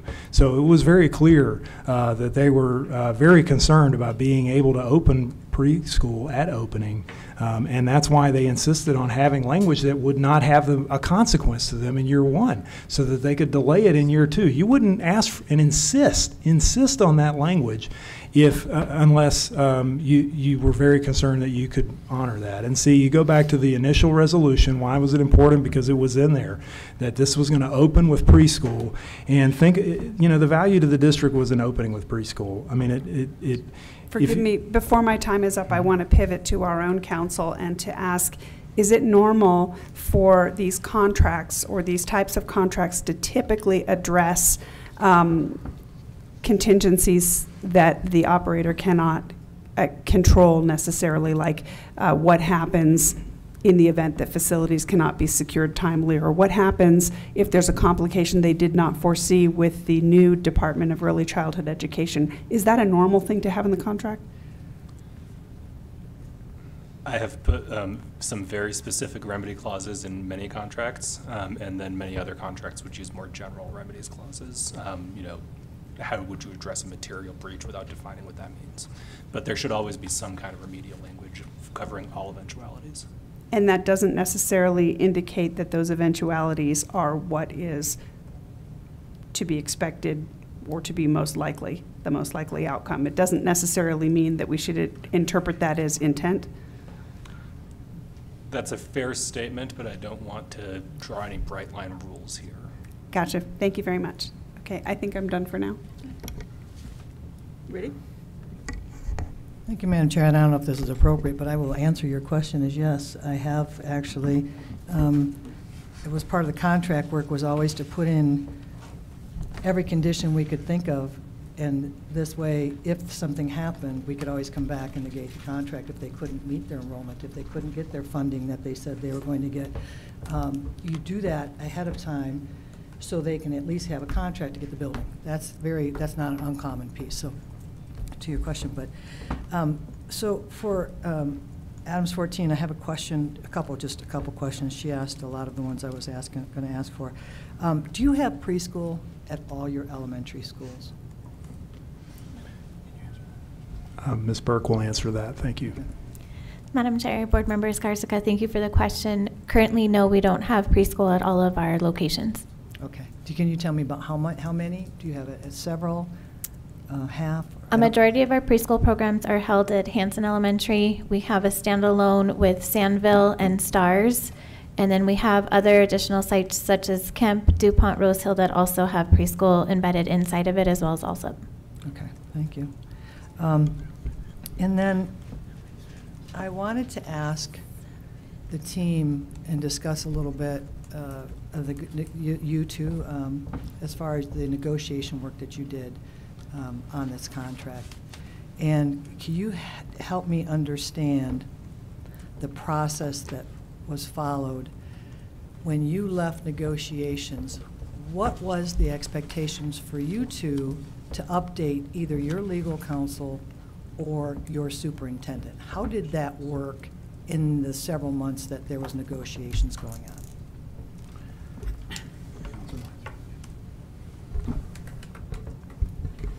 Madam Chair, members of the board, Mario Marquez here, Chief Business Officer. The Business Office of Adams 14 coordinates all the work related to charters. So we were charged with assembling all the process of the technical negotiations, and then the expectation was that Upon conclusion of our work, whose deliverable was to provide a contract for review by legal and the board, then our role will become one of consultants. If legal or the board had any questions, then Ms. Burke and I, or anyone that we would call upon, then would become consultants to the board. But at that point, we were not to engage in any more negotiations or conversations with our counterparts in UPrep. Okay. So in fact, I'm thinking, what I'm trying to get to is this February kind of timeline. There's this conversation that sounds like it happened where you all had the conversation and discussion and sounded like you agreed that opening up a year later would be a good idea. And I'm trying to figure out when the superintendent received that information, or when the legal counsel also received that information. And I ask this because I did watch the March 8 tape, and you all are there, you're at the meeting, legal counsel is there, the superintendent is there, and the board chair does say that we are going to, the question is, can we extend the negotiation contract for this school to open up in fall of 2023? And I'm just trying to figure out why nobody stopped that discussion if that hadn't actually been true. You understand? The kickoff meeting of the work between UPrep and ANS 14 happened on the 10th of January 2022. And it was at that meeting that the concept of doing this right versus doing it fast needed to be considered. So it was brought by Mr. Singer, those of us that were in the meeting, which included senior representation from MGT, because at that time, in January of 2022, the district was still managed by MGT, and specifically, MGT had exclusive and sole authority on charter school recommendations. And so I had the coordination of the committees, the negotiating committees. But the final recommendation to the board, the official recommendation to the board, was to be made by MGT. At that meeting, when the proposal was made to move the opening from the fall of 22 to the fall of 23, there was first no objection by the representative of MGT, and how that information got transmitted from MGT to the board, I'm not privy to that. Madam Chair. Yeah, and I don't believe that MGT did transfer that information to the Board of Education. That's one of the problems that we have here, but it is reality. So that time period was an extremely challenging time period for the district. MGT was exercising and claiming broad authority over the lawyer in me would say beyond the terms of the contract, but they were asserting that over the charter and contract negotiation process. And again, I acknowledge what you said about that meeting, but I would also urge you to look at my comments at the meeting, and I can only speak to what I perceived because I was there. And when I opened that discussion, well, that action by the board, I didn't say that, oh, the consequence of this is going to be that, this is going to be a planning year and the school isn't going to open. The comment that you reflected to indicates that it does appear that the former board president seemed to understand that. But did all the other board members understand that? And I represent the entire board, not what one member may have voted. There was no discussion about that point is really the ultimate point. All I can say is that the entire board did not appreciate that as a consequence at that time. And I think if people had understood that, oh, this means that there's a very high likelihood now that they're not going to open preschool when they open, even, you know what I'm saying? Well, there would have been a very different discussion. I can get back to the preschool piece, but I'm just thinking from then their side, why would they expect to think they have to open in 2022 when they've heard at a board meeting that a board person, the board chair, said an opening of 2023. And nobody questioned it at that time in public. Nobody addressed a correction anywhere, right? So that's kind of where I can understand why we are going 6 months into negotiations with some basic understanding. I can understand why they believe that. But that was a question. So a third thing, I don't know where I'm at with my time. But a question I have, it's around that final resolution that had the 30 items. I, as a public person, or I, as a charter applicant, whatever, where could I find that document after the board meeting? Where would I have gone to have looked for it? All you had to do was ask for it, and it would have been provided. I mean, typically these things are frequently posted on, you know, the district system, like they use board docs just like this board Right, does. so- But resolutions like, you know, this is a gripe about the way the statute's written. Yeah. But, you know, the statute makes it very difficult for boards to have the time and deliberation that they need to write these resolutions. And so practically, it's not like a resolution of, you know, celebrating an affinity group or a day, which, you know, is clearly done. So, you know, these things are I would completed agree, at the except last again, I'm going to go minute. back to like putting my authorizer hat on, because I've done this on both sides. Somebody walks into a room with conditions in their hand, Mhm. and it looks official because it's a draft. I'm thinking that's the document. Why would I say, this doesn't look like an official document? Can I have the other one that got approved by the board? I mean, that's what I'm trying to figure out. Again, I'm trying to work through in my head, how would I know that document existed? You don't have to actually answer, but still, even today, where would I go to get that document besides the documents you just filed here? I don't know if I can answer it for you, like where is it posted online right now? I assume it's posted, but the point is, if, you know, again, if they were concerned about the conditions, and again, they knew what was in the DAC report, they knew what they were. Yes. They negotiated them for months. But if they really were concerned about which piece of paper they had or didn't have, all they had to do was ask, and it could have been clarified. And let me ask, would it not be reasonable, but if I've negotiated a contract with 108 terms, and I'm down to the last one, and both legal counsels are doing that, couldn't I assume I actually covered what was in there after 6 months of negotiation? Wouldn't it be reasonable to assume I've covered those? Not necessarily, and the reason, and again, there's a bunch of reasons why in this case, one of them being what we're trying to explain about the interjection of MGT at probably the worst possible moment of the kickoff of these negotiations. But the other one being the way the negotiations were designed, which was legal counsel was kept out of the process. When Until did the MGT very end leave? of that. In Until the February, very end of January, that. February? When did MGT leave? February. All right, so from February then through June. Right. But, you know, again, the tone of the process that was selected had already been chosen. But my point also is, if legal counsel had been involved in the negotiations earlier, perhaps this could have been flagged earlier. But it wasn't. It was, I think the intention of the negotiations was that the working group was going to do the best contract that they could and then present it, both for legal counsel to review towards the very end, unfortunately, and then the governing boards. And see, the problem with that is if the governing boards have to make the decision, and I can only speak for a school district governing board, that's who I represent, but they have very important, that's a very important decision to make. They've already made a very critical decision about approving the application, but, you know, again, with conditions. And so the contract, if you look at some of the case law that talks about this, when the act was first held to be constitutional, there's language in there about, you know, a school board has a reasonable expectation that any conditions and concerns that it has will be satisfactorily resolved in the contract. And yeah, so does a charter. It's like that's what's supposed to come out of it. And I think they have a reasonable expectation to have known what they are exactly months before and not 2 weeks.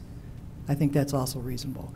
You mean UPREP? UPREP. I think they did, and I don't see how I just want to say I don't think it should this argument shouldn't factor into the decision today, because this appeal isn't about condition number 14 or condition number 28. You know, it's just not. If it were, that'd be a different issue, and we'd have to really grapple with that. And to me, it's more about, are they asking for material change on this contract?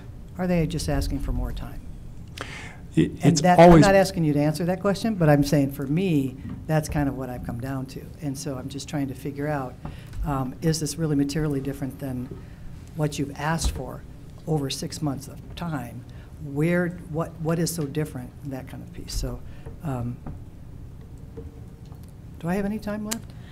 You have 2 minutes remaining. All right. Go fast. I think that's probably, You can hold that time. yeah, I'll hold the time. in case I have May to. I make a brief comment based upon Sure. what you said? Sure. So first, Yeah, I should you can't find the 5-page, 30-condition resolution anywhere. We have looked. I have looked personally again and again and again, including on the Adams 14 website, including on the board docs that Adams 14 has. You can't find that condition. Second, we asked for it. As we talked about in the briefing, we asked for it. We asked Dr. Robert London from the district for the resolution that we should be operating under, and he gave us the unsigned version, the 2-page version. And so we were working off that one. And had we had the 5-page version from the beginning, we would have worked off that one. But we didn't. We asked, they gave us the 2-page version, so we worked off that one, thinking that was the correct one. And then it was only on November 2nd, a month ago, when all of a sudden they present this 5-page version that you still can't find anywhere. Third, just very briefly, the record shows that legal counsel, Mr. Farrow and Mr. Salazar, were briefed by the senior leadership, like Mr. Marquez, from time to time. And then last, we worked off the CASCA template for the charter contract to make it a neutral, very high-quality document, which we believe it was. Okay, and actually, let me ask the staff, and this is what I meant to ask you. Were you aware of that 5-page document? The 5-page So to be resolution? No, I'm asking them. Were they aware, and when you were working in negotiations, did you have that 5-page resolution from the board stating the 30 conditions? Were you working with the 30 conditions? No, because it was not necessary. The conditions that were going to make it into that resolution were essentially a transcription of what the conditions the DAC had put in their evaluation and what the Internal Review Committee had put in their evaluation. So the people that integrated the technical committees, the negotiating committees, were the same people that had been in the review committees. And so the work could kick off immediately without the need for us to have that resolution in our hands. Okay, so you felt like you were covering it in your work? Yes. Thank you. Yeah, and may I clarify one point, Madam Chair? Sure. Thank you. This comment about this other draft that they asked for it and they worked off it, okay? It's important that we have to dispute that they, quote, worked off of it, because the timing of when they requested it was well into the negotiations. And the purpose of the request was not to, quote, work off of it, was, oh, we need to have the resolution to attach it to the contract as an attachment. So I think it's disingenuous for UPREP to say that they worked off of it. They were working off what they understood the conditions were. That's what they were working off of through the negotiations. Board Member Esser? Thank you, Madam Chair. I'm already out of time. I think Member McClellan and Dr. Escarza have covered most of it. One question I do have is, at this meeting in December, no, I'm wrong, in September. Now I've confused myself. At any rate, the board, before they terminated the contract with UPREP, they go into an executive session. I, as a state board member, I have neither resolution document, and they vote to terminate. But there's no discussion. So when we say the board members felt, I don't know that, because there was no discussion of this that I can find when I go back to the recording on YouTube. And that would have helped me immensely, to hear their reasoning behind, or that, yeah, why? I need to have that information. Just like here, most of our discussion has to be public, even when it's uncomfortable, which it always is. So that was an issue I had when I got all the documents here.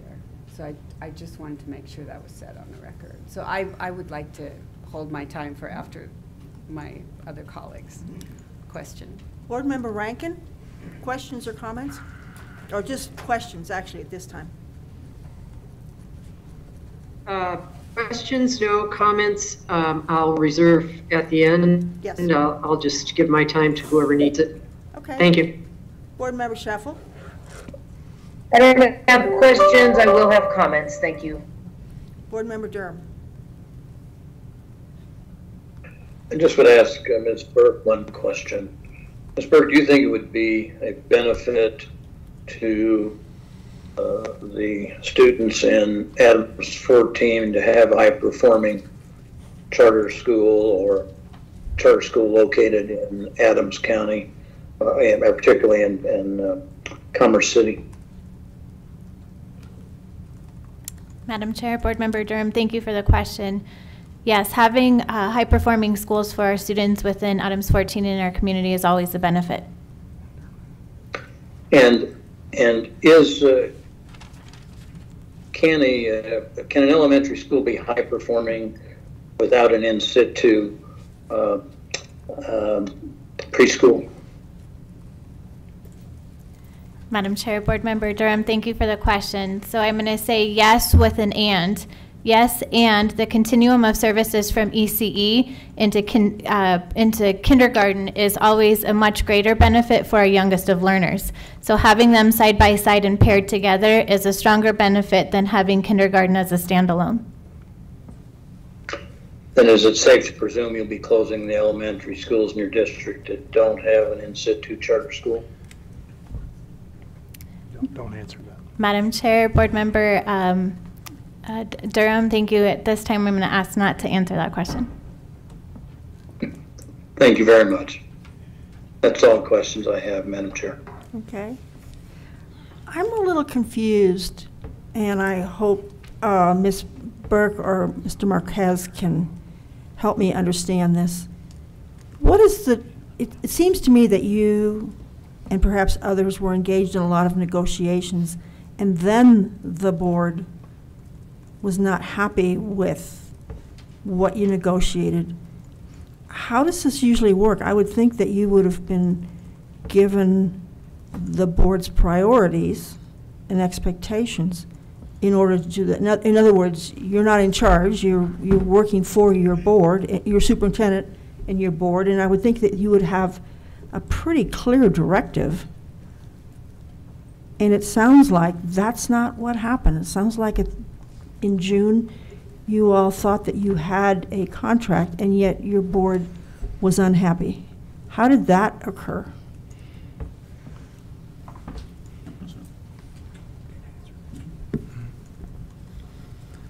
Madam Chair, members of the board, thank you for the question. This process was a series of filters.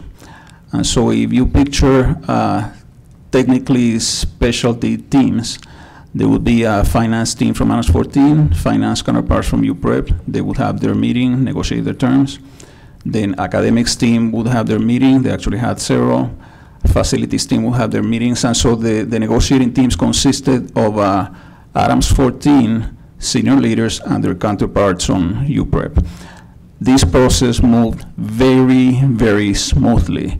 And I have to say that I am personally very proud of the final product. I will put up that negotiating team on both sides, Adams 14 and UPrep, for the quality of the work that they produced. This was a high quality contract.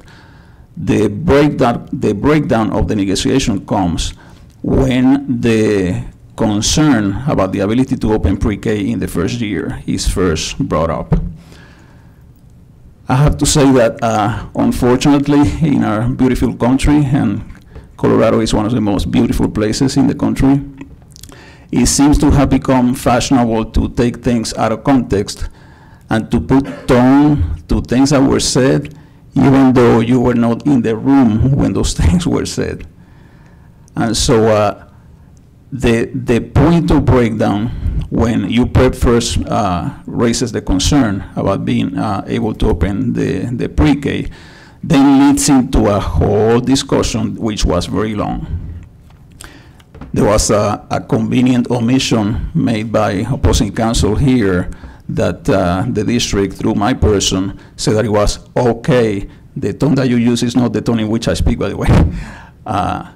To open without the pre-K. This was a long discussion, and one of the alternatives proposed was, well, if we cannot open the pre-K in the first year, then let's not open the first grade until the pre-K opens. This was an evolving discussion, so I want to make it clear for the record that taking one short statement out of context should not be considered by you in the decision that you're going to make. So how do things go from a very smooth, cordial process to where we are today is because the things that the negotiating teams did not see were then seen by the legal filter and the board filter, which is where the concept of the material change is associated with the withdrawal of the certainty to open with the pre-K. That's where the breakdown occurs. So this doesn't have anything to do with, I don't have the right copy or the signed copy. No. If whatever copy they want, they can get.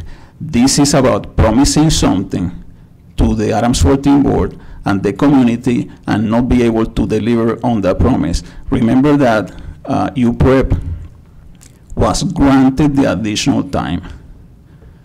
Whether that made it to the board through MGT or not, the fact of the matter is that on that 10th of January, all of us that were in that meeting said, yes, let's do this right rather than fast. So the opening changed from fall of 22 to fall of 23 on the assumption that in the fall of 23 we're going to have the full package, pre-K and K. Yes. Then there is another change, a potential concession that we're going to have to make with putting the exit strategy language for UPrep in the contract so that if they're unable to open the pre-K, then all these things are going to happen. But from the point of view of value added, it adds no value whatsoever to the district to punish UPrep for not being able to open the pre-K. That brings nothing to us.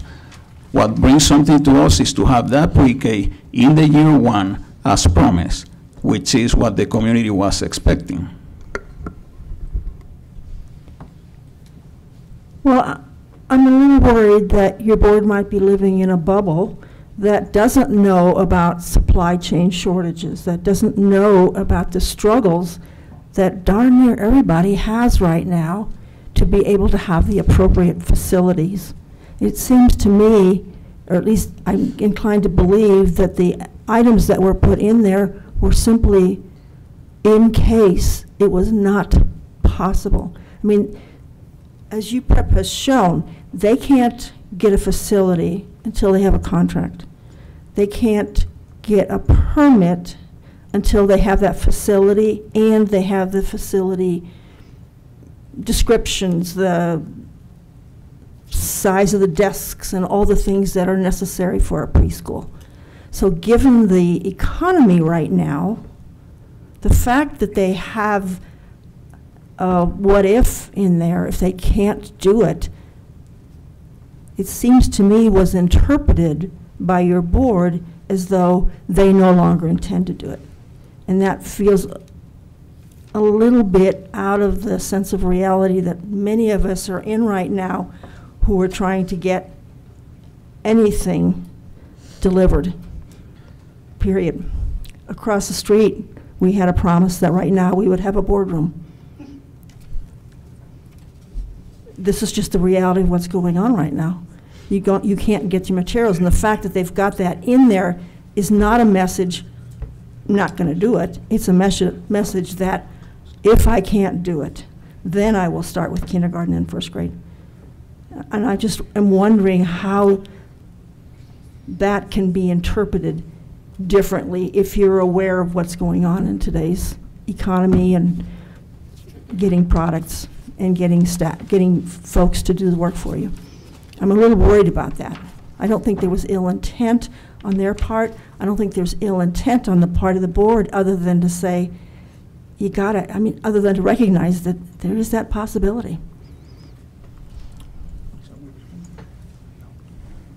Yes, that's not exactly a question, but Mr. Farrell, can you address that? It just doesn't make sense to me. Well, I'm sorry, Madam Chair, could you clarify what information you're looking for from me? I'd be happy to try. Why the board thinks that having a caveat in the contract in the event that they cannot open the preschool is perceived as a message that they're not going to do it, because that's what I think I hear from you translating what your board said. Yeah, I think that that University Prep was saying on the one hand, oh, we intend to open with preschool, but I think they were also telegraphing that it probably wasn't going to happen. And, you know, that was a shock to the board. So, you know, it was asked, stated, well, is it material or not? I mean, you know, whether you agree or not, I mean, it was material to the board. To the board, okay. Yes, that's how they perceived it. It was material to the community. I think that it's disruptive if you start, you know, opening at different grades and whatnot. It's like, okay, so if I start, you know, am I going to have somebody enrolled in preschool at Hanson, and then are they going to join UPrep? Okay. Yeah, let's I mean, yeah. I You're know. talking telegraphing that Right. certain a question. So I have another question, I think, for you, Prep, just to talk to us about why the waivers that apparently you had already identified in your initial application were not included in your contract, if they were in fact requested. Do you want to speak to Either that? one of you. Yeah, Madam Chair, you have 5 minutes remaining. Thank you. In your original application to a district, whether it's DPS, Adams 14, you're looking at their waivers or their policies, you're looking at state policies, you're trying to get a sense of what you'll need to waive and what the replacement language of the policy will be that demonstrates that you can still meet the intent. In the case of Adams 14's policies, they're to the detail of things like this is the field trip slip you will use. And so the volume of waivers we're talking about to get this process done is significant. Simultaneously, a discussion... Is that different than you've experienced in other? Yes, Okay. it is. Go ahead. Simultaneously, in conversations with Mario, who I think is one of the most pragmatic and practical people I've worked with, there's a recognition that the board needed to move more to policy governance and away from management. And historically, there have been a development of policy after policy that in a typical school system would actually not be policy. And the thought was, let's get that work done first before we create a set of waivers and replacement policies against 150 or whatever the number was. Let's see where the policy governance work lands, and then we'll establish a set. The other part in this is, given the volume of time that takes, which is significant, and the ability to educate board members who would probably be concerned about the number of waivers you're requesting, you've got to educate folks on each of those policies, the decision, the rationale, and then the replacement language. We didn't think in the timeline of the charter contracting that was possible. And given the agreement on a planning year of 22-23, what was promising was we can still have policies for waivers in place well before the doors ever open. In this case, the idea was to have policies in place by November, literally a month ago today. So we would have been, if the contract's approved June 28th, we then move into our waiver work. We finalize our waiver work. We go through that with the local Board of Education and senior leadership within Adams 14. And with us. And with you. Right. That's 60 days from January 1. That's months ahead of the school ever opening. So any policy, whether it's around personnel or field trips, everyone's in agreement on and resolves and negotiates that well before the school's operational, which still felt appropriate. But by trying to conflate that into the process of the contract negotiations, we didn't think we could hit the timeline. We had already done a lot of work to get to the 46 pages we were already at, and to keep everyone going with us. We needed another window, quite frankly, with potential external facilitation to make sure we got to a healthy state on the waiver issue. Let me summarize. Please. You did discuss it with Mr. Marquez. Yes. And he recognized that there was a reason to postpone that amount of detail in the contract. Is that fair?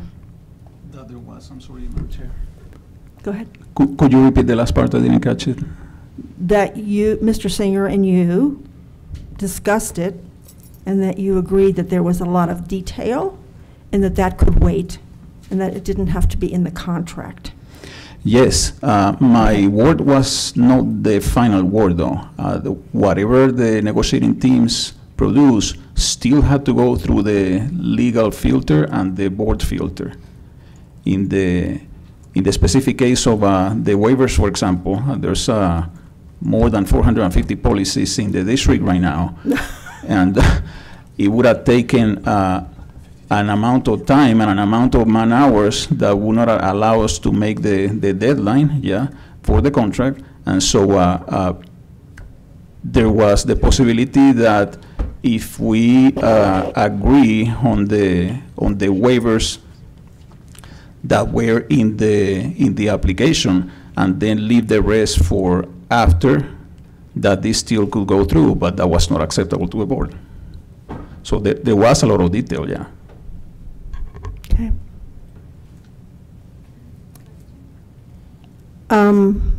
Yes, if you still have time, I'll stop. If you still have time, and then we're going to ask Board Member Rankin to give her time for any more questions that you all have. Okay? So go ahead, Board Member Esser. Thank you, Madam Chair. And this may be for Mr. Marquez or for Mr. Para, but how do I know the board thought that when they came out and just voted? I mean, there was no discussion. Mm-hmm. So I don't know what the board thought. And that is my problem here, Mr. Farrow. Board Member Esser, I would, first of all, you have to look at the resolution that was passed, because that's how the board speaks as a collective whole. And so that's the, it's not just legally, but practically, that is the representation of what the board's concerns were. And so they are stated in there, and I think everything that we've talked about in this appeal is stated in that resolution. And yeah, I understand Mr. Hall was saying that he didn't like the form of the resolution or whatever, but content-wise, everything we've discussed is there. So could there have always been more detail? And I'm sorry that it wasn't, up to your satisfaction. But I would also say beyond the resolution, you could look at the transcription that we provided of the September 27th, 2022 public meeting when the board interacted directly with Mr. Singer and other representatives from University Prep, and they had a very lengthy, robust discussion about preschool, for example, and the opening and all of that. These issues were discussed.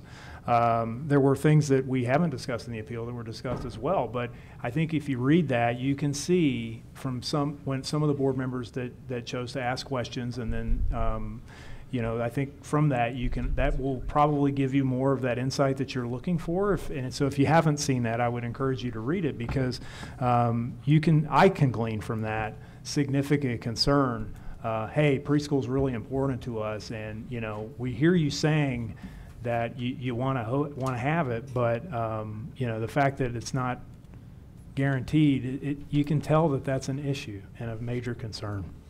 And the resolution you're talking about from the December meeting, that is now public facing? No, I'm talking about the resolution. I mean, From obviously that one's September. important, but the more recent one that they've attached the notice of appeal to, in which I think you characterized it as, excuse me, I'm sorry, a termination of the contract. And just to be clear, that really wasn't what it was, because there never was, it was a vote to reject approving the contract, right? So we didn't get to the contract. We didn't get to a charter being issued to be revoked. But, look, I respect the board's ruling before. We disagree with it. You've heard the merits of the appeal. But I just want to make sure that you understand, for us on the record, we're very clear about what the terminology was, because it's really important. Thank you, Mr. Parra. Colleagues, does anyone have any further questions of the presenters before us? We have time that we can borrow. Board Member Skarzica? Just to be clear, for on the record, this is for you, Prep. What is your understanding, or what did you ultimately offer in the negotiations for the contract around preschool? What have you committed to? Are you willing to commit to? Yeah, absolutely. The contract as it was proposed by the district, which we accepted, included a commitment to either open the first year, or if not, the second year. And if there was no opening in the second year, UPrep would not be able to enroll first grade, so the kindergartners who had been in UPrep would exit, and effectively either the charter would close or there'd be some further negotiation about what to do next. Basically, the school, the way I view it, is the school would have been kneecapped in the second year by not being able to keep its students for first grade. And you were willing to agree to that? We were willing to, we did not think that was the best remedy. We were prepared to face revocation. I mean, there's been a representation. We weren't serious about preschool. We were prepared to face revocation on the spot if we didn't open preschool in the second year. In 24. We offered that as an option. We offered a statement that it was categorically going to be material breach if we did not open preschool in the second year. That offer was rejected by the district. And so we accepted the district's proposal that the kindergarten students would not be able to go to first grade, which would effectively mean that the school could not continue. Okay. Thank you. That's, by the way, a commitment to open preschool. May I respond to that? Sure. Thank you. I'm glad that Mr. Bethke said that, and I'm glad he used the word kneecap, because that is exactly what comes to my mind, and what would this have done to the board if they had accepted that contract language? Because really what you're saying is, how would the community feel if UPrep opened, they had the flexibility in the contract not to offer preschool at opening in year one, and so then it comes around to year two, is like, well, can't open it in year two either. It came from their side. That recommendation came from them. I'm speaking from the board's perspective, right? Because, again, the board didn't negotiate the contract. The board got the contract and had to take a vote on it, and that's what we're reviewing. I understand your point. But my point is simple. It's an important point. Well, the board can't be, can't abdicate its duties if it disagrees with the terms. I mean, it has to make that decision, and it guards that decision as it should. It's its job. So, you know, anyway, the point that I'm trying to make is when, what would the board's position be? I mean, this is a publicly elected Board of Education.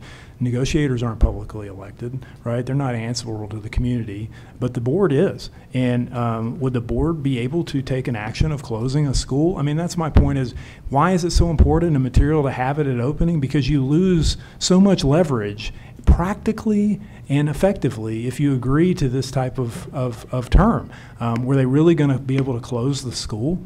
You know, I mean, I guess we didn't find out because we didn't, that language wasn't approved, but that's significant. And so, you know, maybe from their perspective, yeah, I understand their point, but from ours as well. I mean, you talk about kneecapping, that's what it would have done to this board publicly. If I may, there is no more serious commitment a school is capable of making for not following through on a contract commitment than that it will close. There is no more serious commitment we could have offered. And what the district could have offered is it could have said, we're withdrawing the extension of year two, you have to open in year one. I've heard Mr. Farrow suggest that's what they wanted. It was never offered to us. It was never made as a suggestion. We accepted the language we received.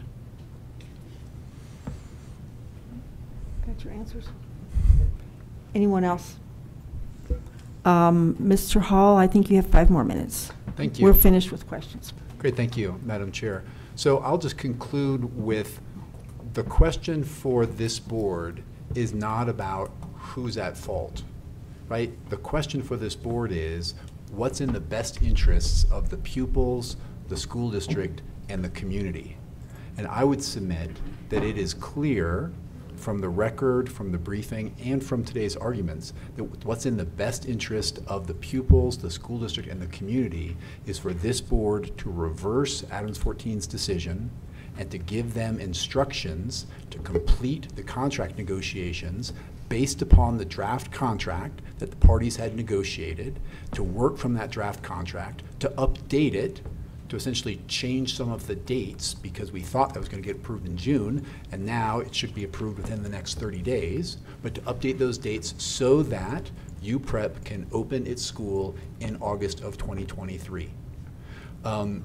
That's what's in the best interest of the pupils, the school district, and the community. I agree, frankly, with Mr. Marquez's comment when he said just a few minutes ago that this is a high-quality contract. If you have a chance, if you haven't already, if you haven't looked at this, again, CASCA template contract, which the parties worked so hard on for 6 months, it is a high-quality contract. It has been negotiated down on every issue, including on this last preschool issue. This final little piece was agreed to. If the parties over the next 30 days want to amend that language so it's not quite the kneecapping that Mr. Bethke describes, I would understand that, and frankly, I would recommend that as one of the recommendations from the state board to the parties. But as the rest of the bulk of everything else in the contract, let's have a recommendation from the state board to the parties to finish these contract negotiations in good faith so that this school can open in August of 2023. That's what's in the best interest of the pupils, the school district, and the community. Mr. Singer, do you want to add anything? Just a lot of gratitude for this Board of Education taking up this issue against the state statute, and to reiterate that our commitment has not wavered an inch since we submitted the application, which was co-designed by parents of the community who attended A14 schools in their own childhood, still live in A14, want great schools in A14, and want to be part, I think it was a phrase used earlier, part of a larger solution to transform the opportunities that exist within the school district. And so we would love to open in Core Commerce City. We'd love to do so in August of 2023. We'd love to have a reasonable contract in which it is clear what the what-if scenarios play out to be, in which there's the least disruption or hurt to any community members, per comments here on the preschool issue, so that kids ultimately 100 years from today are still walking in and out of school. That changes lives. That's our work. Thank you. Thank you. Mr. Farrell? Take 5. Thank you, Madam Chair. Members of the board, thank you as well for taking and listening to the Adams 14 Board of Education's reasons for the position that it took and the rejection of the proposed contract. You know, charter schools are not meant to be a one-size-fits-all. They're supposed to be a solution, an opportunity, a new option, that are tailored to local needs. And I think you've heard loud and clear that the local need at the top of the list that's at issue is preschool. And that's what the board and the community wanted. That's what was promised to them. That's what they expected. And when push came to shove, the commitment, use any word you want, but it was not backed up by contractual language. And as we said, telegraphed, I think, quite strongly that it was unlikely that it was going to happen. So there was enough concern that UPrep was not willing to make that truly that legal commitment to open the school with preschool as it previously promised. And I would also, there's been a lot of issues discussed in the questioning, and I think they're very important. A comment was made about supply chains. Well, I think that has to a large extent been recognized. And I would hope that the district will get some credit for that, in a sense that while it wasn't a Board of Education approved decision, which we've argued about today, certainly it was something that, as you heard from Mr. Marquez and Ms. Burke, you know, they said, well, let's look at a planning year. I mean, and that's largely because of supply chain issues, and district staff understood that. So it's not like they haven't been reasonable or willing to give time and accommodation and work with UPrep. They have. It's just when push came to shove on some a few, but still very, very important issues, the school board said, no, we can't give in on that. It's too important to us. And if you add on top, which frankly I don't think there's been enough discussion about, and I'm concerned about that, enough consideration of the statement that Mr. Singer made, and I think completely changed the tone and tenor of the relationship that University Prep was going to have with this Board of Education. You know,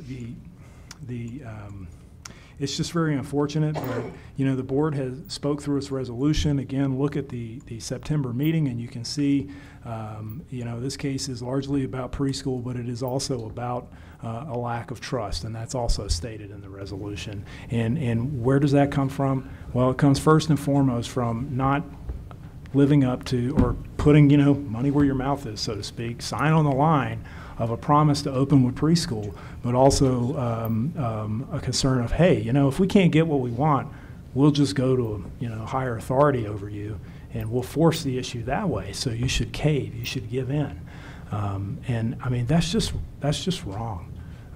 It's just wrong, and it needs to be called out, and it shouldn't be acceptable. It wasn't acceptable to this board, and I don't think they should be punished for taking a stand on that. So thank you very much. Thank you. Colleagues, we now can no longer ask questions of the presenters before us. We may ask questions of our legal counsel and make any comments. And I'll go to my virtual colleagues first. Board Member Rankin, you did say you had some comments you wanted to make? Yes, but I think I've heard everything that I need to hear for this moving forward. I have no additional comments or questions. Okay. Board Member Scheffel? Yeah, thank you for the extensive deliberation. I guess as I listen to all this, it strikes me that there's an adult issue, not a child issue. This is really about doing what's best in the best interest of the students, the community, and the school. And I think that there's been a good case made that a quality school like this would be a huge benefit in this area. So I feel like there's been a level of adult squabbling, kind of straining at a gnat, strikes me. I mean, I want to be respectful in terms of the issues that each side has expressed, but to me, it's about the students, it's about an option, it's about quality education, and I think that I'll be supporting this application. Thank you. Thank you. Board Member Durham. Thank you, Madam Chair. I would certainly like to agree with Dr. Scheffel that this debate has been completely off point. What we're here to resolve is what's in the best interest of the community and the children in Adams 14. And I think there's been no dispute that University Prep and its founder operate high quality charter schools that have demonstrable positive outcomes for children. I think there's no dispute that the operation of a school like this in Commerce City would be of great benefit to the students. And I also at this point don't see that there's any dispute that you have to have a preschool in order to have a successful elementary charter school. And in fact, apparently not every school in Adams 14 has it, and yet they're trying to make this unilaterally impose this condition on this charter applicant.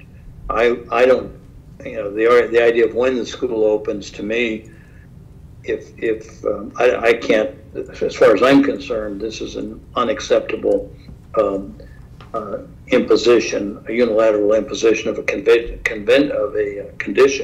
that they have a preschool at all.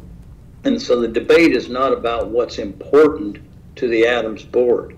The debate needs to be about what's in the best interest of the children of Adams 14. And there's been absolutely no demonstration that the approval of this charter school is in anything but the best interests of the students of Adams 14. So I intend to vote yes, because I think these children it's too bad that the board didn't cooperate, get this thing opened in 2022. There would have been a chance to offer a quality education to a lot of children that have unfortunately missed out on that opportunity. So I intend to vote for this appeal. I think the evidence is overwhelming. Thank you. Thank you. Board Member McClellan, are you ready to make comments? Yes, Madam Chair, thank you. I do agree that University Prep's application is in the best interests of pupils and the community. And it strikes me that if the preschool in particular were not valued by the district, we wouldn't be here today. So the question then becomes, even if there is even a possibility that there could be a delay in opening the preschool, if it is a thing of value, it is better to have it at some point than to not have it at all. So I can't see a good reason not to move forward and remove obstacles in the path of the operator's ability to move forward and negotiate for their facilities in good faith. And they're in a position right now where they can't do that without the cooperation of the district. So my vote will be to remand back to the district in the hopes that this can be worked out so that you can have the benefit that your community is hoping to enjoy with University Prep. Board Member Skarziga. Thank you, Madam Chair. So I think for the record, everybody knows I support local control, right? I'm just adamant about local boards, local control. So I look at this case, it's very different to me in the respect that here we have a district that approved a school. And based on many things, many criteria that they outline, and there's some pieces in here where they say, where you say, we are quality authorizers, and based on that, we approved this school. It is what the community wants. We believe it's in the best interest. Okay, so you went through that action. And then I think in good faith, the staff was assigned to negotiate that contract, right? Now, what I think is, when we look at the end, when we look at these kind of decisions, there's always this fear, and I've heard it's been voiced, but so what happens if we approve this and we remand this back? People are going to start using this. They're going to start, districts are just going to approve schools and then they're just going to deny it, right? That's one problem. So if we side with 14, and that's a fear for people, right? That they're just going to go through it. They don't really mean to have a contract. They're just going to find something. That's how they'll not have charters. On the other hand, you have the situation where charters can promise you anything. And they come through and they say, hey, we're going to have A through Z. And when they get into contract negotiations, they balk. And they stop and they stop and they stop because they think, well, we'll just go to the state board. They'll remand it back, right? So I'm very conscious of both of those scenarios. And I think, and I've actually talked to legal counsel, that in these situations, this should actually go through mediation first before it comes to us. But that can't happen because that's not law. But I'm looking for that. So in this situation, though, I believe, going back to my line of thinking, that the staff negotiated in good faith, that they were, that they had some authority to do that. And I believe that the school was under the impression that they did as well. Now, coming down to the preschool, I get it, I understand issues, supply chain, all of that kind of stuff. I've run into this several times in charter authorizing. So school comes to us and said, guess what, we can't find a building yet. We can't, and preschool, I mean, I don't know if you know the regulations for the toilets. Yep. They're special toilets. You can't find it, but that's, all right.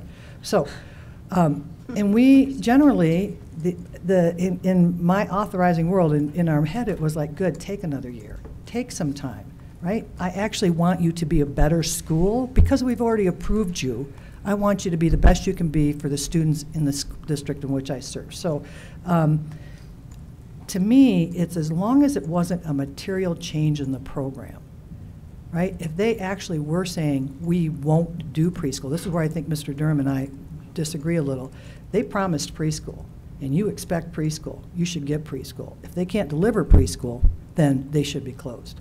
But this is a timing issue to me. And so I'm going to side on that piece of it. I'm actually cutting right down to the wire on this one and saying that I believe just it's not a material change. At everything, if you've got 108 pieces of a contract negotiated and this is the only one, then I think you can do it. I would like to see and have you take the opportunity to go back and try to negotiate this one more time. I almost, again, feel like we should put a negotiator in with you or a middle ground person or something. I don't know how that's going to work, but so for me this is going to be an unusual one for me, but that's where I'm going to go. Thank you. Board Member Esser. Thank you, Madam Chair, and thank you to everyone today who has answered some very tough questions and been put in a somewhat uncomfortable situation. I appreciate everybody who's come and given us their standpoint here. We really only can decide what's in the best interest for the pupils, the families, the community. I don't have any authority beyond that. I'm very much pro-public district schools, somewhat like Dr. Escarzaga. I really don't like competition so that one school's better than another school. They should all be stellar, not good. Every school should be stellar. But everything I've heard and what I know about UPrep, I think it would be reasonable to go back, try to negotiate. I agree with Dr. Escarzaga that you probably need a negotiator. I don't know what's going to happen, but that is where I stand right now. Thank you. Thank you. Allow me just to address one more item that I think was brought by Mr. Farrow, suggesting that because the board denied this contract and because they have lost trust in UPrep, therefore it will be a bad relationship from this day forward. The evidence does not support that because lots of charters have come before us. So there have been conflicts, and this board sometimes remands it back to the district and sometimes supports the district. One of my colleagues, who's no longer here, actually did an analysis. And even back when we were more pro-charter than we are now, nevertheless, it was about 50-50. But I will say that the animosity and the perhaps lack of trust or whatever else that you have when you come before us disappears when you focus your commitment on the kids in your district. And it doesn't matter whether the school is a charter school, a public charter school, or a district school. They are all Adams 14 kids. And for that reason, you will support whatever work is necessary, and ideally, you will work effectively together. I served on a board at the very beginning of the charter movement when there were some hard feelings, and every one of those charter schools now are simply a part of the district. They do PD together, they work together, and that's what we should do and what we do as adults. I don't think it's actually going to be that hard. You might need to take a day or two off, but after that, you're going to focus on the families in your community, and they are all your kids. So I would like to entertain a motion. Motion? I think I have it, Madam Chair. Okay. I move to grant the appeal and remand to the local board with instructions to finalize the charter contract with University Preparatory Schools on the basis that the local board's actions, including the imposing of unilateral conditions, were contrary to the best interests of the pupils, school district, or community. Thank you. That's a proper motion. Do I have a second? Second. Second. Thank you. 2 seconds. Any further comments? Call the roll, please. Ms. Cordial. Board Member Durham. Yes. Board Member Escarzaga. Yes. Board Member Esser. Yes. Board Member McClellan. Yes. Board Member Rankin. Yes. Board Member Sheffel. Yes. Board Member Schroeder. Yes. Thank you. That passes unanimously. Thank you. I would like to ask is that what I'm supposed to be doing? I would like to ask 2 folks to help writing up the order. Board Member Escarzaga. Oh. Normally we try to get an individual from each party, but our parties are out of town, pretty much. A Republican Party. So is there somebody else? I can do it, Madam Chair. You can? Oh, fantastic. Thank you, Board Member Sheffel. I appreciate that. Yes. So you'll be working with legal counsel on that in the next couple days. Thank you. Truly, I wish you the very best. Thank you. Thank you. Well, I think we're done. I haven't checked recently. Have you checked? Nobody has public signed comment. up. So public comment. Well, we can do that, or we can just stand in adjournment until January 11th, because we don't have anybody from public comment.